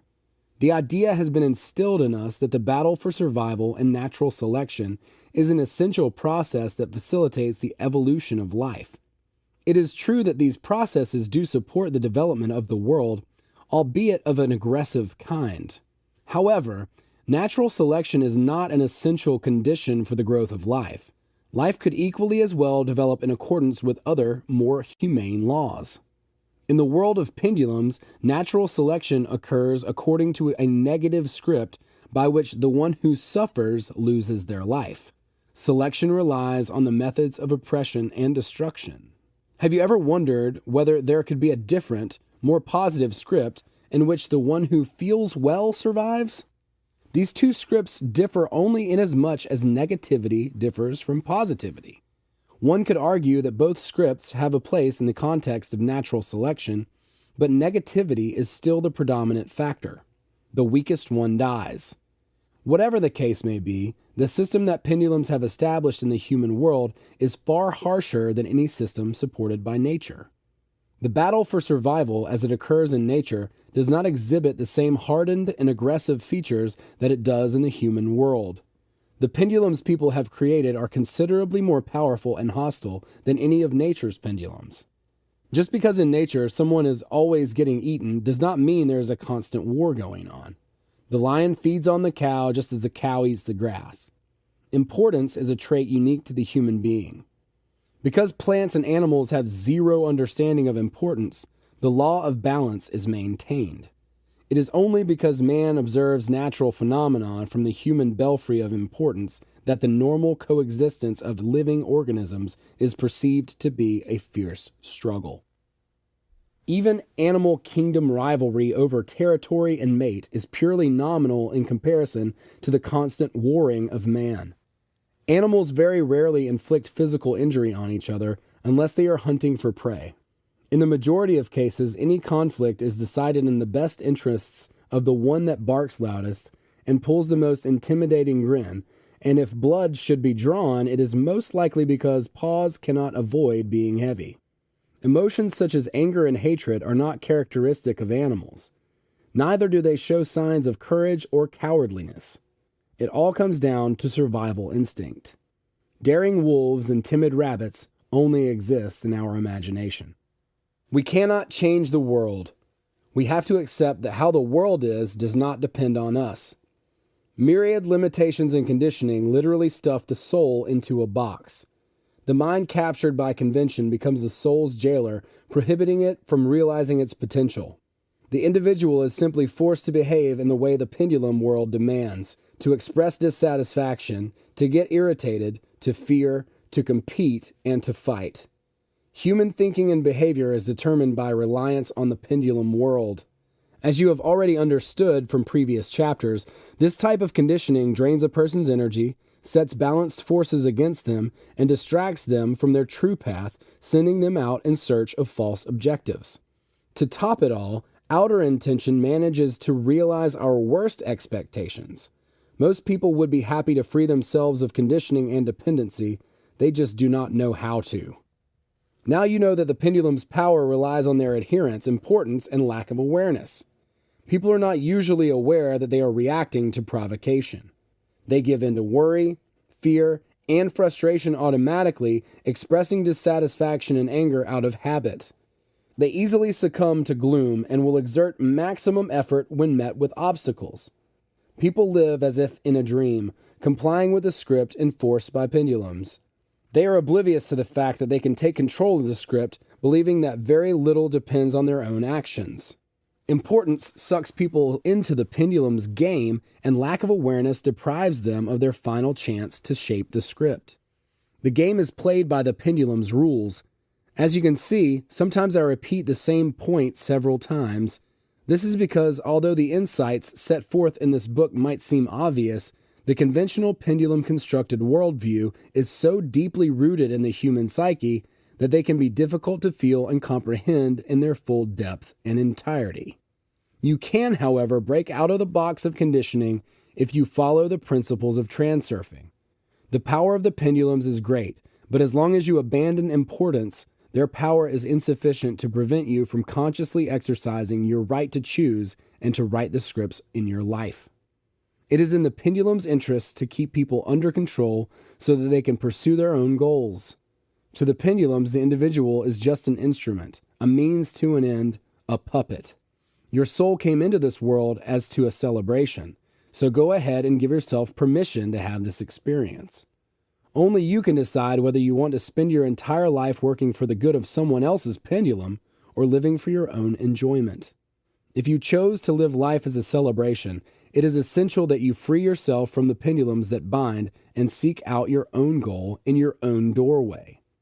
Your mind has to understand that you do not owe destructive pendulums anything and are not obligated to do their bidding. Establish union between the heart and the mind, and you will have anything you could wish for, literally and figuratively. All you have to do is free yourself from pendulums and soften the discord that exists between your heart and mind. Allow yourself the luxury of deserving the best. If someone tries to persuade you that you must work for the good of someone or something else, do not believe them. If someone tries to persuade you that you must work for the good of someone or something else, do not believe them. If someone tries to prove to you that everything in life comes through hard work alone, do not believe them. If someone is imposing a harsh battle on you to secure your place in the sun, do not believe them. If they try to tell you what your place is, do not believe them. If someone tries to draw you into a religious sect or community because you can make an essential contribution to the common goal, do not believe them. If they tell you that you have to live your entire life in poverty because that is how you were born, do not believe them. If they tell you that you have limited options, do not believe them. You will soon see that pendulums will not leave you alone that easily. As soon as shoots of your will to have begin to show themselves, pendulums will create a situation designed to force you to accept that your options are limited. The moment you feel strong enough to choose and determine the script yourself, pendulums will upset your plans. As soon as you begin to feel calm and confident, they will get their claws in you. Do not respond to provocation and do not let them shake you off balance. Keep the importance you attribute to things to a minimal level and be conscious of your actions. Keeping importance at zero is what the situation calls for, not massive effort and tenacity. In this game, the only limitation on your options is your personal intention, and the only limitation that can be placed on the pendulum's options are your zero importance level and conscious awareness. Remember, if I am empty, there is nothing for the pendulum to hook into. If I am aware of the meaning of the game, pendulums will not be able to enforce their scripts on me. If they still manage to disappoint you, upset you, or throw you off balance, take a good look at where you have attributed inflated importance. Change your relationship to whatever threw you off balance in the first place. Try to be consciously aware of the fact that it is the pendulum and not you that is desperate for importance. The box that inhibits your soul is made from the importance you attribute to things. Do not attribute excessive importance to anything. You must simply take what is yours calmly and without insistence. If it does not work, do not make that important either. The pendulums are just waiting for your spirits to fall.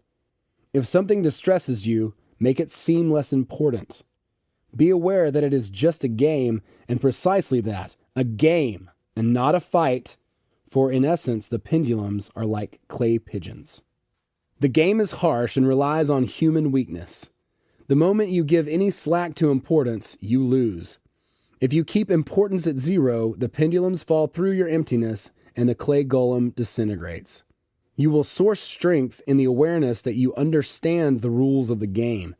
As soon as you notice that a pendulum is trying to hook into you and knock you off balance, have a chuckle to yourself and adamantly reduce the level of importance. Gradually, this will become a habit, and when it does, you will feel your strength and understand that you can determine the script yourself. By winning the pendulum game, you beget freedom of choice. Frail. Until now, we've been talking about how sectors of the alternative space have specific characteristics or parameters. For the sake of simplicity, we agreed to consider these characteristic frequencies. If when there is unity between heart and mind, the frequency of your thought energy corresponds to the frequency of a sector in the alternative space, the power of outer intention will facilitate your transition to that same sector. In other words, the scripts and scenery of the sector in question will become materialized in the layer of your physical world. The soul also has a unique range of parameters, which in the context of transurfing is referred to as frail. Again, for the sake of the simplicity of the model, we will consider the soul's frail its characteristic frequency. Everyone's frail is unique like the structure of a snowflake. No two are the same.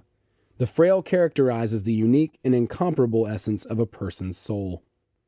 We can only guess at the form frail takes because it manifests implicitly, hidden under the masks of the intellect which every individual wears.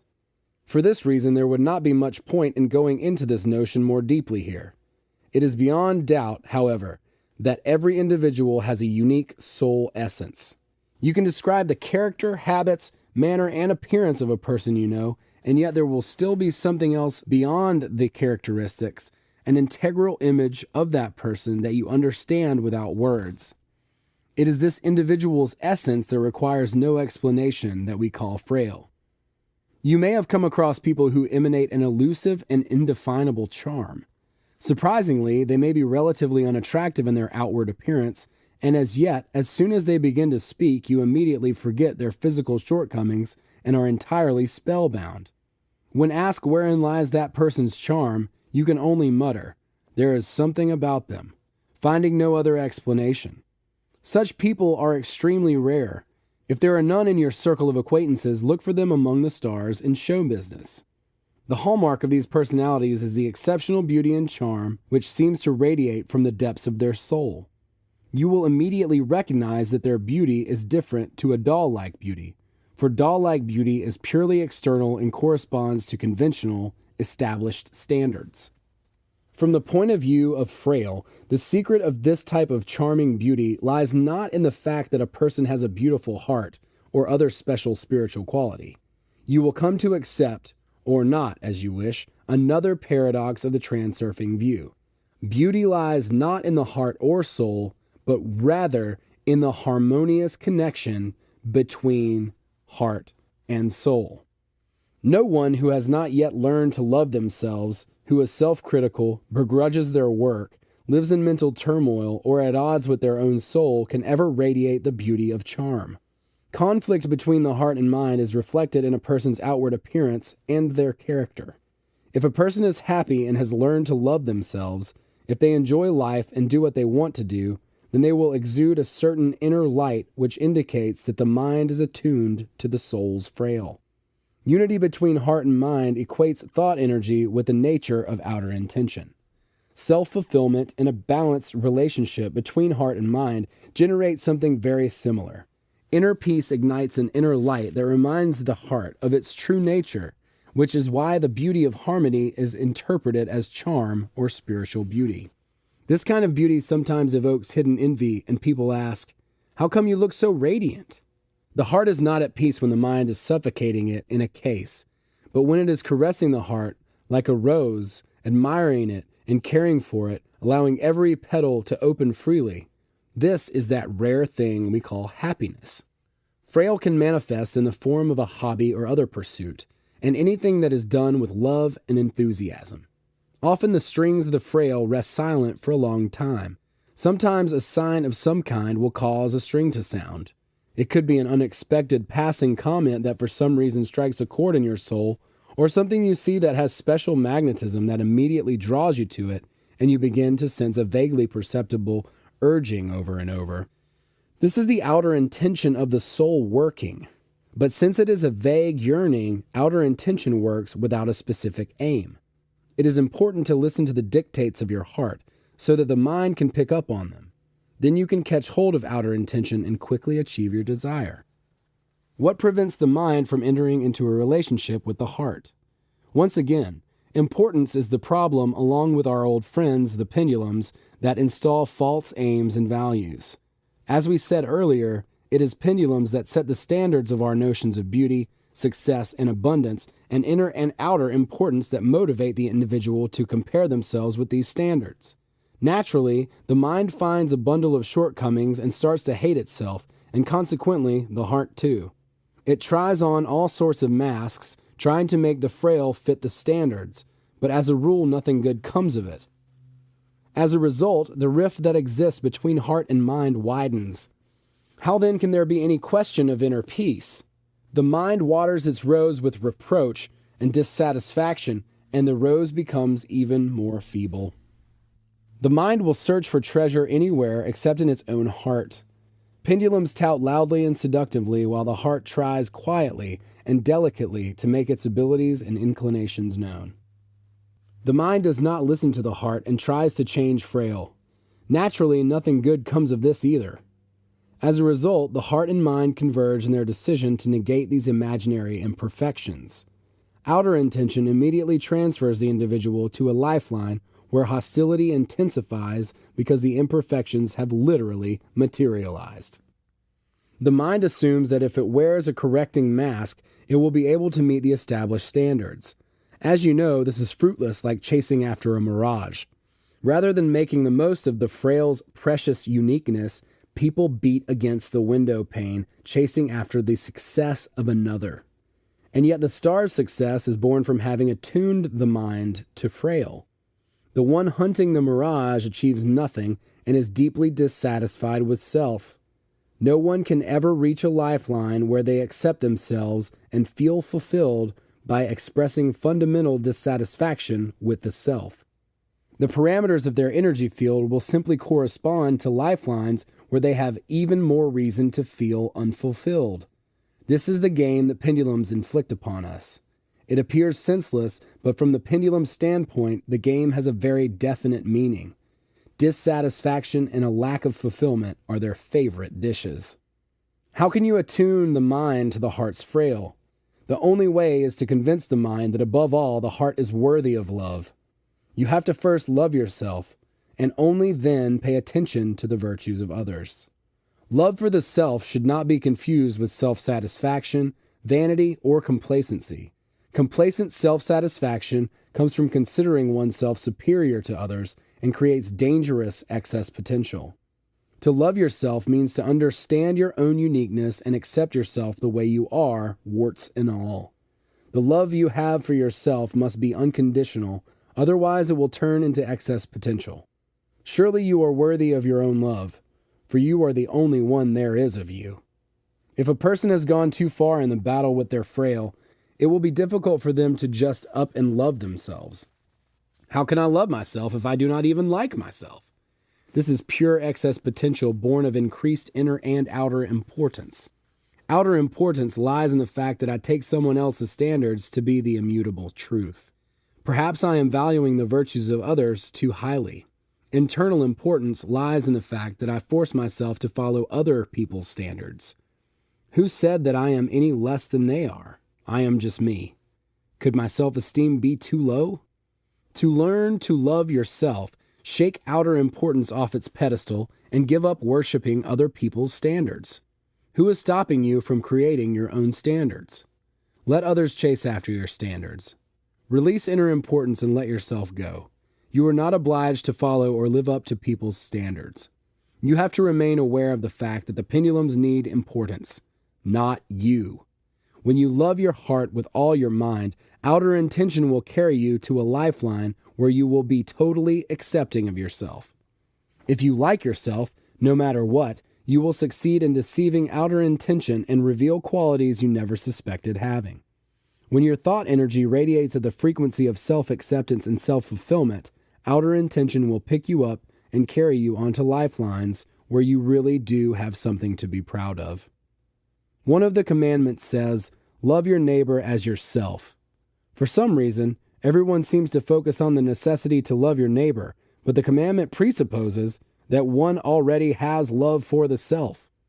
Leave the game enforced by the pendulums and begin to love yourself starting today. Buy yourself a favorite treat and have a personal party. Give yourself some tender, loving care. Some may maliciously continue, "Indulge in all your weaknesses and bad habits." But this is the demagoguery of pendulums, and I see no reason why I should debate with them. You already know what it means to love the self. Weaknesses and bad habits are only induced by pendulums. There is no need to set out in search of the Holy Grail somewhere in the depths of the jungle. The Holy Grail is within you. It is the frail of your soul. Unity of heart and mind. The heart comes into the world trustingly, reaching out with a child's arms. Then it discovers that pendulums have conquered the world and transformed it into a jungle. Pendulums immediately try and convince the heart that no one was expecting it, and that in this world everyone has to fight for a place under the sun and pay tribute to the pendulums. The naive, direct heart must be put in its place straight away. The heart is told that no one is interested in her desires, that there is more suffering than happiness in the world, that holidays are only held on prearranged dates, and that it will have to work extremely hard just to earn a crust of bread. That is it. The heart is crestfallen. The eyes well up with tears of despair, or the heart is increasingly indignant. That's not right. It's not fair. The hackles are up, and it looks as if the only choice is to plod dejectedly along a path enforced by pendulums or scratch away desperately in an attempt to pursue one's own goals. The pendulums take hold of the mind on all levels, mental, emotional, and energetic. The conventional worldview and human behavioral responses are also shaped by pendulums. People think and act in a way that is advantageous to them. The heart, like the mind, also ends up in the conditioning box. There is an element of conditioning in literally everything. People have come to terms with the limitations placed on them and play their role in the game that has been forced upon them. In conditions such as these, the heart gradually retreats to the back burner while the mind takes the reins into its own hands. The mind counsels the heart as if it were a small, unreasonable child. "I know better than you what needs to be done. Your foolish babble makes no sense." In the majority of people, the heart shrinks into a frightened, powerless creature that is left in the corner, mournfully observing all the frantic mind gets up to. Sometimes moments of union between heart and mind occur. In these moments, the heart sings and the mind rubs its hands in satisfaction. But such moments are rare. More often than not, agreement between the heart and mind arises in moments of negation, fear, and hatred. The heart is given no voice in issues of choice. The mind treats the heart as if it were a child asking for a toy in a shop. The mind usually answers in the standard fashion that sounds, "We cannot afford it," and with that, the dream is instantly nipped in the bud. Look at what happens. The child needs the toy now. If you genuinely cannot afford to buy the child the toy, there is nothing wrong with refusing the child their desire. But the heart is willing to wait. And yet the mind places a crucifix on the entire situation with the conviction of an idiot. We do not have enough money. It turns out that the dream is fundamentally unattainable in principle. The mind has a logic imposed by pendulums who gain from keeping adherents on a leash, denying them even the freedom to choose their own dream. The heart has no logic and understands everything literally. The mind insists that there is not enough money, and yet the heart is not asking for money. It's asking for a toy. Arguing that there is no money, the mind places a taboo on the toy. It is unrealistic, elusive, and the heart has nothing else except to close up inside and not mention the toy again. And the dream's funeral is over. The mind cannot see how to realize the dream, and so will not let it into the layer of its physical life. For in life, everything should be logical and clear. The mind should have agreed to having the toy, and then outer intention would have taken care of how to find the money for it. However, the worldview constructed by pendulums does not allow for such miracles. That adherents should have freedom of choice just does not fit with the pendulum's interests. People erroneously accept the rational worldview as an immutable law. This law, however, is a sham and can easily be deconstructed. Sometimes in life, little inexplicable miracles happen. So why not allow one of these miracles into your own life? All you have to do is allow yourself to have what the heart desires. If you brush away the web of prejudice and limitation the pendulums weave around us and genuinely believe that you deserve your dream and allow yourself to have what you desire, it will come to you. Allowing yourself to have is the most important condition for wishes to come true. The mind has other responses for the heart in the toy shop as well that sound, "Do not be silly. I know what you need better than you do. We are a simple people. It is not possible. Not everyone can have these things. You do not have the right qualities or abilities. You can hardly compare yourself with him or her. Just live like everyone else does," etc., etc.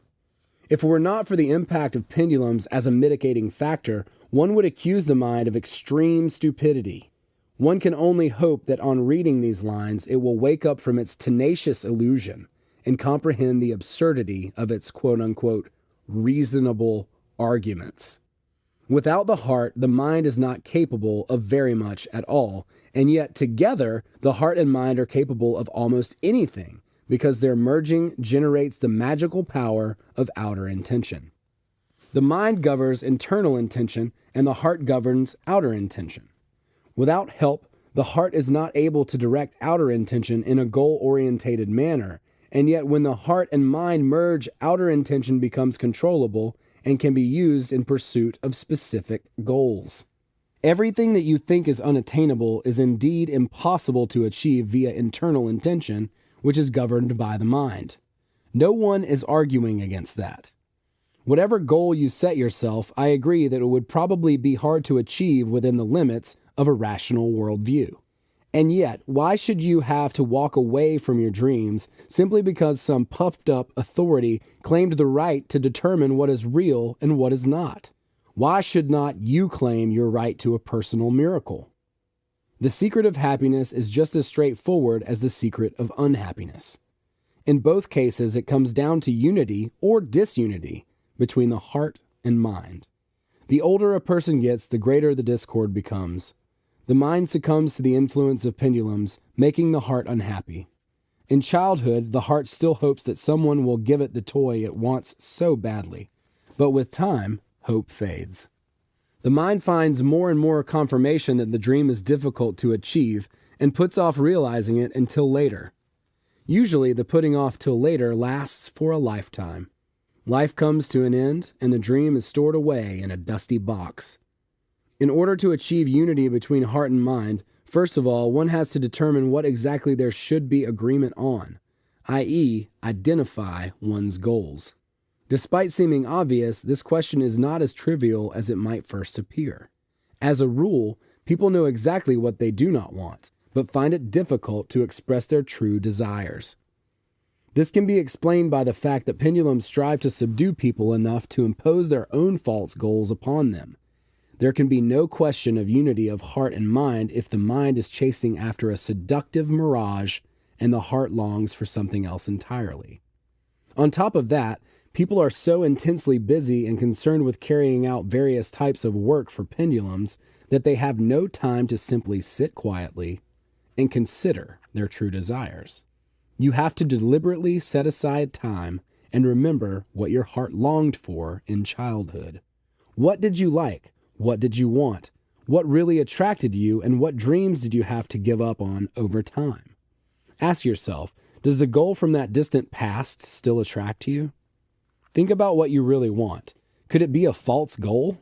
Do you really desire it with all your heart, or do you really just want to desire it?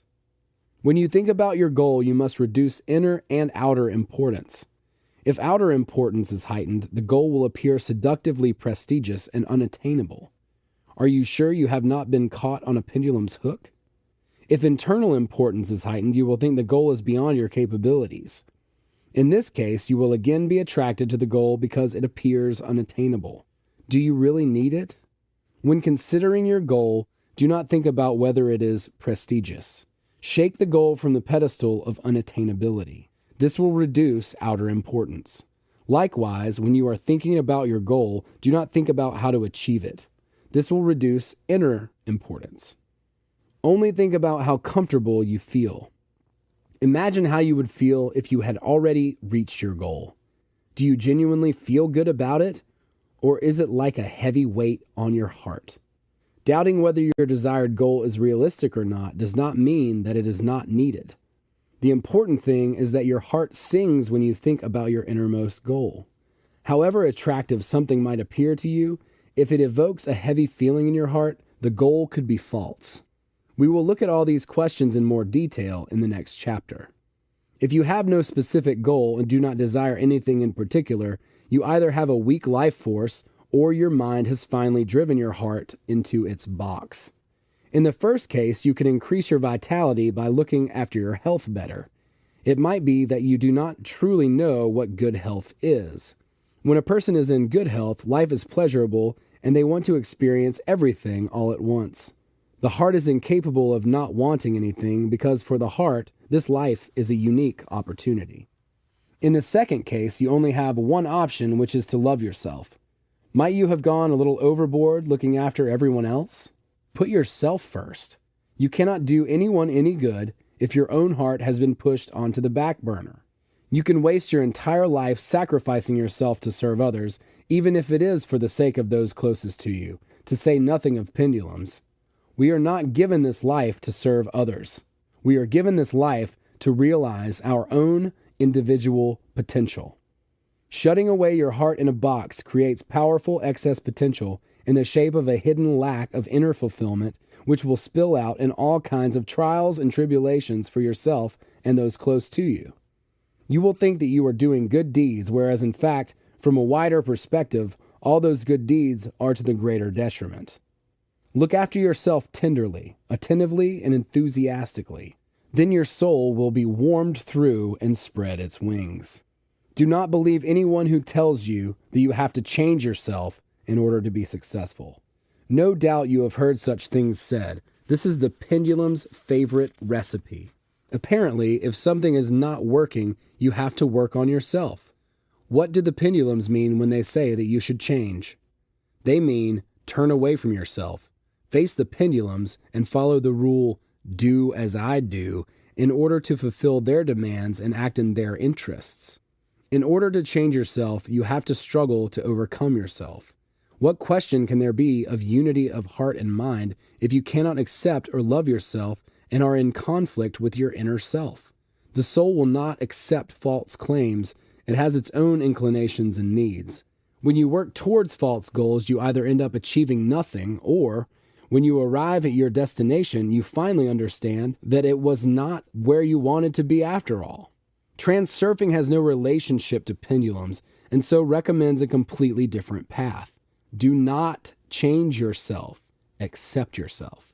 Turn away from the husks the pendulums impose and lure the mind's attention toward your heart.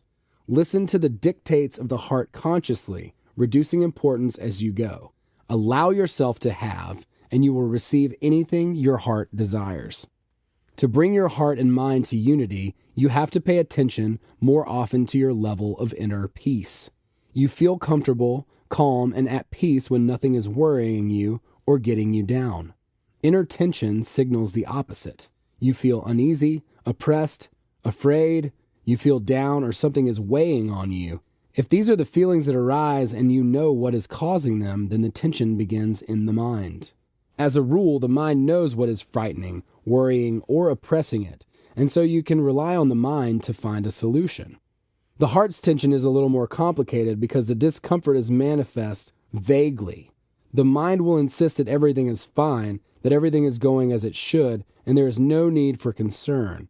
And yet, despite all these reasonable arguments, you know that something is getting you down. This is the rustle of the morning stars. It is not difficult to hear the voice of the heart. The task lies simply in paying more attention to it.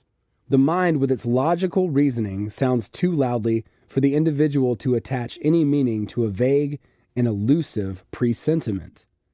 Absorbed in its own logical analysis and prognosis of events, the mind simply is not in the mood to listen to the feelings of the heart. There is no other way of learning how to listen to the rustle of the morning stars than to develop the habit of paying attention to your level of inner peace. Every time you have to make a decision, first listen to the voice of reason, and then the feelings of the heart.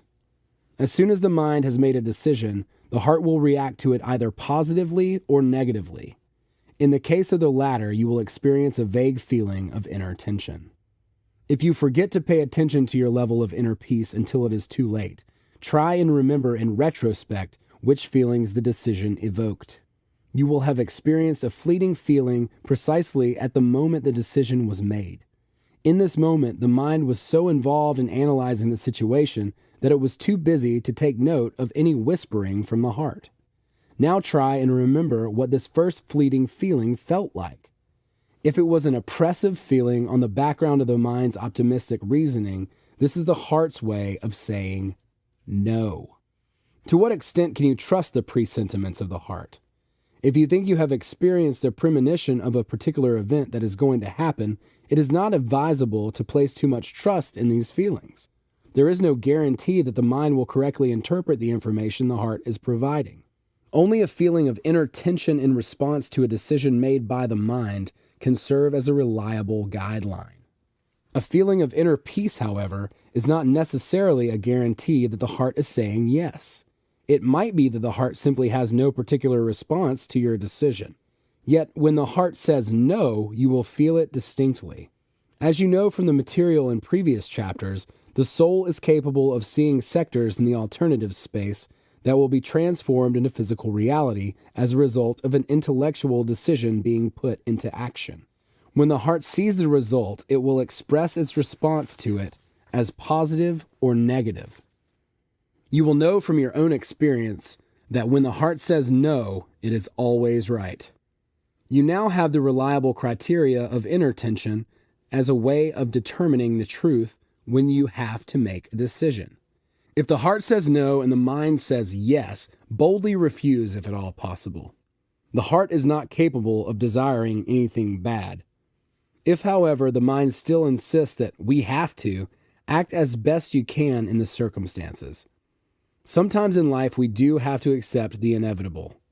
In any case, the criteria for inner tension will help bring clarity and certainty to situations where the scales fluctuate. Once you have achieved unity of heart and mind on the issue of your chosen goals, the next step is to attain unity in the decision to have and act. Internal intention of the mind has to merge with outer intention of the heart. If you act within the framework of internal intention at the same time as directing outer intention in the necessary direction, you can consider that the goal is in the bag. If you are uncertain of the internal intention because you cannot see clearly how to achieve a goal, work on the decision to have. Outer intention is much stronger than internal intention, and it will find a way. You have to achieve the same unity of heart and mind over the decision to have that is present when you experience powerful emotions. The heart and mind are usually united in strong feelings such as adoration, hostility, fear, and our worst expectations. We love, hate, and fear with all our heart. When the heart and mind are united, a passionate feeling is born. As the famous Russian writer Nikolai Chernovsky said, "The one who does not know how to hate will never learn to love." If the goal is chosen correctly, the heart and mind will both be satisfied. The feeling of pleasure that arises can only be marred by thoughts of how inaccessible the goal seems, or if the goal is beyond the person's individual comfort zone. Slides can help correct the situation if the mind doubts the potential reality of the goal and the heart feels bashful in the director's chair. You already know how slides work. By widening the limits of your comfort zone, you will achieve the passionate joy of unity in which the heart sings and the mind rubs its hands in glee. I repeat, when considering your goal, don't think about how prestigious it is or how achievable it is, or how exactly you might achieve it. The only thing you should pay any attention to is how comfortable it makes you feel. Does thinking about it make you feel good or bad? This is the only thing that matters Otherwise, you may end up confusing feelings of inhibition with feelings of inner tension. When faced with a challenging or unfamiliar situation, it is natural to experience some reluctance, inhibition, or shyness. You may wonder, can all this really be for me? Whereas gut feelings and inner tension are associated with dejection, chore, oppressiveness, responsibility, despondency, apprehension, and painful anxiety. If creating slides does not ease the feelings of inhibition, then what you are experiencing is clearly a negative gut feeling of inner tension. In this case, you should be totally honest with yourself and decide whether the goal really is that essential after all. Soundbite slides. Human perception can be divided into three main types: auditory, visual, and kinetic. Some people can better operate with visual images, others are more sensitive to sensation, and the third group is particularly receptive to sound. Until now, we have talked about creating slides with a preference for visual and sensory objects. Some spiritual development practices use positive affirmation, which involves a person repeating their goal as a positive statement many times over in their mind. For example, I have perfect health, a powerful energy field, and inner peace. I am calm and confident. Multiple repetitions of phrases like this spoken aloud or silently are most suited to people with auditory perception. However, there is no such thing as an absolute type, so anyone can use the positive affirmation technique successfully. Affirmations work in the same way as slides, but when you use a positive affirmation, you have to take into account the difference between the language of the heart and the language of the mind. Firstly, the heart does not understand words, and so mindless repetition will have no effect on it. The heart only understands feeling and thought, which goes beyond words. Words can be used to stimulate thoughts and feelings to a certain degree, but they are not as efficient because speech is a secondary medium. It is more effective to feel something once than to repeat it 1,000 times in words. Strive to experience the feeling and repeat the affirmation simultaneously. Secondly, each affirmation should have a narrow focus. There is no point in grouping several goals together in the same affirmation. For example, the affirmation cited above would seem to have great contents because it includes everything you might need in life, but you will not be able to evoke the whole set of associated sensations when you are repeating the affirmation. Thirdly, avoid humdrum monotony and uniformity. Every new series of repetitions should be accompanied by fresh elements of feeling and experience. For example, if you consistently repeat to yourself, I am calm and confident, these words will very soon lose their meaning. Desire has to be nurtured and persuaded. Intention, on the other hand, acts instantly, with confidence appearing in the moment of your intention to be confident. Therefore, if you want to be confident with intent. Finally, there is no point in creating an affirmation that fights against an effect, without first eliminating the cause. For example, there is no point in repeating, I have nothing to fear and nothing to be worried about, if the cause for concern is still present in your life. Moreover, the affirmation should be designed to have a positive note. Instead of endlessly repeating what you would like to avoid, program yourself to the result you wish to achieve. For example, the negative affirmation, I am not afraid or concerned, would be more effectively replaced with a positive affirmation such as, everything is working out well for me.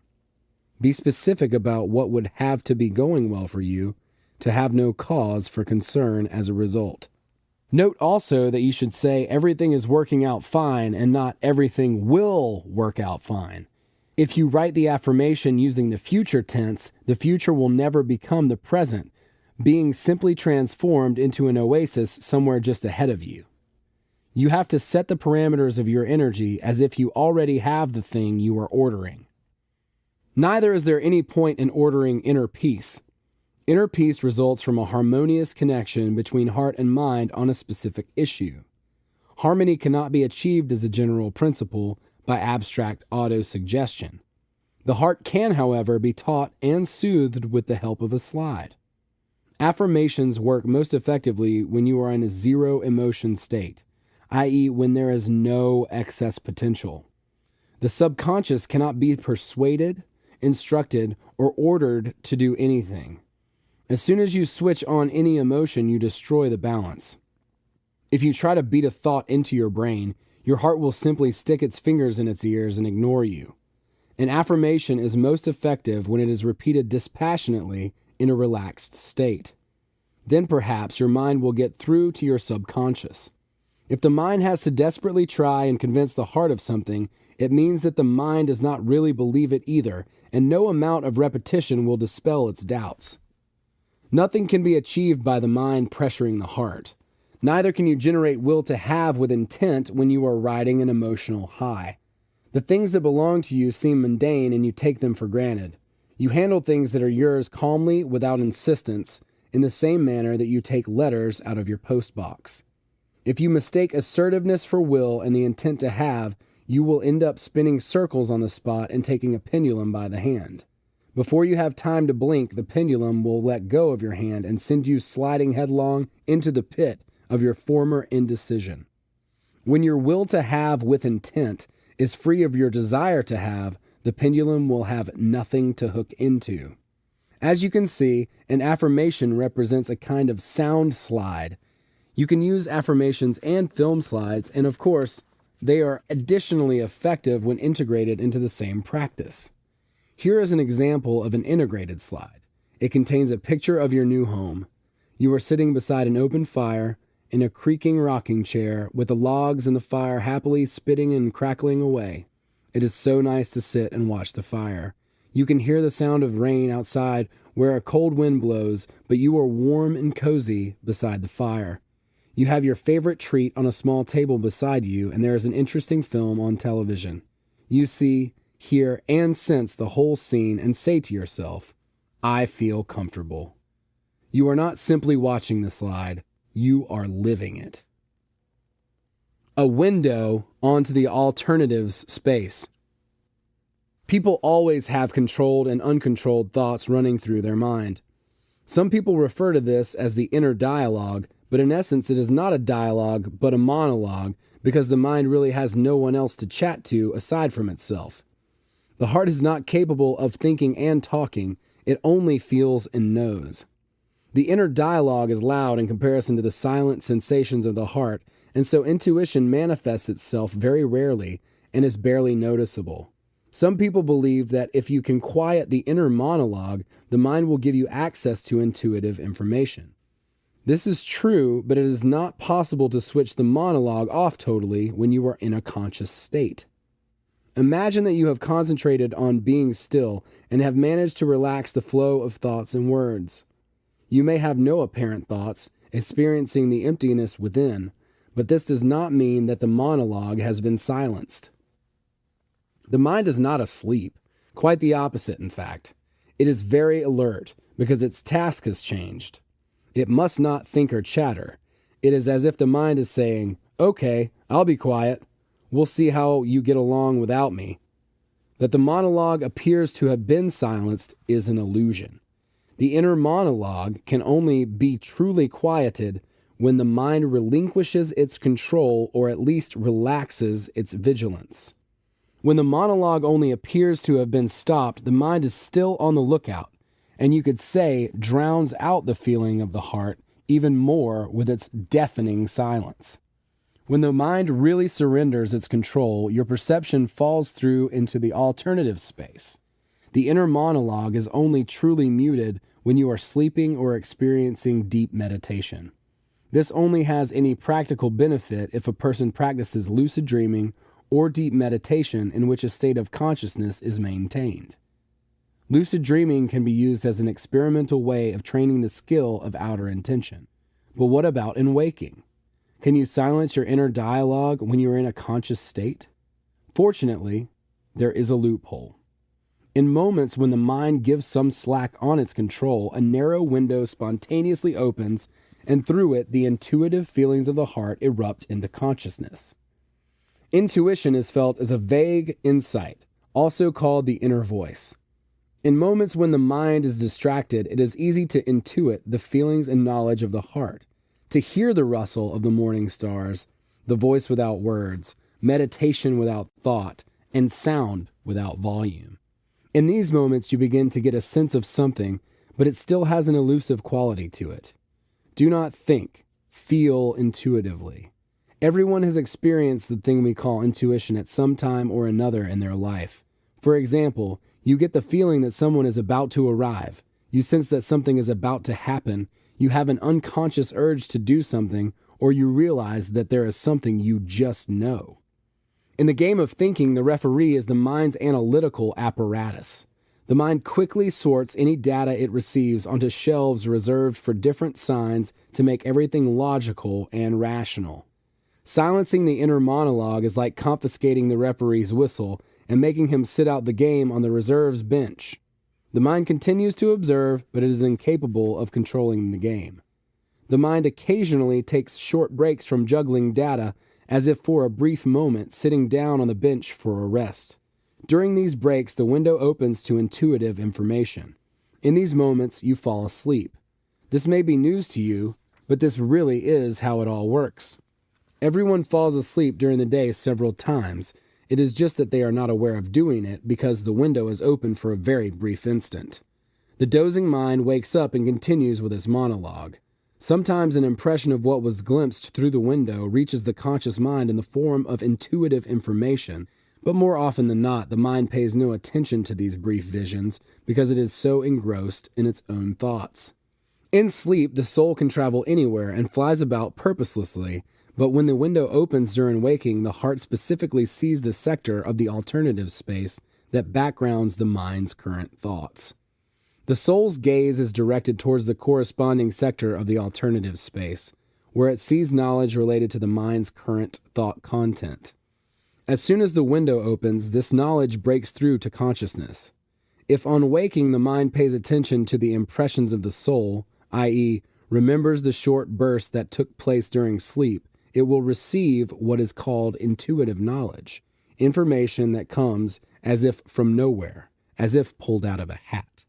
An intuitive revelation is sometimes claimed to be a spontaneous flash of mental insight, or a solution that suddenly falls into the mind as if out of a hat, as well as a solution the mind comes to of its own accord. So where exactly does this knowledge out of nowhere come from? In the conventional worldview, people usually close their eyes to this strange type of occurrence and make allowances for it, accepting it as a quirky feature of the mind. Based on the Transurfing model, we can see that inspiration works quite differently to the explanations people usually come up with. The mind finds a solution to a problem via logical inference. Revelation, i.e., the missing link that cannot be obtained from the existing chain of logic, comes from the alternative space through the medium of the heart. The subtle feelings of the heart are manifest as anxiety and depression, or excitement and high emotion. All these feelings can be covered by one term, vexation. It is as if the heart is striving to communicate something to the mind, but cannot quite explain what it wants to say. Lingering anxiety, guilt, the burden of responsibility, and depression can become transformed into physical reality in the shape of our worst expectations. In all these feelings, there is unity of heart and mind. Our worst expectations become a reality due to outer intention. We know that misfortune never comes alone. With these energy parameters, we shift onto the worst lifelines where misfortune has no chance of getting lonely. Sometimes an induced shift shoves us into a run of bad luck that takes us a long time to free ourselves from. You will notice that when you experience the state of lingering anxiety, your worst expectations are immediately realized. Outer intention moves you onto unsuccessful lifelines where the situation escalates before your very eyes. The heart actually helps to materialize the misfortune it has foreseen because it is united with the mind over its worst expectations. You can turn outer intention to your advantage by establishing unity of heart and mind on the question of your best expectation. Transurfing recommends abandoning importance and negativity and consciously directing your thought energy toward the achievement of your goal. As you're already aware, the conscious use of slides can help attune your thought energy, and the same technique can be applied when the window opens as long as you can catch the moment. Intuitive knowledge and premonitions come to us spontaneously.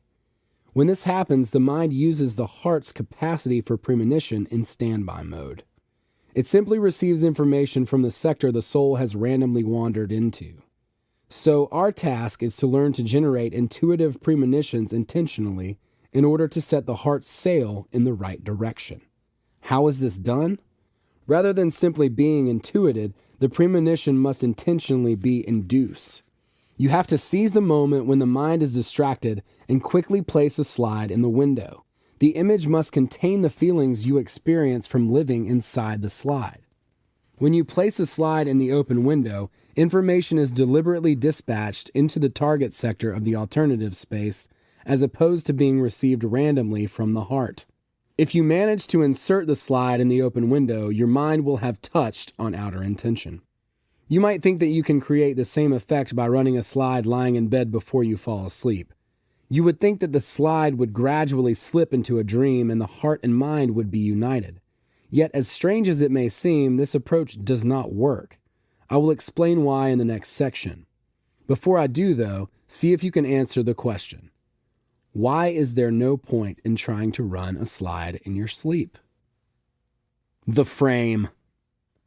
A transitional zone exists between the moment in which we have an intuitive premonition of an event and the actual event as it is shaped by outer intention. In other words, when you intuitively sense that a certain event is going to happen, your thoughts brush across it without thinking. Then, ordinarily, the event is later materialized, particularly if the mind agrees with the heart's premonition.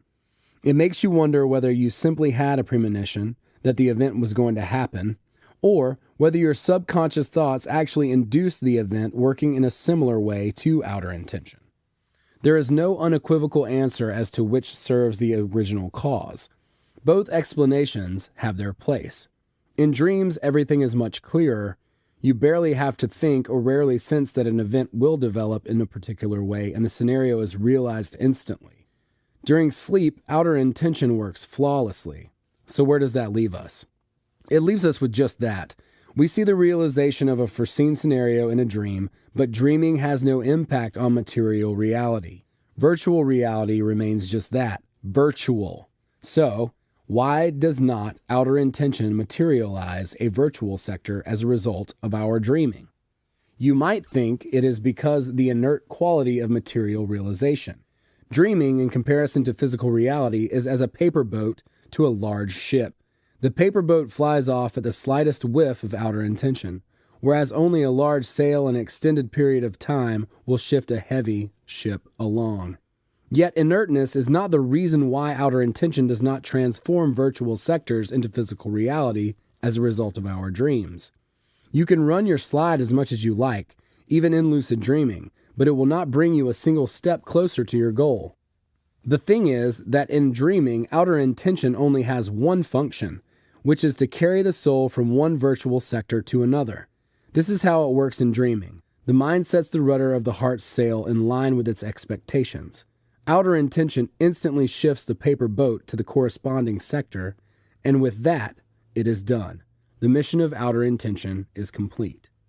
In physical reality, the work of outer intention can never be completed with one small puff. The wind of intention blows, but the ship is unmoved.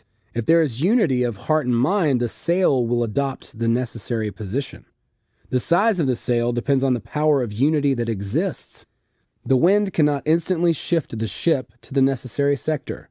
The qualities of a person's thought energy may already correspond to the target sector, but material realization lags behind in the previous sector. In order for the target sector to be realized, the wind of intention has to work for much longer. The outer intention that works in dreaming has no chance of shifting a ship for the simple reason that the ship's sail has been taken down, leaving just the small rudder of a paper boat to do its work. The wind of intention can propel the paper boat in dreaming, but its capacity for material realization is powerless to work on a ship. This is why running a slide in your sleep will not help the process of material realization. The heart's sail is sufficient to power flight around virtual space, but is totally different to the kind of movement that occurs in material realization. In lucid dreaming, the slide's only function is to widen your comfort zone, and this is enough. If you practice lucid dreaming, the slide can be an excellent way of widening the limits of your comfort zone in your sleep. In waking, both your conscious and subconscious mind are firmly anchored in the material world. The mind keeps the heart clearly focused on the sector of material realization. As we showed earlier, the mind is constantly correcting its perception to fit in with the established template. By running the slide in waking, you attune your thought energy to an unrealized sector of the information field.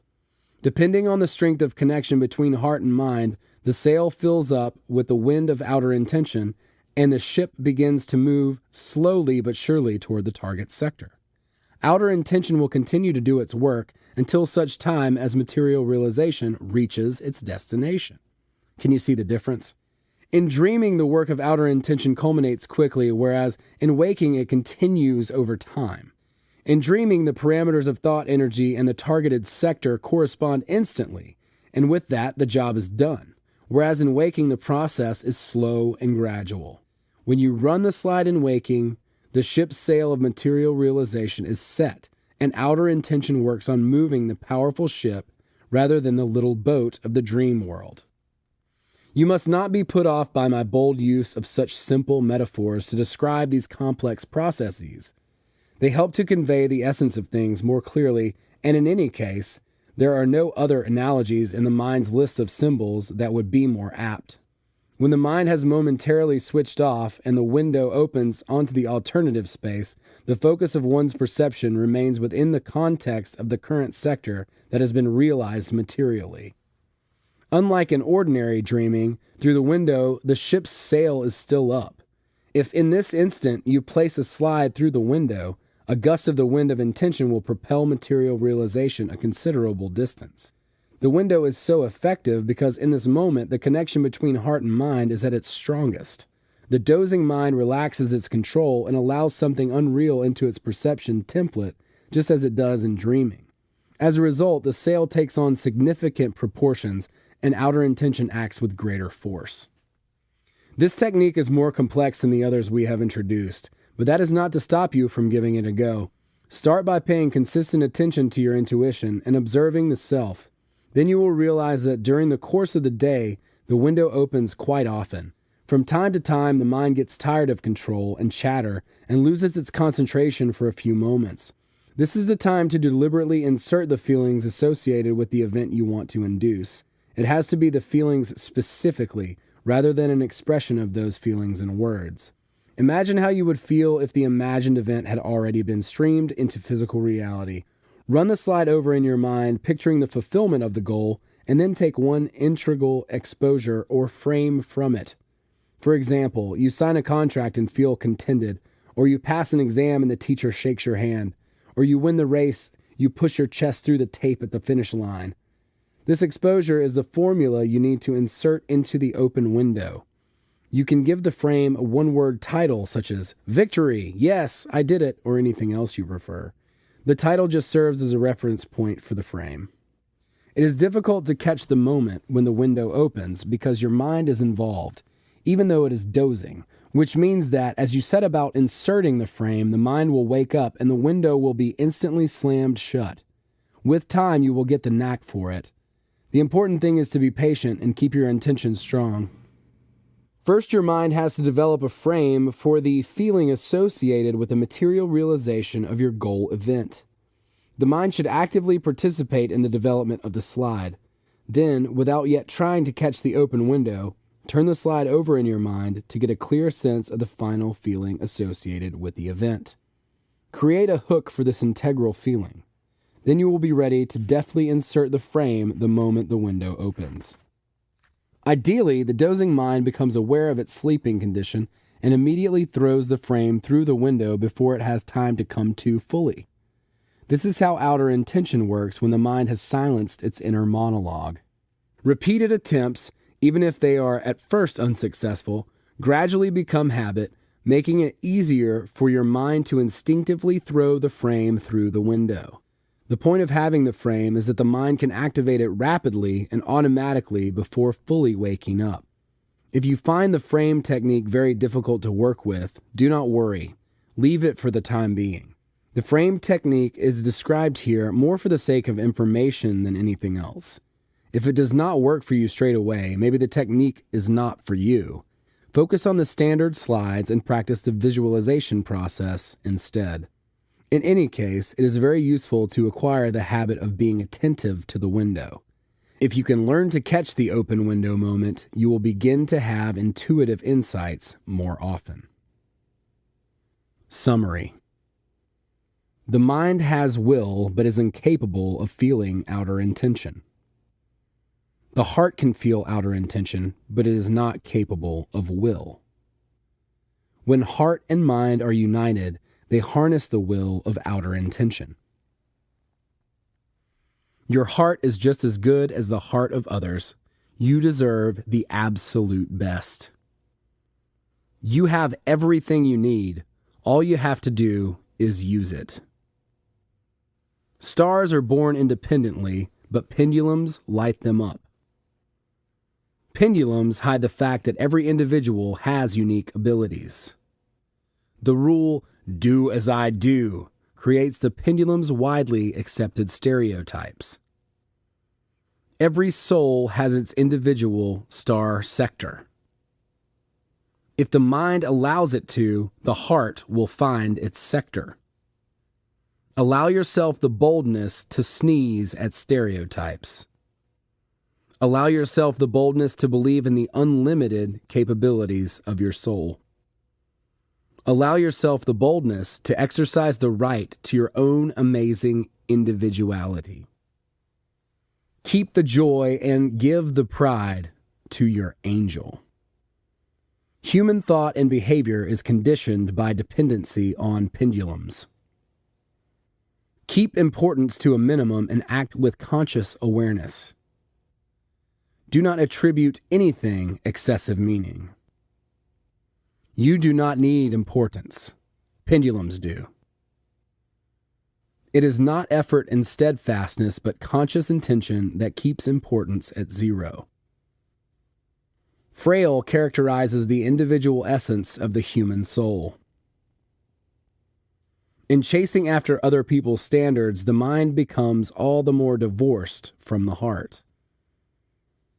You will acquire many hidden virtues by attuning your mind to the soul's frail. In a state of unity, the heart sings and the mind rubs its hands in satisfaction. Focusing on the means, the mind places a fatal cross on the elusive goal. Allowing yourself to have is the most important condition to fulfill your desires. Despite all its attractiveness, if something weighs on you, the goal may be false. Never believe anyone who expects you to change yourself. Inner discomfort manifests as heavy anxiety, a feeling of being burdened and oppression. A feeling of inner comfort does not signal an unequivocal yes. A feeling of inner discomfort signals an unequivocal no. When considering your goal, do not think about how prestigious or realistic it is. Do not think about the means to achieving it. Give your attention to how comfortable thinking about it makes you feel.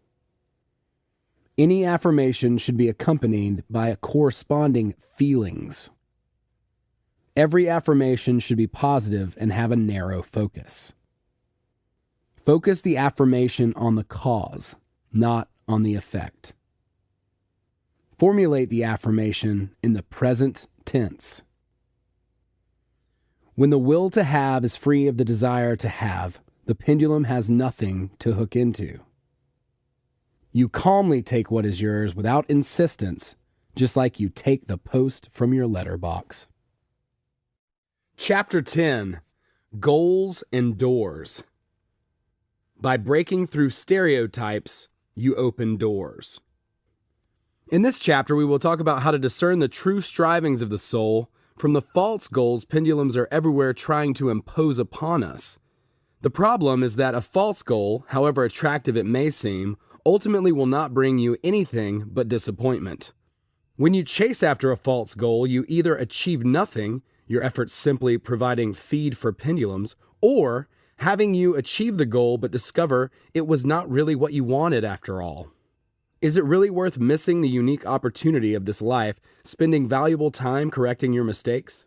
Despite the fact that a lifespan seems a long time, it passes quickly and unnoticeably, and so it is essential that you learn to find the things that bring you personal happiness. I do not want to start this chapter with theory, as the reader is no doubt tired of complex theoretical explanations. I have tried as much as possible to keep the expression of ideas from being too heavy, but fear I may not have always succeeded in doing so. This is perhaps unavoidable, as the questions we have touched on are a little offbeat, and the conclusions drawn no less unusual. Your mind would never have taken the ideas of transurfing seriously if I had not given at least some kind of theoretical basis for them. However, the worst is behind us, and I will begin this chapter with questions of a more practical nature. The clearest and simplest mark of your ability to determine your own goals is evident in the way you choose your clothes. Searching for new clothes can also be a good exercise in helping you to choose your own goals effectively. If you think back, there have probably been occasions where you have purchased something you thought was suitable, only later to discover that you did not like it anymore, it no longer suits you, or it has some kind of defect. There may have also been occasions when you saw something you liked and bought it straight away without hesitation and are happy with it still. The difference between these items is that in the second scenario, they are meant for you, and in the first scenario, they are meant for someone else. The first type that attracted you is meant for someone else. It may be something you saw on a mannequin or something a friend was wearing. Just because something looks good on someone else does not mean it will necessarily look good on you. It may have nothing to do with a shortcoming in your figure or other virtues. It is terrible being a mannequin that everything looks great on. It is individuality, successfully emphasized, that makes an impression, not a copy of the widely accepted notion of beauty. I know I'm not the first person to have said this, but nonetheless, people spend a lot of time out shopping and not knowing what to buy. Knowledge of style, a feeling for fashion, and even good taste does not help.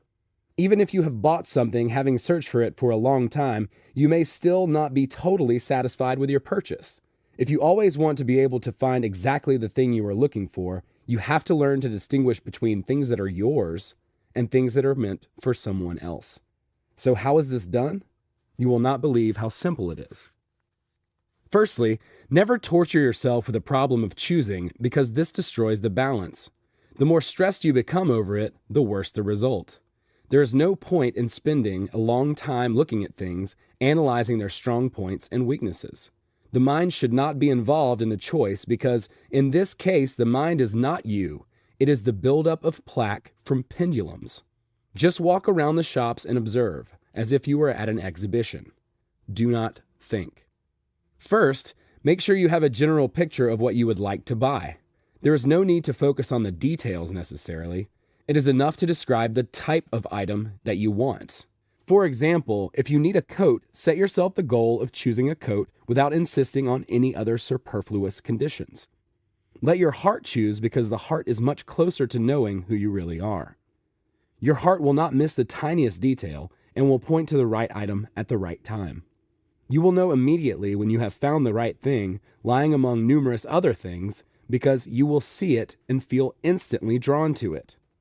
I emphasize once again that you should not analyze why you are attracted to any particular item.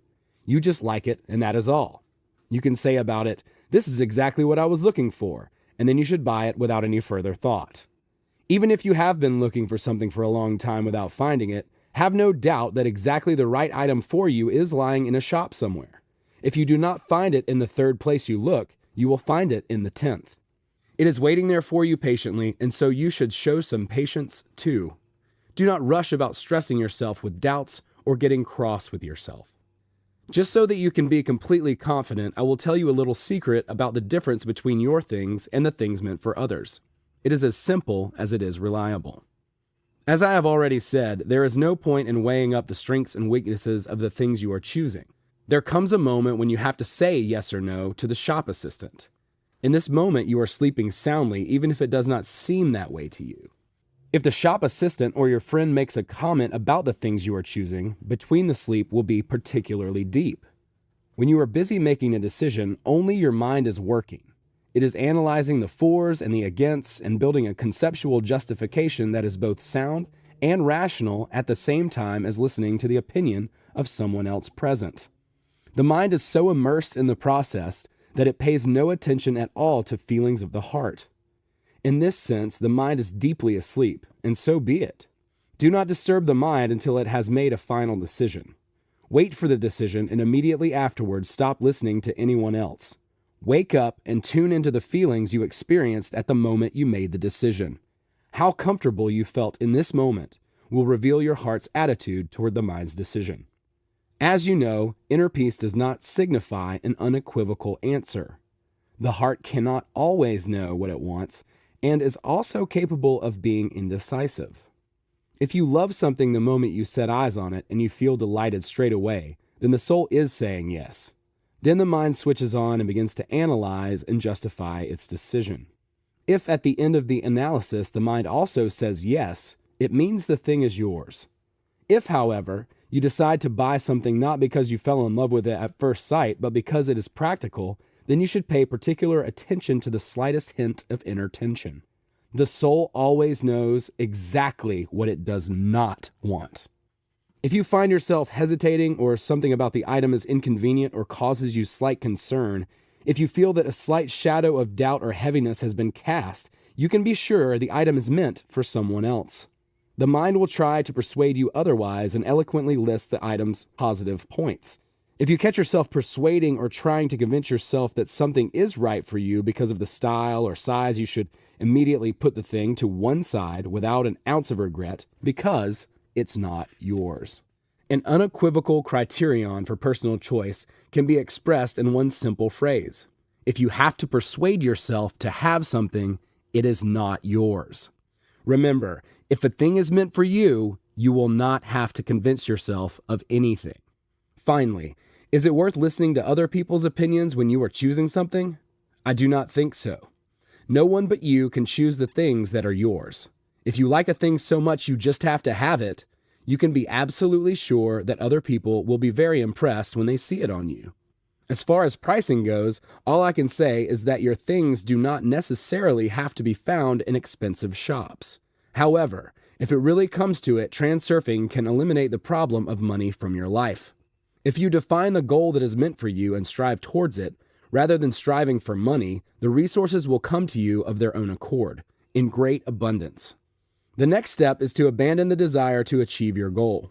You are calmly aware that your thing is waiting for you somewhere, and you know exactly how to distinguish it from things that are meant for another. This assures that importance is kept at a minimum level. Immediately after having made your decision, you wake up and allow in the awareness of what the decision felt like. This means that you are acting consciously and determining the game script. Having made a final decision, you rely on how comfortable it makes you feel inwardly. You will not be mistaken because fortunately there is reliable support available in this shaky world. Unity of heart and mind. Finally, you will make the task much easier if you forget about strict planning. Rather than tying yourself to circumstances or stubbornly insisting on your own ways of doing things, trust the alternatives flow. Life can be an easy holiday if you allow it to be. Take what is meant for you calmly and without insistence. As you can see, the process of choosing things encompasses all the main principles of transurfing. You wander around the shops as if you were at an exhibition. You simply observe without necessarily setting yourself the concrete task of buying something. Now you have a simple but powerful tool at your disposal. Now you can go shopping with ease, and even if you do not buy anything, this time you will know that you have protected yourself from the things that are meant for others. You will be calm and confident in yourself because you know that the thing you need is somewhere waiting for you and you are sure to find it. The main thing is to remember that before you finally answer yes or no, you have to wake up and listen consciously to your feelings. This technique will not work if you are choosing clothes for someone else, for a child perhaps. At least it will not work with the same level of accuracy. Your soul cannot choose something meant for another, so you have to rely on being guided by practical concerns. At the same time, You can give the child the chance to choose for itself. Unlike adults, children are very good at finding the things that are theirs. Of course, this technique does not apply only to clothes, but to any other case where you have to choose something for yourself. I would very much like to hope that the book you are holding in your hands is quote unquote yours. How to become a trendsetter. Did you ever want to become a trendsetter? Previously, you had to watch how others dressed and try to keep up with the fashion. But did you ever ask yourself who created fashion? Fashions already exist before they reach the salons of the leading courtiers. New trends are created by people who are relatively free from pendulums. They are ruled by their own independent judgments and preferences. They dress by listening to their heart and hit the mark. Their idea is then noticed, picked up on by others, and begins to spread spontaneously. This is how they begin to dictate fashion. If you blindly follow the latest fashions, you can totally cripple your outward appearance. If you observe other people, you will notice that certain individuals dress extremely elegantly, but not in the latest fashions. You can see immediately that these individuals have a certain edge, and it would not occur to anyone else to accuse them of being unfashionable. Quite the opposite, in fact. Everywhere you see people dressed strictly to fashion, but you cannot help feeling sorry for them because it just does not suit them. They are imitators, blindly traveling the road of inner intention towards another's goal, buying into a fashion created by pendulums. Rather than understanding their own preferences and what really suits them, they follow the pendulum's rule, do as I do. A French saying comes to mind that goes, do not be afraid of looking unfashionable. Be afraid of looking silly. Style is just the outer, superficial side of fashion. The essence of fashion is conveyed when a person finds clothes that fit the style of context and complement their individuality. You have to be sure of what you really want, to look fashionable or to look elegant, because these are not the same thing. What do you think is better? You can dress in some weird retro style way off the spirit of the era, but if the style is yours, everyone will be green with envy. You have probably already realized that following the fashion is nothing other than participation in the pendulum fashion game. The fads of fashion come as quickly as they go. They are one of the most perennial pendulums. There is nothing wrong with succumbing to its influence. The important thing is to be aware you are doing it and gain the benefit of the fashion for yourself rather than simply paying tribute to it. You can create your own fashion pendulum. It is very simple to do. You just have to turn away from the pendulums and towards yourself. Set yourself the goal of looking elegant and interesting. You do not have to make anything too specific. Just walk around the shops and look at what is on display using the method described above. Forget about the current fashion. Pay attention only to what you are feeling when you are looking at things. Turn off the analysis apparatus. Stop thinking, comparing, and expostulating. The moment you catch yourself trying to reason and speculate, stop the process immediately because it is futile. Instead, listen to the rustle of the morning stars. You might not be very successful at it when you first start, so it is better not to set a time limit on things. Let go of the desire to achieve your goal. If it does not work, well, you have not lost anything. Take off the pressure of having to achieve your goal. Reduce importance and relax control. Just window shop. Try things on out of curiosity and trust the alternatives flow. It can be useful to run the slide of your goal in your mind while you are shopping. The slide must include the quality of how you feel when you attract a lot of attention because you are looking so elegant, interesting, and different rather than being a detailed picture of what exactly you look like when that is happening. Give up the desire to find something artsy and extraordinary. The extraordinary does not necessarily guarantee success. Believe me, you will stumble upon all sorts of unexpected discoveries. After a while, you are sure to discover unusual and original ways of putting things together. As soon as the heart and mind are united, you will experience an incomparable feeling, a combination of surprise and delight. You will recognize it straight away, and rather than saying to yourself, "This is what I was looking for," you will want to cry out something more like, "No way! That's amazing!" That is how it works. Your potential is only limited by your own intention. The secret to success lies in freeing yourself from pendulums and going your own way. So what do pendulums do when they see a new star rising on the horizon? As you know from previous chapters, they light it up. They have no other option than to make you a star, i.e., their favorite. Because pendulums need to be in control of everything, they will even help you. If you are lucky, you will become the favorite of your own pendulum creation. All that has just been said relates to more than clothes, of course. You can apply the same principles to everything you do. It is such a luxurious privilege to be yourself. It is the one privilege everyone can afford, but only a few muster up the courage to enjoy. The only reason for this is that people are dependent on pendulums who need obedient puppets, not free-minded individuals. You just have to understand the principle, free yourself from their needless influence, and be yourself. In other words, the mind has to include one simple truth into its list of references. Everyone owns a precious treasure, the uniqueness of their soul. Every individual carries the key to success in their pocket and yet leaves off seeing it. Have your mind take the heart by the hand. Take it to the shops and let it choose its own toy. Unity of heart and mind is at such a rarity that you can literally sell it at a huge profit. All great achievements of art and culture are an expression of this unity. Stars become stars only because people are interested in what is missing from their own lives. Unity of heart and mind. Other people's goals. Until now, we have looked at the outside world as an alternative space with sectors linked together in lifelines. If the parameters of a person's thought energy correspond to the energy of a given sector, that sector is then transformed into physical reality through the process of material realization.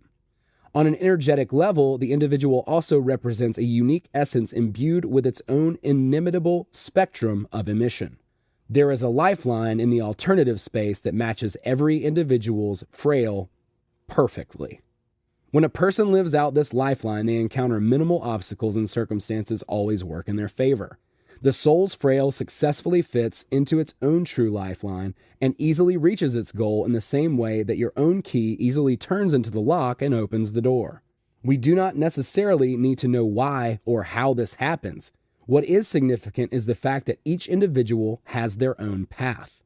When a person walks towards the right goal along the path meant for them, everything turns out favorably. When the opposite happens and a person turns off the path they were traveling, they meet with all kind of adversity, and life becomes a continual battle for survival. This is a tragedy for the soul. You get upset if the weather is foul at the weekend, so imagine how the soul feels when it sees the unique chance given to it in its lifetime being wasted. The soul can see how the mind, infatuated with pendulums, ruins its life, but it is powerless to change things. When the soul comes into this world, it does not know exactly what to do, what it wants, and what to strive for. If the soul does not know exactly, it can at least guess, but the mind will not listen. Then the pendulums put the mind into circulation, imposing on it their own goals and game rules. They force people to choose goals that are not their own and to crowd around other people's doorways. The soul's feeble attempts to influence the mind come to nothing, so powerful is the pendulum's influence. For many of us, the idea that success only comes from grueling hard work is instilled in us from childhood.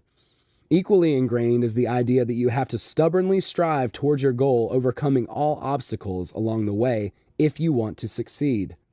One of our greatest delusions is that we have to fight for happiness, be stubborn, persevering, overcoming countless obstacles, and basically fighting for a place in the sun. This is particularly misleading and an undermining formula. Let us look more closely at how this received ideal was formed. Normally, a person turns off their path when they succumb to the influence of a pendulum. Naturally, numerous obstacles start piling up in front of them. If a person wants to be happy, they have to overcome the obstacles, don't they? Can you guess where the delusion is? Perhaps the delusion lies in the fact that the person effectively begins working towards someone else's goal, passing through someone else's door. But no, this is not it. Again, the answer is surprising, like everything else in this book. The fundamental misconception lies in the erroneous conviction that if a person overcomes the obstacles in front of them, happiness will be waiting for them on the other side. This is the illusion. There is no happiness on the other side. However hard a person tries, they will always find themselves chasing after the setting sun. No happiness awaits a person in the near or distant future when they are living a lifeline that is not their true path. Many people just feel depleted when, not without great difficulty, they reach their goal. What happened to happiness? Well, it was never there in the first place. It was just a mirage of illusory happiness created by pendulums to make people give up their energy. I say again, happiness is not out there somewhere just ahead of you. It is either in your current lifeline right here, right now, or it is not there at all. What does happiness look like in the Transurfing model? Maybe it is something you arrive at when you have attained your true goal. You guessed wrong again. Happiness is what you experience on the journey towards your own goal, on the path through your own door. When a person is on a lifeline meant for them and following their own true path, they experience happiness in the present moment, even if attainment of the actual goal still lies ahead. Life becomes transformed into an ongoing celebration. When the goal is achieved, they will be doubly happy, but in the meantime, the process of striving makes every day a holiday. Movement towards someone else's goal, however, places happiness in an illusory future. Achieving a goal that is not truly yours will bring disappointment and depletion, but never happiness. Your goal is the thing that makes you feel deeply fulfilled. It is not something that fulfills you temporarily. It is the thing that gives you a sense of the real joy of life. Your personal door represents your journeying along the path towards your goal, experienced with passion and inspiration. It is not necessarily that everything comes easily, but when you are using your own door, you do not feel depleted. On the contrary, you feel energized. When you work towards your own goal through your own door, obstacles are easily overcome, and work does not feel like a burden. If you are making maximum effort to achieve your goal, but left feeling uninspired and fatigued, either the goal is not meant for you, or you are banging on the wrong door. These are the features of goals that are not your own. A foreign goal always feels like an obligation. It is punishing and forced. If you feel that your goal represents an enforced obligation in the slightest way, you should dump it boldly. If the goal is yours, you should not have to persuade yourself to work on it because you will be enjoying it. When you work towards a foreign goal, there will always be numerous obstacles to overcome along the way, and it will always be a struggle. The pendulum requires everyone to work like a cog in the greater machine, and so when you are working for a foreign goal, you will continue working even though it is a slog, because you have been programmed to believe that everything will come to you eventually if you can just work hard enough. If you are strong and cool, you will master yourself, clear everything from your path, survive hell and high water, and finally win your place in the sun. If you are weak, shut up and know your place. A foreign goal is presented as being fashionable and prestigious. Pendulums need to lure you away from your perfect lifeline, and so they do their best to offer a really delicious-looking carrot to trigger the adherent's mind into rushing headlong after it. Pendulums cannot always force you to follow the rule, do as I do. You have to want to observe the rule, and so myths are created that tell the story of the star's successful career. The pendulums demonstrate the pattern of their success and leave you with a choice of either repeating someone else's experience or ending up with nothing. For how could you possibly know how to achieve success? The pendulums clearly know exactly what a person must do to become successful, and the results are there to prove it. As we have already demonstrated, stars achieve success precisely because they do not follow the rule, do as I do. They go their own way. Only your soul can know the algorithm of your own individual success. A foreign goal attracts you by nature of seeming unachievable. The human psyche is such that we are attracted to everything kept under lock and key. It is human nature to long to possess things that are unavailable. This feature of the human psyche originates in childhood when we have many desires, but very little is accessible to us. When a child is refused a toy, it will often play up until it gets it, and yet when it finally receives the toy it so longed for, it suddenly loses all interest. Adults have their own toys and get themselves just as wound up over them as children do. For example, a grown-up child with a terrible voice and no ear for music thinks they love to sing. In reality, the little nightingale just doesn't want to accept the fact that singing is not for them. Everyone else can sing. Why should they be any better than me? So when considering your goals, drop the importance of the goal and ask yourself, do I really want this with all my heart and soul, or do I just enjoy wanting it? If achieving the goal would mean that you could prove something either to yourself or to others, then the goal is also misguided. Your goal does not hang around your neck like a lead weight. It gives you genuine pleasure. A foreign goal is imposed by others. No one but you can define your goal. You can calmly hear out the teachings of those who know better on how you should act, but afterwards you must draw your own conclusions and act as you see fit. No one should presume to teach you what you should be striving towards, and such a rude intrusion into your soul should quickly be nipped in the bud. Your heart has enough to put up with listening to the foolish ideas of the mind. No one else can point you to your goal. The only exception, perhaps, being via the casual passing phrase. As you remember, phrases mentioned in passing can serve as signs. When a passing phrase is a sign, you will sense it instantly. An unintentional phrase can unexpectedly ignite a flame in your soul. If the phrase touches on your goal, the heart will become enlivened, prompting you to the awareness that this is what you need.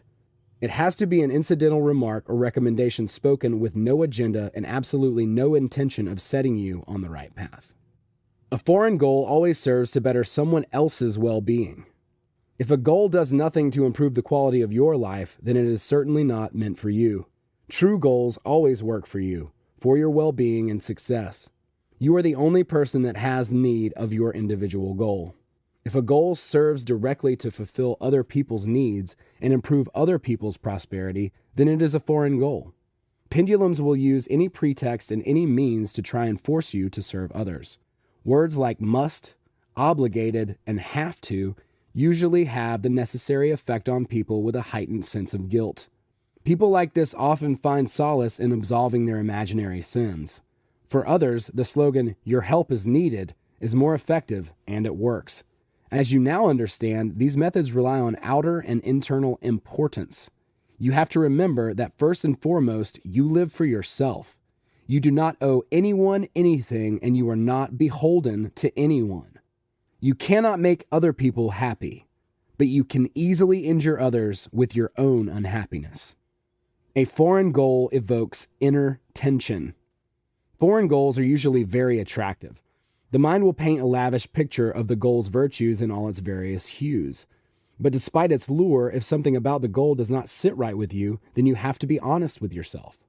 Obviously, the mind will not want to listen because it is sure that everything is fine. So where does the shadow of apprehension come from? This is a good time to repeat an important rule from the previous chapter.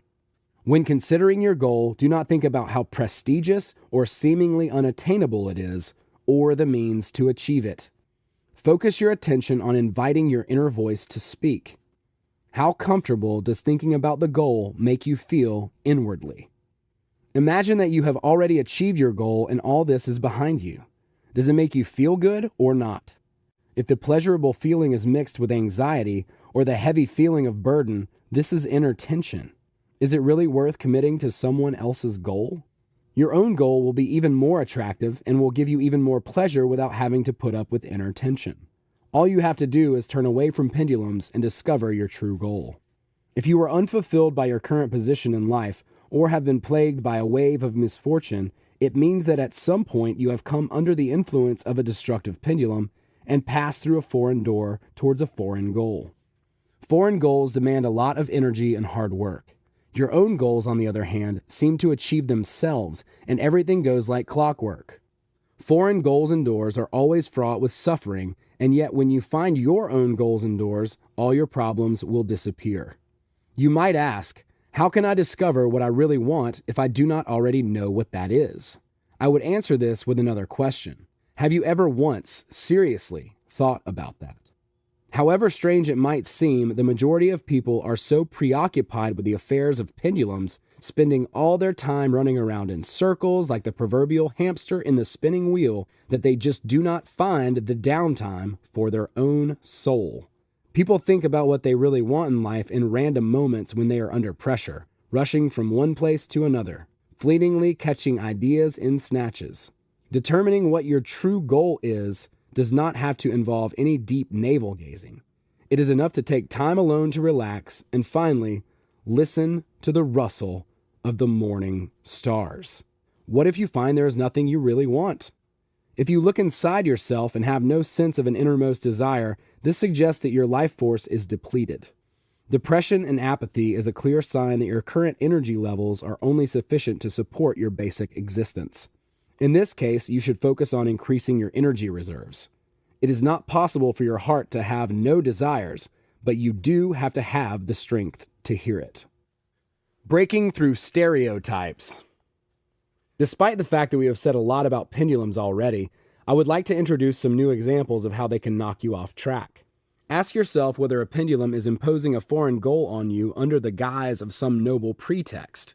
For example, an appeal is being made to kind souls to help protect defenseless animals, injured soldiers, starving children, or other vulnerable groups. Or perhaps someone somewhere is fighting for their freedom and they need your courageous heart. The kind soul flies off there and then to wherever it is needed. In reality, it is not the kind heart that responds, but the kind mind, and it is not so much kind as soulless.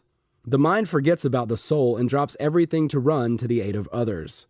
It is like leaving your own children in trouble to save someone else's child.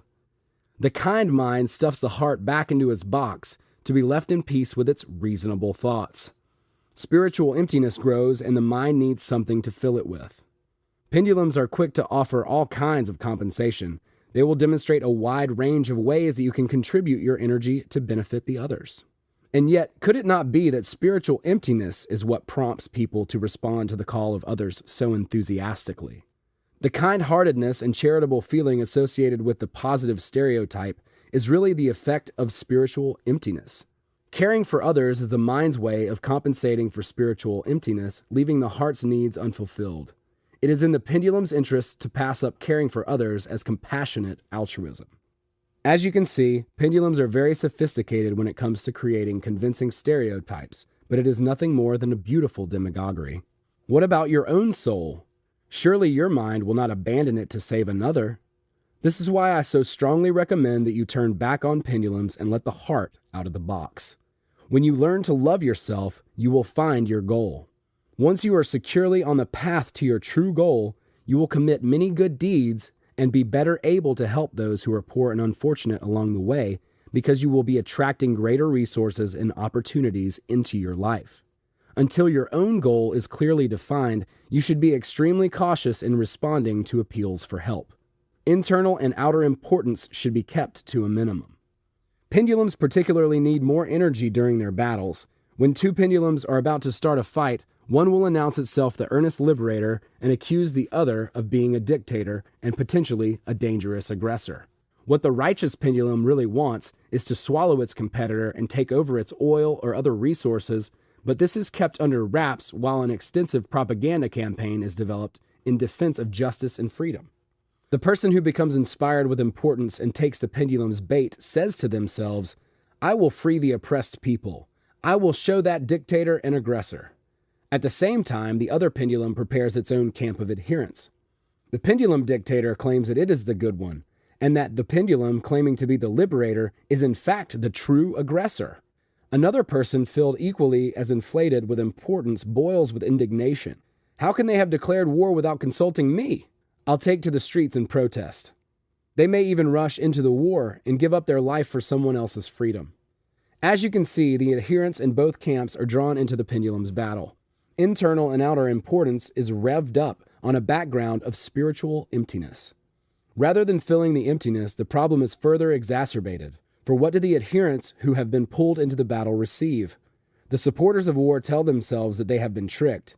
The war turned out not to be necessary after all, and brought misery to all its participants. The supporters of peace also take a slap. The defenseless nation attacked by the pendulum aggressor hastily disowns its conquered ruler and overthrows the embassy of the protector country of peace, steals its humanitarian aid, and starts to lick the aggressor's boots.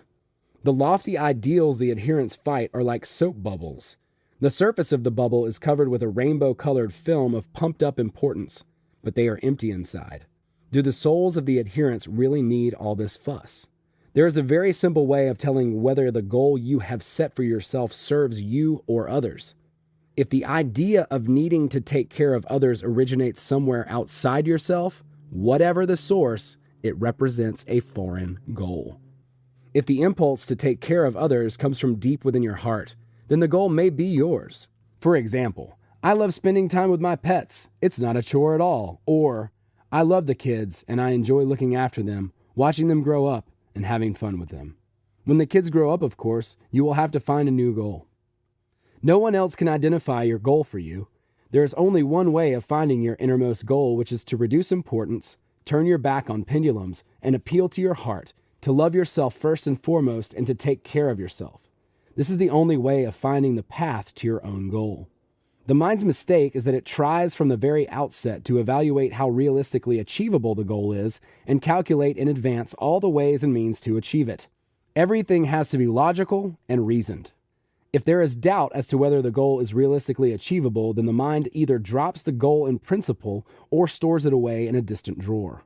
With this attitude, you will never attune your thought energy to your target lifeline, because it involves the mind running through all the potential scenarios of defeat. No goal is ever reached by the obvious means, and it will not be by a miracle either. Any challenging task is rarely fulfilled within the context of conventional worldview, which is not surprising because the frequency of a person's thought energy when they are in doubt differs so intently from the frequency of the target line. Miracles only happen when you break the conventional stereotype by thinking about the goal rather than the means to achieve it. Then, what previously seemed so unrealistic will suddenly present itself in a different light. As if quite randomly, a totally realistic path will open up in front of you. According to the conventional worldview, this would be called a miraculous coincidence. All the mind can do is shrug, for who would have thought? From the point of view of transurfing, there is no miracle here. You have simply attuned to the frequency of the target line, decided to have with intent, and outer intention has carried you to a lifeline where new opportunities appear and new doors open, which you would never have suspected existed when your vision was limited to the previous lifeline. We have become so accustomed to stereotypes that we consider them representative of the valuable experience accumulated by humanity over the years. In reality, the pendulums generate stereotypes, and people are obliged to conform to them. All society is based on pendulums that develop independently according to their own laws as informational energetic beings, and then subjugate adherence to their will. Their influence on man is so great that the mind is literally becoming clouded, losing its capacity for independent, conscious thought. Take, for example, the terrible crimes of the German Nazis during the years of the Second World War. Could it be that the fascists were just particularly cruel people with pathological sadistic tendencies? No, the majority of them were normal people like you and I. They had families, loved their close ones, and took care of them. After the war, they returned to living a peaceful life like all other normal, good-natured burghers. Why is it that respectable family men are transformed into beasts when they enter a war? It is because their mind succumbs to the power of a pendulum. Adherents drawn into the battles of pendulums literally know not what they do. This is particularly evident in the cruel, senseless acts sometimes committed by teenagers. A young and shaky psyche is particularly vulnerable and susceptible to influence. If you took any of these teenagers individually, would you really say that they were cruel? Indeed not, and their parents would swear to it. And yet, when they come under the influence of a pendulum, for example, becoming part of a crowd, they cease to be consciously aware of what they are actually doing. The mind of a member of a crowd is literally sleeping because it has been caught in the pendulum's trap. You might remember how the induced shift works. All the evil, cruelty, and violence in the world originates not in the darker side of human nature, but in the greedy nature of the pendulum. The human heart knows no evil. All evil is concentrated in the mind like a plaque that builds up from the destructive influence of pendulums. Pendulums provoke people to use violence not only against others, but against themselves. What do you think of the brave slogan, "No risk, no champagne. Nothing ventured, nothing gain. No pain, no gain"? Its content is provocative, a challenge to put your well-being or your life on the line in the name of someone else's idea. Of course, if the idea is your own and the risk is justified, then maybe it is worth it. but there is nothing more foolish than taking reckless action that may threaten your health or even your life. Pendulums provoke people into taking risks because the fear, tension, and excitement the risk taker experiences are the pendulum's favorite energy dishes. Using the stereotype of false courage or the help of another adherent, the pendulum tries to hook its prey. Stick to your guns. Show them what you're worth. Do you want people to think you're a coward? The person filled with internal importance rushes to prove the opposite to themselves and to everyone else. Firmly in the trap of a misguided stereotype, it does not occur to them that they do not have anything to prove and can disdain the opinion of their manipulators. A person suffering from a feeling of inferiority is easily led by the nose. Rather than a display of courage, taking undue risks is usually an attempt to conceal one's false complexes. The mind irresponsibly throws the life of the heart around in order to accommodate dubious stereotypes. The poor little heart rolls into a ball and observes the frantic mind's action in horror, powerless to do anything about it. The way the mind behaves towards the heart is at best like a chronic loser venting their inadequacy on their loved ones, and at worst like a mad animal that slaughters its defenseless offspring. May your mind awake from its heavy apparition to see that it has a wonderful, priceless treasure in the heart. By uniting heart and mind, you acquire true freedom and strength. Do not be afraid to break through stereotypes created by pendulums. If you do, you will discover the true nature of many things in the world. Breaking through stereotypes, you open locked doors. Your goals. I suspect that you already have an innermost goal and at least a rough idea of how to achieve it. It does not really matter, though, if you cannot yet see how to make your dream a reality. If you have the will, a way will present itself. The important thing is to define your innermost desire and acquire the will to have and act with intent. Intention transforms desire into a concrete goal. Without intention, a desire can never be fulfilled. First of all, however, you have to be distinctly aware of what you want in life. Obscure wording such as, "I want to be rich and happy," will not work. Imagine that you are strolling around town without any particular purpose. You are simply wandering wherever your nose takes you. Where you will end up, no one can say, but if you have somewhere specific in mind, you will eventually end up there, even if you don't know the way. It's the same in life. If you have no goal, you are a paper boat in a raging river. If you have set a goal and are striving towards it, you might achieve it, or you might not. The only 100% guarantee of reaching a goal is if it really is your own innermost goal and you head towards it through your door. No one and nothing can stop you then, because the heart's frail key fits the lock to your path perfectly.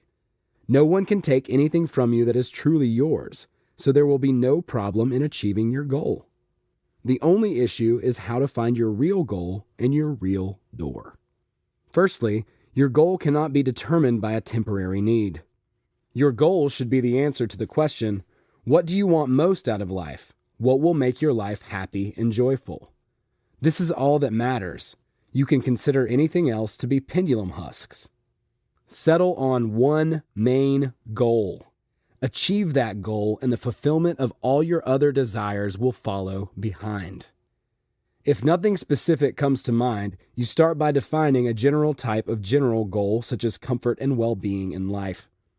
Ask yourself what comfort and well-being mean to you personally. The need for a house, a car, beautiful clothes, and other attributes can be replaced with the single goal to have a high-paying job, but as you know, this would not be a goal so much as a door, and a fairly vague one at that. A high-paying job can be replaced by a more specific expression of the goal to become an excellent or even unique specialist in your field. What is your heart drawn to? The question is whether this job alone will bring complete meaning to your life. If it can, then you are lucky because your goal matches your door.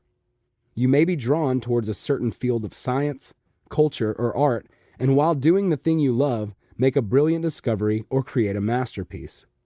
On a lifeline such as this, happiness is to be found right here, right now, not somewhere just around the corner. All the attributes of a comfortable life that other people obtain with great effort will come to you seemingly automatically, for you are following your own path. Even if you love what you do, if your work does not solely represent the one thing that brings you joy and will fill your life with things that make you feel good, it means your work is a door, but not strictly speaking, a goal. Do not forget that your goal should make your life feel like one continuous holiday with all its accompanying attributes. Do not think about the door, i.e., the means to achieve your goal at this stage. The important thing is to define the goal, and then, with time, the door will find itself. The important thing is to define the goal, and then with time, the door will find itself. Ask yourself the following question. What does your heart long for? What would make your life feel like a continual holiday? Put all thoughts aside that focus on the prestige associated with the goal or how difficult it may be to achieve. You should not be inhibited by any sense of limitation. If you do not believe that anything is possible for you, at least pretend you believe it, and then you will be free to make a real choice. Do not be shy, go for it, and order whatever you want. If you want to have a boat, what about your own yacht? If you want to have a flat, what about your own mansion? If you want to be head of your department, what about being president of the corporation? If you want to work hard and earn a lot of money, what about not working at all and living a happy life? If you want to purchase a piece of land that is not too expensive and build your own house, what about having your own island in the Mediterranean? The list of whatabouts goes on forever. You cannot begin to imagine how modest your requests are in comparison to what you could have if you went your own path through your own door. Do not make a wish with your mind. No time spent trying to clarify what your heart really wants is wasted. The expression that after your own heart speaks for itself. It expresses your relationship to something, not your opinion of it. An opinion is the result of the mind's intellectual activity. Your relationship to something comes from deep within your heart, and only this can serve to discern between your personal and foreign goals. When you are defining your goal, ask yourself, how comfortable do I feel in the bubble of the goal now that I have achieved it? Once you have made a wish, in order to check whether it is truly meant for you, ask yourself 2 more questions. Firstly, do I really need it? And secondly, but seriously now, do I really need it? Try to measure all aspects of a foreign goal up against this wish. Do you really want this thing with all your heart, or do you just want to desire it? Are you trying to prove something to yourself or others? Do you really want it? Might it be a tribute to fashion or prestige? An invalid might think that they want to ice skate with all their heart, whereas really the goal comes not from the heart, but from the pain caused by their handicap. A goal will lure you by being unattainable. If the goal is difficult to achieve, try letting go of it and observing how you feel afterward. If you feel relieved in any way, it means that it was a foreign goal. If, however, you feel indignant or find yourself wanting to protest, it means the goal may well be yours. The only reliable criteria you can use when choosing your goal is inner tension, the heart's negative reaction to a decision that has already been made by the mind. You can only use this test of how comfortable you feel about something after the mind has made a decision about its goal. Imagine that you have already achieved your goal and all this is behind you. As soon as you can feel it, it must stop discussing the goal and listen to the promptings of the heart. Is your immediate reaction negative or positive? If the feeling of pleasure is mixed with fear, a heavy sense of burden, a sense of urgency or obligation, then the heart is clearly saying no. The mind might not suspect the troubles the goal hides under its beautiful packaging, but the heart can sense it. The feeling of inner tension can be elusive and vague. Try not to confuse inner inhibition with discomfort. As we mentioned in the previous chapter, it is natural to feel some inhibition or a kind of shyness when we experience an unfamiliar situation. Can this really all be for me? Inner tension is an onerous feeling of oppression or strain that appears quietly amid the optimistic reasoning of the mind. Inner inhibition can be overcome with the help of slides, but inner tension, never. The worst mistake would be to consider yourself unworthy as a result of the tension. Absolute rubbish. This is a primitive label pendulums have forced you to wear. You deserve the absolute best. At the very least, do not be in a hurry to make a final decision. Try testing your goal against the slide technique. If after some time the onerous feeling has not passed, it means that you are dealing with inner tension. If you experience inner tension because of some aspect connected with the goal itself, this means that it is a foreign goal. If you experience inner tension from the awareness that the goal is difficult to achieve, This means that it lies beyond the limits of your current comfort zone or that you have chosen a foreign door. Do not think about the means of achieving your goal until you have firmly decided on what the goal should be. If you cannot see yourself clearly in your imagined role, it might be that you are not ready for it yet. The limits of your personal comfort zone can be widened with the help of slides, and there is no need to worry about doors. All that is required of you is the will to have, and then sooner or later, outer intention will lead you to the right door. Do not be tempted to make money your goal, as if all your problems would disappear if only you had more money, because after all, you know what to spend it on. Remember the suitcase full of notes in the chapter on slides? There we said that money of itself cannot serve as a goal and can only serve as an accompanying attribute to another goal. You may readily agree, but the statement is less trivial than it appears. We are so accustomed to money that we can translate almost anything into a monetary equivalent. Money is an abstract category designed to help the mind, but in no way intended for the heart. The heart has no idea what to do with money because it is not capable of abstract thinking. The thing is that your end goal has to be comprehensible to the heart. The heart has to know what you want to buy with the amount you have requested, be it a house, casino, or private island, etc. It's not a matter of the means, but the heart must like it. All the time that your inner accountant is calculating the means to the end, you will not be able to determine your goal or attune your energy to the target lifeline. Activate your inner guardian and give yourself a nudge every time you catch your mind trying to evade the question, what do I want in life? The stereotype of the unattainable goal is the most deeply ingrained, and so you will need to be patient. The mind will be trying to find the answer a different question. But how do I achieve it? Here your heart needs to tell the mind to be quiet. That's not your problem. We're choosing a toy. It is important to strive for freedom from destructive pendulums, but this does not mean that you have to isolate yourself entirely. All society is constructed on pendulums, and so you are left with no choice other than to seek out your own pendulum or disappear to the Himalayas. It is easy for hermits to converse with eternity when they are living in distant solitude, but as soon as they return to the aggressive environment where pendulums function, they instantly lose their inner balance and meditative detachment. Your goal will also belong to a pendulum, but that will not be a threat as long as the goal truly represents your innermost desire. Find your goal and the pendulum will be obliged to make you its favorite. You can even create a new pendulum. The important thing is to practice your right to freedom of choice and not allow pendulums to establish control over you. You cannot determine your goal through analysis and reasoning because analysis is the activity of the mind. Only your heart can identify a true goal, and the heart is not capable of thinking. It can only feel and know. It is not the task of the mind to do the searching in your process of choosing a goal. The mind will search in its usual way by method of analysis and the construction of logical connection based on common stereotypes and cliches. If a person's true path in life could be determined in this way, everyone would be happy without exception. It is the task of the mind to process all external information at the same time as paying particular attention to the inner voice. The mind has only to establish the precept that it is looking for what will make life feel like a holiday, then allow in external information and observe the inner feelings of the heart within the context of that precept. Active searching for your path will lead to nothing. Do not worry about it. Wait and observe. If the instruction for the search has been given, the right information will present itself. A moment will come when you will receive certain information that inspires your interest. At this point, simply pay attention to your inner voice. Do not let the mind get involved.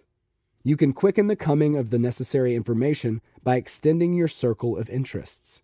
Visit places you have never been to before. The museum, an excursion, the cinema, trekking, a different part of town, a bookshop, wherever. There is no need to actively search for information. Simply widen the scope of external information you receive and observe. Do not set any particular time scale. Don't pressure yourself with temporal limitations or turn the search into a chore. Simply hold the following statement in mind. I am looking for the thing that will make my life feel like a holiday. Be more attentive to your inner feelings than you have been before. Have the statement working constantly in the background of your mind. Pass any information that comes to you through the questioning filter. How do I feel about this? Do I like it or not? Sooner or later, you will come across a sign or some information that makes something inside reverberate. Oh, I like it. Think the information through from all angles, remaining carefully attentive to the small voice inside. So finally, you will have succeeded in resisting the temptation of obsessing about the means and can concentrate on defining your goal. When your desire to have with intent and act in the name of achieving your goal, your world layer will undergo an amazing transformation. And when it does, this is what will happen. Your chest will breathe freely, having freed yourself from the burden of false goals. You will no longer feel that you have to force yourself to do things your heart does not feel drawn towards. You will give yourself permission to be happy right here, right now, having abandoned the struggle for an illusory happiness that only exists in the future. The mind will let the heart out of its box and discover the wonderful feeling of lightness and freedom that comes with the onset of spring after a long hibernation, instead of trying desperately to fill the spiritual emptiness with cheap pendulum surrogates. The onerous feeling of depression and strain will be gone. It is much more pleasurable, is it not, to head towards your own goal, knowing that it comes from within you, than to search in vain for your goal in the outside world. Your mind will have rid itself of useless junk and things that belong to others. It will abandon the futile search for the means and simply launch the necessary task into the layer of your world. The heart will choose its own toy and jump up and down, clapping its hands in delight. You will have broken through the conditioned stereotype, giving yourself permission to have, despite the seeming unattainability of the goal. As a result, doors will fly open before you that previously had been closed. The mind will at last have accepted the idea that the goal can be realistically achieved. Life will be transformed into an ongoing holiday. The heart will skip joyfully after the mind. The heart and mind will walk hand in hand together along the smooth, cheery road to the kind of happiness that exists right here, right now. Your doors. If on the path towards your goal you find yourself constantly with obstacles, it suggests that either you have chosen a foreign goal or that you have set off through a foreign door. The only thing in life that is genuinely important is the process of defining your own goal and finding your own door. You can spend your entire life working and yet achieving nothing because it is not the right goal for you. Nothing is more disappointing than finally coming to the realization that your efforts were all in vain and life has not worked out the way you dreamed it would. Pendulums have taught people to do what is essential and, moreover, to accept without question that this is the way things are meant to be. The stereotype of forced necessity has been taken to the absurd. One would think that life is a term of sentence or compulsory labor that must be served. People are so used to demands being made of them that the heart's true inclinations are pushed to the farthest corner of their consciousness and made to wait for better times. Then life comes to its end without better times ever having presented themselves. The erroneous stereotype depicts happiness as something that looms in the near future and which must be achieved, earned, and hard-won in order for it to become part of the present. People often abandon the thing they love doing for financial reasons. They divide their activities into leisure and paid work. Aside from setting false goals, enforced necessity is just another method used by pendulums to draw the individual away from their true path. In reality, you can even make a hobby profitable if the hobby fits your goal. If you are forced to abandon the thing you love doing most because it does not provide you with an income, you should look at whether the activity is related to your heart's innermost desire or not. Would doing the activity you love make your life feel like a continual holiday? If the activity is not related to your innermost goal, it is difficult to say whether it will provide you an income or not. However, if you are certain that the activity you love doing is strongly connected to your personal goal, you can expect it to bring all the attributes of a comfortable lifestyle. When your goal coincides with the door, you no longer have to worry about material prosperity. If a person desires material well-being, it will come into their life automatically.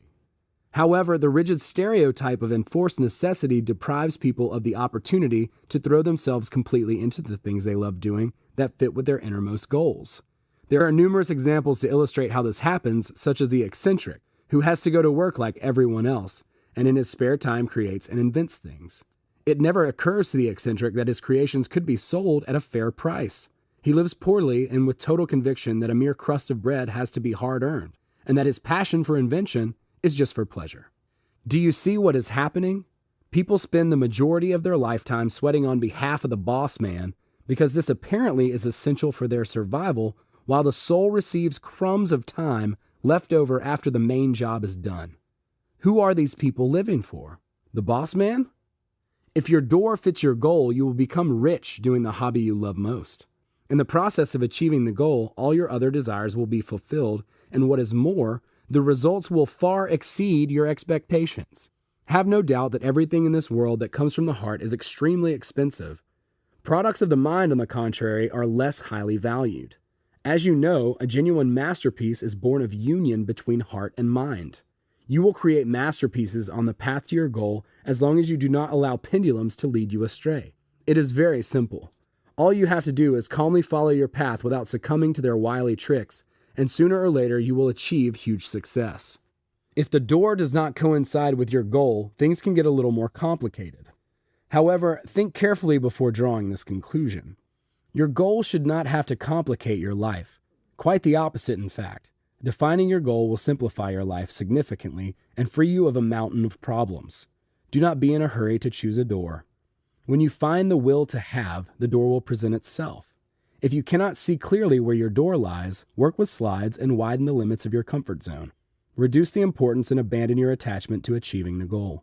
As soon as you give yourself permission to have, outer intention will offer you an appropriate alternative. The right door is the path that will lead you to your goal. Once you have defined your goal, you can ask yourself the following question: how might this goal be achieved? Sooner or later, outer intention will present you with various opportunities. Your task lies in deciding which among them specifically represents the right door for you. Consider all the possible options. Every option should be tested against the inner voice. Here you can be guided by the same principles for choosing your goal.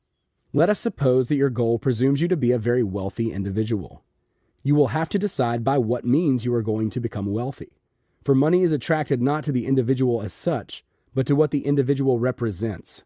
A star of show business, a large industrialist, a financial expert, a leading specialist, or perhaps an heir. So who do you want to be? You have to find your own true path to wealth, the thing that calls to your heart, and what calls to the heart must be asked of the soul, not the mind. The mind is a product of the social environment, and society hangs on pendulums. Society says, become a celebrity, a politician, get rich, it's prestigious. However, a pendulum can never determine your niche in life because it has absolutely no interest in your personal happiness. Your mind and acquaintances will advise you to look for a highly paid job, as a lawyer, for example. They will tell you that once you become a qualified lawyer, you will be earning big bucks. Of course, everyone wants to earn a lot of money, but this might not be the door that is meant for you. And if you walk through it, you will end up feeling out of place.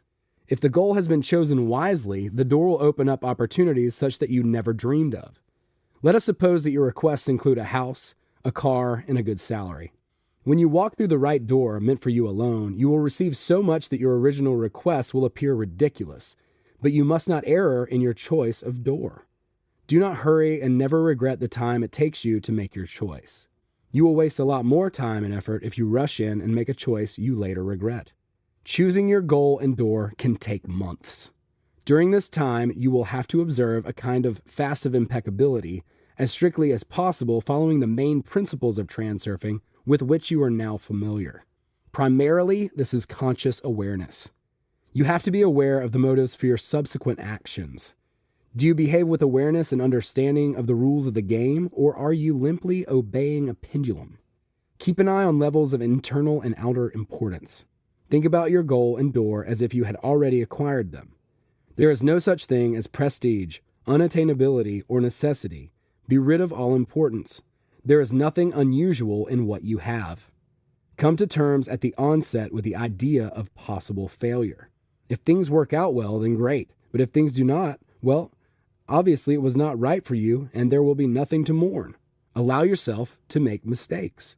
Allocate a place in your life for defeat, where you can keep an eye on it.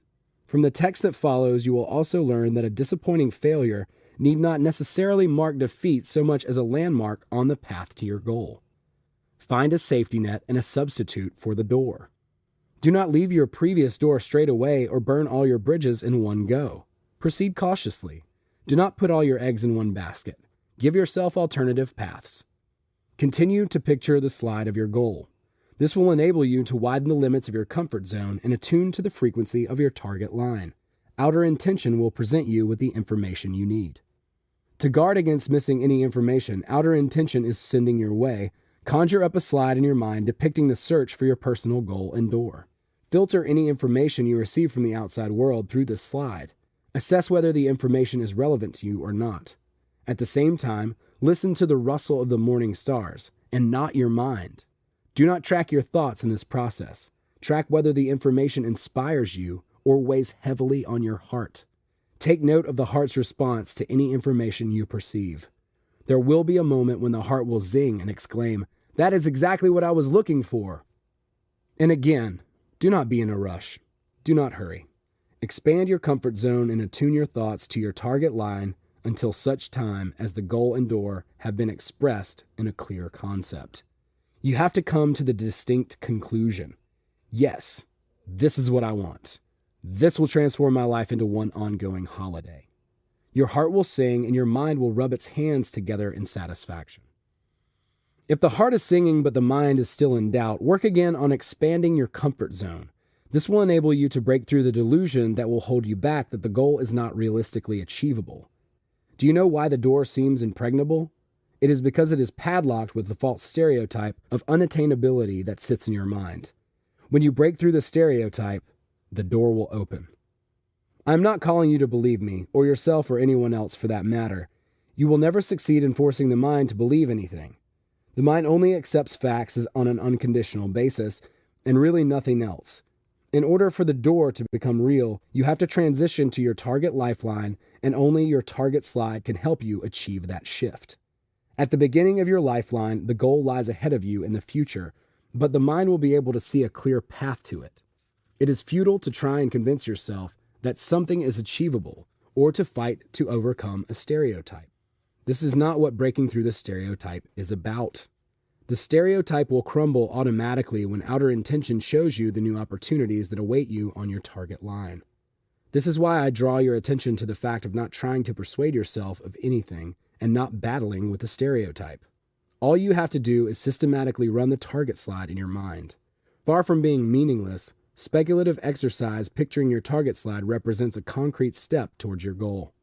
Do not forget that material realization is inert, and so outer intention cannot carry out your order instantly. You will need to be patient. If you run out of patience, then you obviously have a passionate desire to achieve your goal as quickly as possible.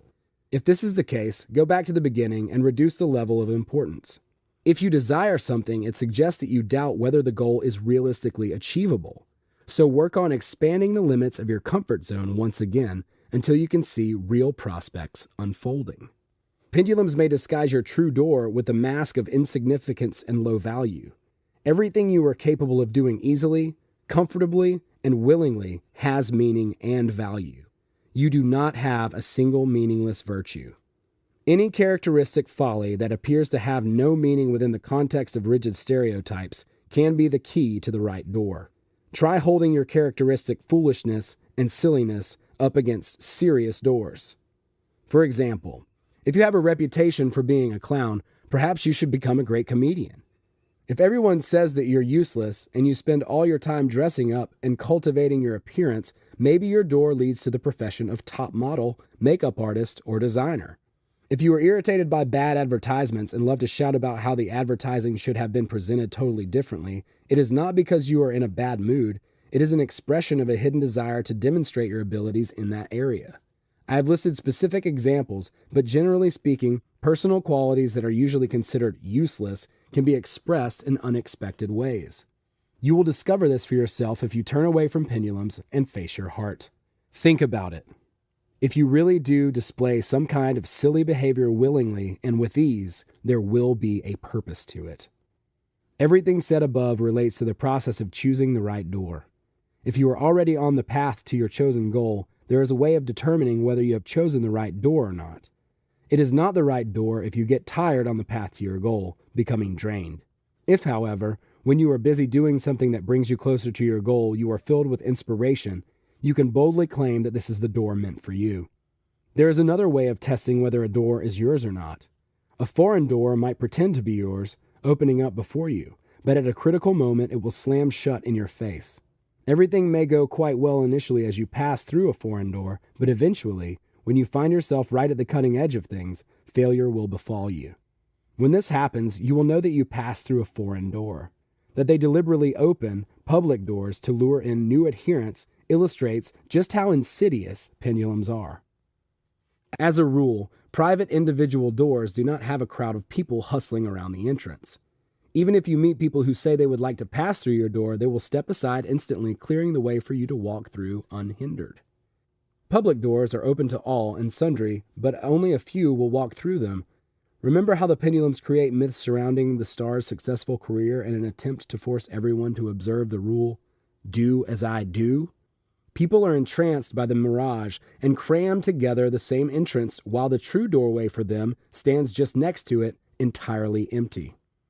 Even a door meant for you personally will close if you crudely contradict the law of balance by giving it too much importance or putting all your eggs in one basket. Yet, if you reduce importance, the door will open. We will return to this idea at the end of the chapter. Intention. I believe that if you have taken the time to choose the goal and door for you, it shows that you have intention. Intention is what transforms a desire into a goal. Without intention, desires are never realized and dreams do not come true. A goal is different to a dream in the same way that intention is different to desire. When you have intent, your dream becomes a specific goal. Empty dreams and castles in the air will not change anything in life. Only intention, i.e., the will to have and act, can change your life. Let us suppose that you have managed to define your goal and are full of the will essential to achieving it. You are burning with impatience to get going. This is the moment to release the grip. Reduce the importance surrounding your goal and abandon any attachment to reaching it, so that all is left is intent. All that remains then is to act within the context of purified intention, i.e., to do everything that is expected of you without desiring or pushing for the end result. The only thing that can spoil your progress along the path to your goal is taking on the burden of excessive responsibility, making excessive effort, extreme diligence, or coercion. In the context of the conventional worldview, this may sound strange and unfamiliar. However, I hope that by now you will at least not find the idea absurd or harebrained. Now we are going to turn everything on its head. When you are moving towards your goal through the right door, there is no need to apply excessive effort, nor should you have to force yourself to do anything. If you find the opposite, it means you have either chosen the wrong goal or the wrong door. The mind is accustomed to struggle and having to overcome obstacles, and yet the mind creates all these problems itself by attributing excess meaning and fighting against the alternatives flow. Your ideal lifeline will contain minimal obstacles as long as you do not lean too hard on importance. Go after your goal in the same way that you go to get the post from the letterbox. What will remain of intention if you purify it of importance and desire? All that will remain is the will to have and the need to place one foot in front of the other. Stop imagining the post to be a problem and simply put one foot in front of the other in the direction of the letterbox. Do not think about the problem. Act, create momentum, irrespective of how things might turn out. And then the problem will be resolved in the process. Inner intention of the mind will urge you to slap your hands about in the water. I insist that such and such happen. Outer intention functions entirely differently to internal intention. It turns out that such and such has happened. All the time you are insisting on something, pressuring for something to happen, you are preventing outer intention from realizing your goal in harmony with the alternative's flow. For how can the mind know exactly how the goal should be realized? Moving towards a true goal through the door is meant for you like passing along a well-trodden road. No one and nothing can stop you as long as importance is kept at a minimal level and you refrain from fighting against the alternative's flow. Because you are walking your true path, you have nothing to worry about, even if difficulties temporarily arise. Give yourself permission to enjoy life and accept everything that comes to you as a gift. As soon as you feel a cloud forming over your holiday, try to discern where you have increased importance. What is it that is preying on your mind? There is a ready answer to this question. You are forcing yourself to do something. You are overly impatient to achieve your goal, or you are attributing something excessive importance. Relax your grip. Oppressive thoughts and feelings can arise as a result of a narrow comfort zone. For example, if as a result of achieving your goal you plan to receive a large sum of money, a whole range of anxious thoughts may instantly pop up. Where should you keep it? How should you invest it? What if I lose it? How should I spend it most wisely? What if they take it back? With this state of mind, you are not ready to have the money. When the realization of this dream is fraught with these kinds of issues, inner inhibitions will inevitably arise, and with it, the subconscious striving to free yourself of the cause. In this case, outer intention will work against you. The will to have must be constantly maintained, although it is not essential to picturing the target slide in your mind all the time. It is a pleasant thing to think about the goal you desire, and so you do not have to use persuasion and coercion. You can try and convince yourself of something until the cows come home, but you will never be successful. Unlike autosuggestion, with intention, the decision has been made and the decision is final. Nothing is open to discussion. The goal will be reached. That is self-evident. Any doubts will fall away of their own accord as you continue widening the limits of your comfort zone. I wish to warn you against making a major mistake. There is one more false stereotype to be aware of. This stereotype encourages you to think positively and only examine successful potential outcomes. However strange it sounds, this is indeed a false stereotype, and there are so many. Do you think you could manage to limit your thinking exclusively to successful outcomes? Hardly. If you strive to exclude negative potential outcomes from your script, it will not work because it is almost impossible to convince the mind that everything could go smoothly. The mind is perfectly capable of acting the part, pretending that it believes the scenario you are presenting, but deep in your heart you will still have doubts because the mind is doubting. The heart will unquestionably come across the negative alternative where the mind has chucked it in the closet. The target slide must simply depict a final picture of what life looks like to you once the goal has already been achieved, as if you already have it. All that is required is that you take pleasure in watching the slide and that you put one foot in front of the other with the help of purified inner intention. Visualization of the process involves working on the scenery, but in a completely different way. You convince the mind not that everything will go smoothly, but that everything is already going smoothly. Visualization of the current link in the transfer chain should keep pace with what you are doing now, and what you will be doing just one step ahead of that. In convincing yourself that everything will come to favorable fruition, you continue to hold the deadly grip of control. Relax the grip. Do not think about problems that have not happened yet. Just go calmly with the alternatives flow.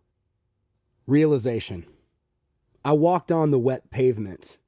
It had rained in the morning, and so the worms had crawled out of the lawns onto the pavement in search of the meaning of life and new horizons.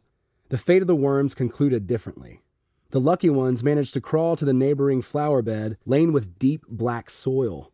Some of them were pecked at by birds. Others were squashed by the souls of monsters walking along the pavement. Then the sun came out and warmed and dried the moisture. The sun's rays reached one worm who had crawled to the middle of the path. By the time it realized its mistake, it was too late. It would not have the strength to crawl to safety.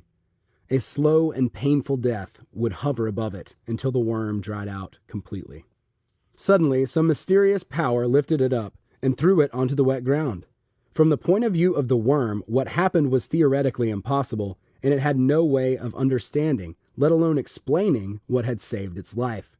Whereas from my point of view, nothing supernatural had taken place at all. I was simply sorry for the little worm, and so I picked it up and threw it onto the flower bed. Evidently, the lonely pilgrim had chosen his goal and its door very well. If your goal seems unattainable, the entire holiday will be spoiled by doubt and depressing thoughts of possible failure. How do you ultimately believe in the impossible in order for it to become possible? Well, you cannot. That is impossible. What a stupid question. You just cannot. So I return once again to what I have said above. There is no way of successfully persuading, convincing, or forcing yourself to believe something. Put these meaningless cares to one side and get back to doing something more beneficial, i.e., the process of putting one foot in front of the other in the direction of your goal. Do not worry if the goal seems unattainable.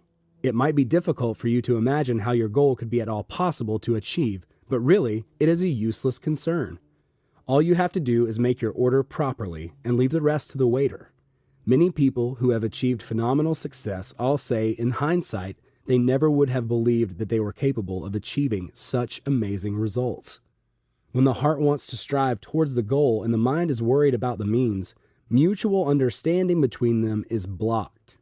The heart has no concept of the notions of a means. In dreaming, the heart is used to getting anything it desires because any striving is instantly brought about by dream intention. Where the soul flies off to while the mind is in a deep sleep, no one knows. We only remember the dreams we have in lighter sleep when mind is dozing. Unfortunately, though, our dreams cannot serve as criterion for the desires of the heart, because as soon as we wake up from a deep sleep, the mind resets the heart's sail in accordance with its own expectations and experiences. We are unable to remember the soul's past lives for the same reason, if of course they actually happened. Unlike the heart, the mind comes into this world as a clean sheet of paper. There are many accounts of how the human mind has had access to information from past lives under the right circumstances. However, past lives are a separate issue and go beyond the scope of this book. The mind has to consider the means because it is used to acting within the limits of inner intention. Within these limits, there will undoubtedly be potential scenarios with unfavorable ending, and so in this case, outer intention not only will not help you, it will act to your detriment. This is why I so insistently recommend that you stop thinking about possible scenarios of how events might develop. On the path to your goal, the will to have must prevail. This is what you should focus on above all else, and the remaining aspect of intention, i.e. the will to act, must be purified to the maximum from the undesirable elements of desire and importance. The will to place one foot in front of the other represents the inscrutable intent to the minimum of what is required of you. To act dispassionately does not mean to act indecisively or sluggishly. I'm sure you know what I'm trying to say. Excessive will is also a consequence of importance. Your actions will be effectively to the degree that you manage to purify inner intention from desire and importance. You should think through scenarios of actually achieving the goal in general terms only, enough to determine the main stages of the path, i.e., the links in the transfer chain. Once this is done, it is important to let go of thinking about the general scenario altogether. At this stage, only the target slide should occupy your thoughts. The target slide should only include the final picture of your life once the goal has been achieved without any additional scripts. Turn this slide over in your mind continuously. Live inside it. Your comfort zone will begin to expand around the parameters of your thought energy, and it will become attuned to the target lifeline. Eradicate any desire or importance from your attitude to it at all. If you are trying to make a huge effort to achieve the goal as soon as possible, or you doubt abilities or fear difficulties, it means your importance level is embellished. Give yourself permission not to be perfect and to make mistakes. If you do not allow yourself to make mistakes, you cannot expect others to be lenient towards you either. If you fear that the goal is unachievable, it means you have strong desire. But how can one not have desire? Accept the possibility of defeat in advance and consider emergency exits and backup plans. Have them prepared. Unless you take this step, you will not be able to free yourself of desire. Most importantly, whatever happens, never put all your eggs in one basket. For example, never ditch everything and throw yourself into an infatuation. What if you suddenly discover that you have made a mistake and taken a foreign goal and door to be your own? Then, having placed all your bets on one card, you destroy the balance. There must always be some kind of counterbalance, fallback option, or retreat, because when you have these, your heart is calmed and balanced forces will leave you be. For example, do not leave your previous job until you are guaranteed of finding a new one. Do not slam doors behind you or burn bridges. Be careful and prudent. Even if you are absolutely certain that the goal and the door are yours, it is still better not to make any sudden movements that could, in the case of misfortune, leave you without a crust of bread and a roof over your head. No one is immune to misfortune. In any case, you are now armed with a powerful transurfing technique, and so you should have less cause for fear or anxiety. Now you at least understand the rules of the game, which is something in itself. People normally participate in the games of the pendulum world without knowing the rules, and so lose straight away. The methods you have become acquainted with here will give you a huge advantage. But that is not all. In the remaining chapters, you have yet to learn about Transurfing's heavy artillery. If you do not get in Outer Intention's way with intense actions motivated by heightened importance, it will most certainly deliver you to your goal. Go with the alternative's flow. Do not try to fight against it. The mind's habit of controlling everything may cause you to go against the tide, but you will agree that it is better to trust the flow, for no one is given the gift of anticipating every move ahead of time. If you practice visualizing your target slide, Outer Intention will guide you, and because Outer Intention works beyond the limits of familiar scenarios and stereotypes, it will introduce unexpected changes. The mind will perceive these changes as unfavorable and respond by slapping its hands in the water, spoiling everything. To avoid this happening, allow the dynamic of change to take place organically. Let go of your grip of control on the situation. If something does not turn out as you expected, do not hurry to correct the situation. Instead, try to see the unexpected event in a positive light that shines in your favor. At first, it may not be obvious, but in the majority of cases, you can begin to see the truly positive nature of the event. People upset themselves unnecessarily, for in reality, things really are not too bad at all. I'm not suggesting that you should blindly believe the saying, all's for the best of the possible worlds. There are two seeds of truth in this saying. One is obvious and one is more obscure. The obvious part relates to standard stereotypes and presupposes that things are not bad overall. Indeed, the alternative's flow always takes the path of least energy expenditure. Problems always involve huge expenditures of energy, and what is more, are generated when a person fights against the current. People only interpret changes in the direction of the current as a problem because it does not fit with their plan. The hidden grain of truth in this saying has much greater weight. The point is that, if you can take it into your head to perceive the seemingly unfavorable change in the scenario as a positive thing playing for your hand, this is exactly how things will be. This statement might seem harmless as well as doubtful. Nonetheless, here lurks a great force, which we will talk about more in the next chapter. When you are going with the alternatives flow, you can accelerate your speed by using a paddle. The paddle is the visualization of links in the transfer chain. Unlike the slide, this type of visualization includes a script of how you move towards the goal. But as you know, visualization of the current link does not include the entire script, just a fragment of it that relates to the present time. You place one foot in front of the other, guided by your current intention. While you are taking one step, you simultaneously set the intention to take the next. Remember how a mother watches over her child as it grows. In every moment, the mother is visualizing the current link in the transfer chain.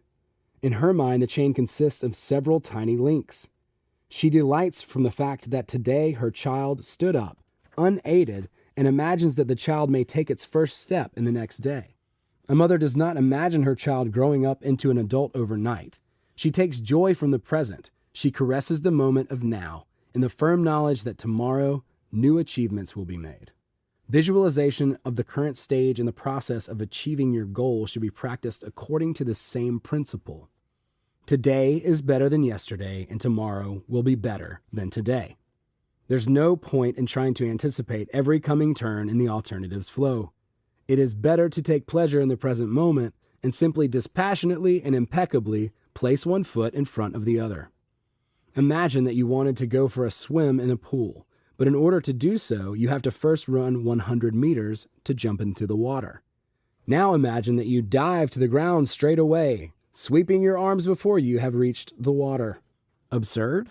When visualizing the current link in the chain, a statement is made about the successful status of the course of events at the present time. Everything is going well. This provides the foundation for the next rung of the ladder. Tomorrow will be even better. To mentally intend to step onto the next rung higher than the previous one. When this happens, a feedback loop is created. As a result, the stages of moving towards your goal are imagined as climbing up a ladder. Coming success is mentally imagined not as a cloud hanging in the air, but as a ladder on which every rung supports the one above it. Your level of success has a rising tendency, like climbing a ladder. Every day brings with it a particle of your coming success. Do not worry about the future. Live the present. On the path to your goal, pendulums will find all sorts of ways of knocking you off course. Take any setbacks as par for the course. Nothing ever goes entirely smooth. When you upset yourself over a setback, the rung you are currently standing on breaks and you end up sliding back down the ladder. This makes you cross and sets off the inner critic because things have stopped going according to the mind's plan. When this happens, you are caught on the pendulum's hook. You will never cross onto a lifeline filled with happiness and good fortune while you are dissatisfied with yourself. For when well-being and good fortune shine upon you, are you not pleased with yourself? How can you get into these lifelines if the parameters of your thought energy are attuned to self-criticism? Do not forget that the mind only perceives an unforeseen change in the alternatives flow as a failure because it is not written into the mind script. Why not accept the change and see the setback as a success? Try playing the flowing game. Greet every setback with joyful surprise rather than annoyance. For apparent setbacks are the work of outer intention that moves us toward our goal in ways unforeseen to us. How can the mind possibly know exactly which path leads toward the goal? The mind thinks the goal is difficult to attain precisely because it does not see the single path among the well-beaten tracks that leads directly to your goal. Naturally, you will not achieve anything unless you give in to the alternatives flow and allow outer intention to nudge you onto the right path. Do not watch how other people walk their path to success or try to keep up with them. Do not give into the herd instinct. You have your own calling. The majority take the roads well trodden, but true success is achieved by the few who refuse to follow the rule, do as I do, and independently tread their own path. That brings me to a final word of warning. If you associate your dream with the idea of helping those close to you, everything could go very wrong. For example, you may think along the lines of, when I realize my dream, I will be able to help my loved ones. The heart is selfish by nature, and as things stand, it receives just a modicum of what it desires in life. So one can hardly imagine it possible for the heart to think of anyone else's happiness besides its own. The heart does not really care about other people, no matter how near and dear they are. It thinks only of its own well-being. Its life in this world is a remarkable and unique opportunity. Contrary to popular belief, all gestures of altruism originate in the mind, not the heart. The heart will do anything possible to achieve its innermost goal. But if the goal serves someone else instead, it will lose all interest and leave the mind free to exhaust itself, battling to find the solution to its one task. In the well-known Russian fairy tale of Buranado, the wooden boy sets himself the task of getting rich in order to help his father. He reasons that if he plants golden coins in the field of miracles, a golden tree will grow, and then he will be able to buy Papa Carlo a theater. Naturally, he does not achieve his goal, and it causes the small boy all sorts of troubles. Buratino makes two major mistakes when he sets his goal. His first mistake is that the goal does not serve himself, but someone else. Buratino's heart dreams of something for itself, while his mind envisages Papa Carlo's future well-being. Altruism is a wonderful quality to have, but if you choose to devote yourself to serving others, you will never find your own happiness. To perceive your personal fulfillment in service to something or someone else, in helping the weak and defenseless, or in giving yourself fully to someone else's vision or idea is nothing more than an illusion and self-deception. In the illusion, the mind has been seriously gripped by a pendulum and sees its happiness exclusively in the service to it. However hard the mind tries to convince itself that it has found happiness in service to other people or to some lofty idea, this person's heart will be miserable and forced back into its box with no strength to even verbalize its rights to personal happiness. The conviction that another person's idea is one's own, or that another person's happiness represents one's own fulfillment, is a misconception held by people who have been unable to find their own goal, or perhaps have not even tried. Buratino's second mistake is that he sees money as a means to an end. As you will remember, money can serve neither as a means nor a goal. Money is simply an accompanying attribute along the way to your goal. There is no point in sharpening your focus on money. Quite the opposite. As a rule, chewing over money thoughts only creates harmful excess potential. If the set goal is truly yours, money will come to you of its own accord, and you will not need to worry about it at all. The tale of Buratino is a perfect illustration of this. The fairy tale confirms the idea that if you find your own happiness first, you can make other people happy as a result, because when you achieve your goal, money and well-being come to you. Then obviously you have ample opportunity to help the ones you love because you will have greater resources at your fingertips. For now, while you're only on the path to your goal, you should put your own happiness first. Then you will avoid frightening your heart away from the goal. On the path to your goal, allow your heart to only think for itself. Once you have achieved your goal, you can afford your altruistic mind as much freedom as it desires in looking after your loved ones, nature, homeless animals, starving children, and whoever else you feel drawn to help. Inspiration. Once on the path to your goal through the right door, you will be racing the crest of the wave of good fortune. You will radiate harmonious energy because of the feeling of ease that has entered your heart. We have already talked about transmission in the chapter of the wave of fortune and how to drum up and maintain emotional high. It can be quite difficult to maintain this feeling consistently, but once you are experiencing the joy and peace that comes from unity of heart and mind, the quality of energy radiating from you will adjust itself. Everything will start to pick up. Various problems will find a way of disappearing, and inspiration will visit you often, provided you do not try to evoke the feeling intentionally. Inspiration is a wonderful thing, but for some reason it has become cloaked in an aura of mystery and inscrutability. It is assumed that inspiration is extremely difficult to find and that it appears spontaneously and always unexpectedly, like a muse that pops in for a bit without prior warning. Then the muse flies away as suddenly as she appeared without returning for long periods of time. The suffering one agonizingly awaits his lady's next visit, but he can do nothing to bring her to him, and the solutions elude him. In reality, everything is a lot simpler. Inspiration comes from union between heart and mind in the absence of importance. The first part of the definition will be clear to you. Inspiration is the state of elation, which makes the creative process easy, simple, and most importantly, brilliant. It is quite clear that this can only happen where there is union between heart and mind. You are never truly inspired when you are working on something you do not feel passionate about. When you are focused on working toward the realization of your goal, you will definitely achieve unity of heart and mind, and this will serve as the essential condition for inspiration. However, this unity alone is not enough. Why is it that inspiration suddenly appears and then disappears somewhere? Perhaps it leaves when we are fatigued. And yet, in an inspired state, you can usually work for many hours before being overcome with tiredness. The second part of the definition of inspiration gives us to understand where inspiration comes from and where it disappears to. You can probably already guess what this is about. The thing is, inspiration does not appear from anywhere. It is simply freed up when the importance potential drops. Wherein lies importance? Firstly, in the passionate desire to achieve your goal, and secondly, in the insistent striving to find a source of inspiration. As I have said many times before, desire will not help you achieve your goals. Painful hankering after a goal whips up a whirlwind of balanced forces instead of the wind of outer intention, which quickly scares all your kind fairies and muses away. The desire to invoke inspiration has the same effect. Any preparation and subsequent expectation of inspiration creates the excess potential of importance. You may carefully arrange your work area in minute detail, tidy up, put everything in its proper place, be well rested, prepared, and in general have created all the necessary conditions for a meeting with your muse.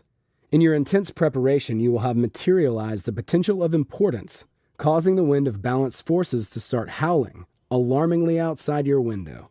Then you set the table, light the candles, and sit in expectation of a visit from the temperamental lady, but she still does not appear. And you can be sure she will not appear because an active warning is like desire squared.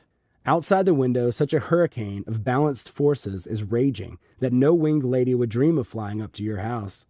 If you show signs of impatience bordering on despair, the raging wind will smash the windows, making chaos of the energy in your house. The commotion will build like a wall standing between your heart and mind, and it will take some time to reestablish the connection that existed previously. Can you see how charged perception, preparation, anticipation, and desire really are? Likewise, inspiration will not come to you unless you release the stranglehold of anticipation.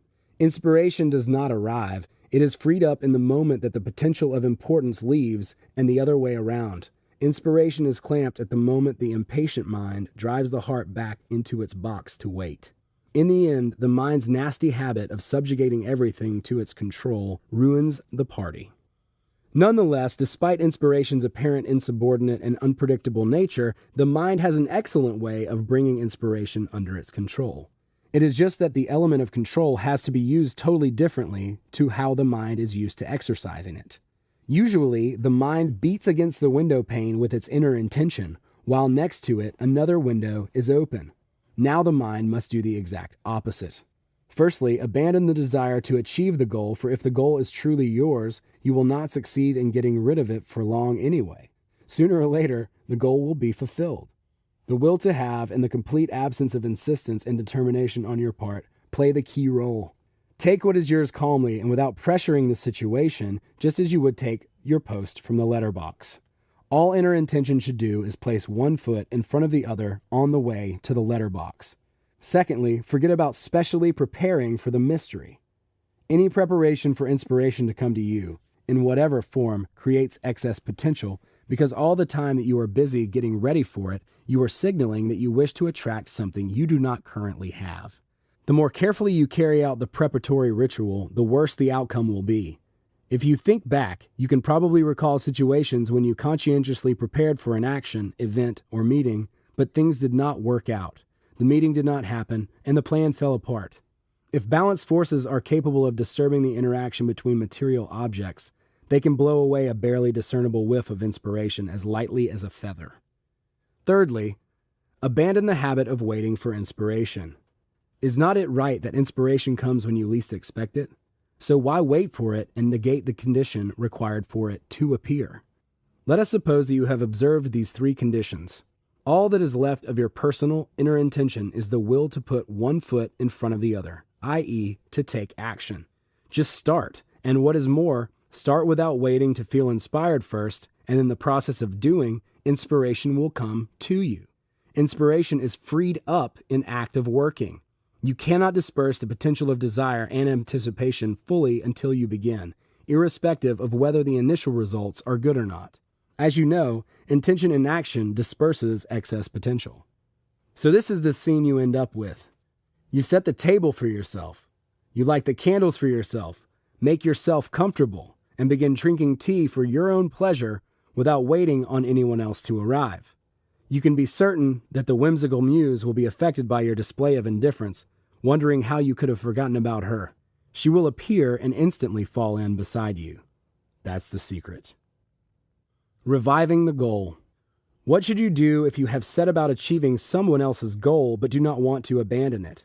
Can a foreign goal be achieved? Indeed it can. Armed with the Transurfing method, you will have a huge advantage in comparison to those who do not. However, achieving a foreign goal requires considerably more effort, and you should be aware of this fact. On the path to achieving a foreign goal, you should allow yourself to be guided by the same principles described for following your own goal. The only difference being that all these principles have to be followed with the utmost impeccability. That is all that remains to say on the subject of achieving a foreign goal. If you have chosen to work towards a foreign goal and feel that you would like my advice on whether you should abandon the goal or not, you have not fully grasped the principles of the Transurfing method. This book only gives a map of the general area and discloses the rules of the game. You have to make the decisions yourself. Transurfing cannot help you if you are not ready to take full responsibility for your own destiny. These methods will only work if you take the helm of intention into your own hands. You know how to handle the helm, but it is for you to decide in which direction you wish to travel. Only pendulums can provide ready solutions, but relying on other people's decisions, you placed your destiny in their hands. If it is too late to abandon a foreign goal, you can achieve it quite easily by freeing yourself of desire and the excess potential of importance. There may be many obstacles on the path to a foreign goal, but the majority are born of the mind itself when it fights against the alternatives flow and pumps up importance.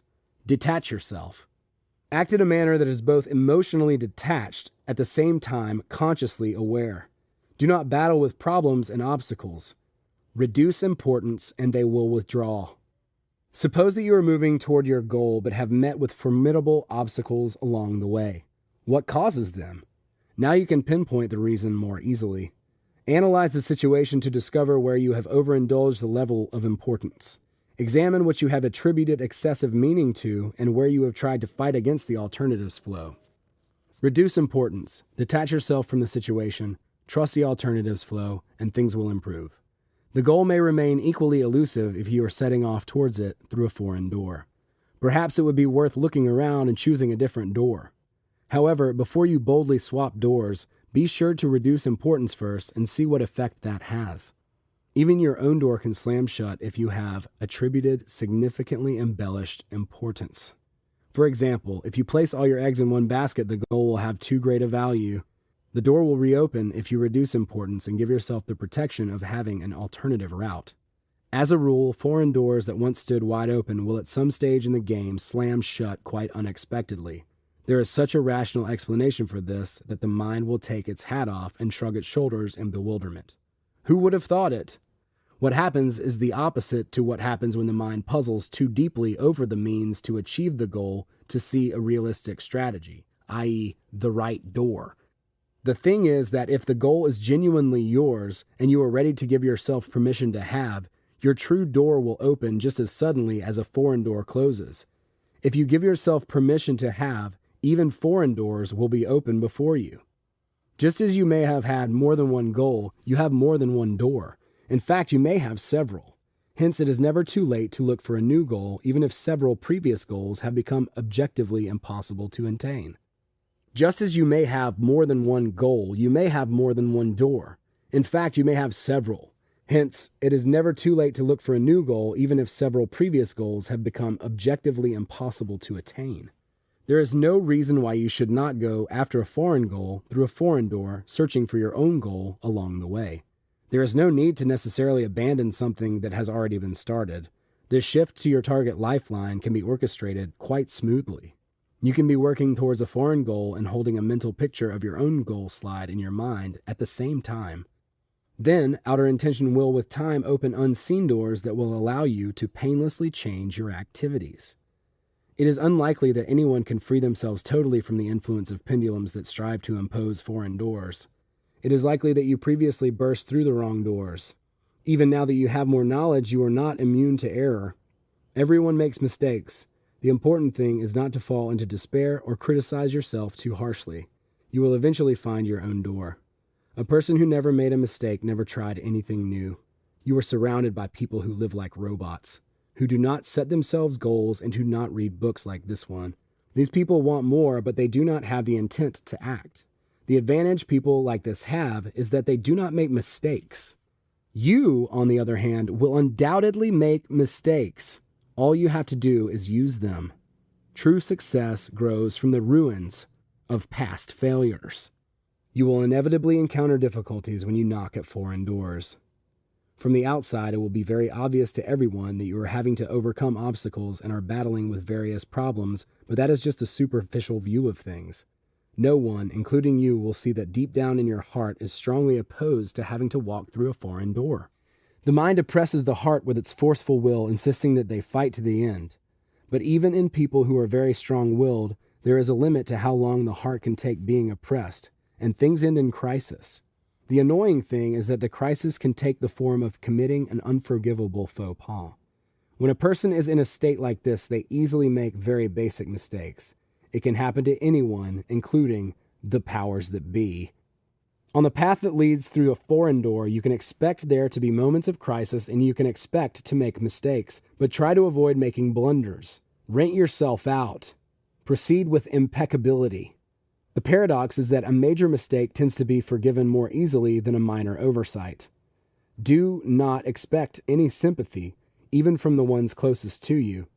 If your loved ones are the slightest bit dependent on you, either materially or socially, the worse it will be, for you will have failed their expectations. Accusers and manipulators do not set themselves high goals, which is why they do not make mistakes. Do not give them reason to accuse you of an unforgivable, if relatively minor, offense.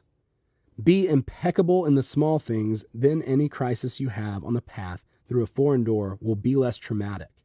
It is also advisable to be cautious of the advice given by loved ones who definitely want the best for you. It can be awful to watch compassionate parents predetermining their child's goal in life from very early on.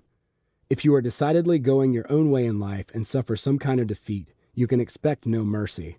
They will cry, "We told you so! You never listened to us!" At this moment, your position will be very weak, upset by the misfortune you have had to endure and the manipulators around you who will exploit your weakness, trying to get their claws into you. It is more convenient for them that way because they get to assert themselves while you are on hand, resigned, and submissive. Anyone who finds themselves in a quandary will always attract advisors and manipulators pursuing the same goal: to put you in your place, to seize the opportunity of manipulating you, or of going up in their own estimation by coming all the old soldier over the newfound foul-up. Their words, clouded in the packaging of sincere participation, can be translated as follows: whatever did you think you were getting yourself into? Did you think you were better than us? Sit here and keep your head down. Live like we do. We know more about life than you do. In a moment of weakness, doubts will sneak in. Maybe they are right. I do not know what I'm doing. You inevitably ask yourself whether it is worth listening to the advisors and manipulators. How might they be right? Only in the fact that you have made a mistake.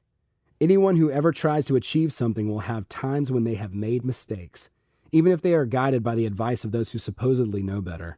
Only you can find your goal. No one else can do this for you. Even those who genuinely wish you well cannot look right into your soul, for only you hear the whisperings of your heart as the rustle of the morning stars, and barely audibly. Do not give in to the influence of other people. Believe in yourself. In the search for your goal, do not listen to anyone and follow your heart. As far as choosing your innermost goal in life is concerned, you have to be persistent and adamant in relation to pendulums and extremely attentive to your own heart. As you can see, the only excuse in the process of choosing your destiny is the fact that not all goals and doors in the alternative space are truly meant for you. This does not mean, however, that you cannot choose them. Nothing prohibits you from making such a choice, but you can expect to encounter problems as a result. Do you really need that? When you choose foreign goals and doors, you are taking the path of greatest resistance. The whole beauty of the freedom of choice lies in the fact that personal goals and doors appear to the individual to be so much better than any other.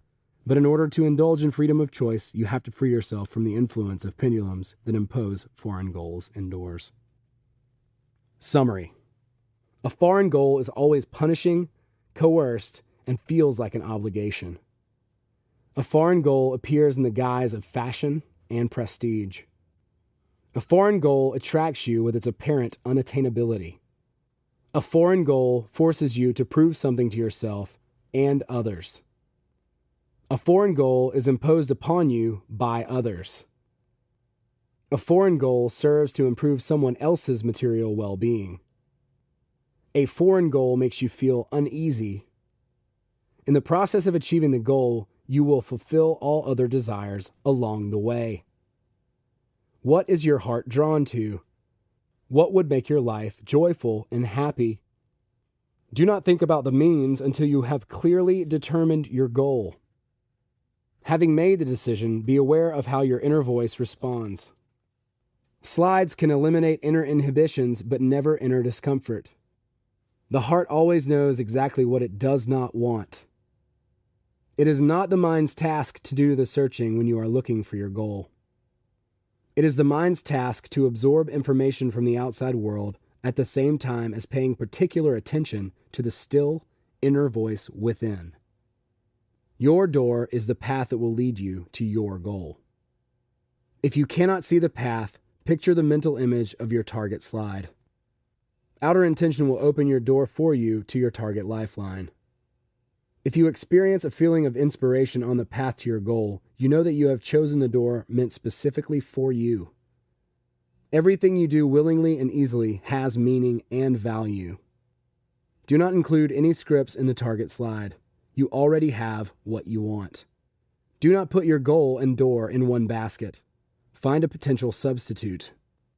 Do not slam any doors or burn any bridges. Do not allow yourself to be influenced by others. Trust yourself. Thank you so much for listening. We truly appreciate you spending your time with us here on Better You Audio. If you found value in this audiobook, don't forget to like, share, and subscribe. Your support helps us continue bringing powerful and inspiring books to you. And this is just the beginning. We've got more audiobooks coming your way in the days ahead. So be sure to check back soon and keep growing with us. Until next time, take care and stay focused on becoming the best version of yourself.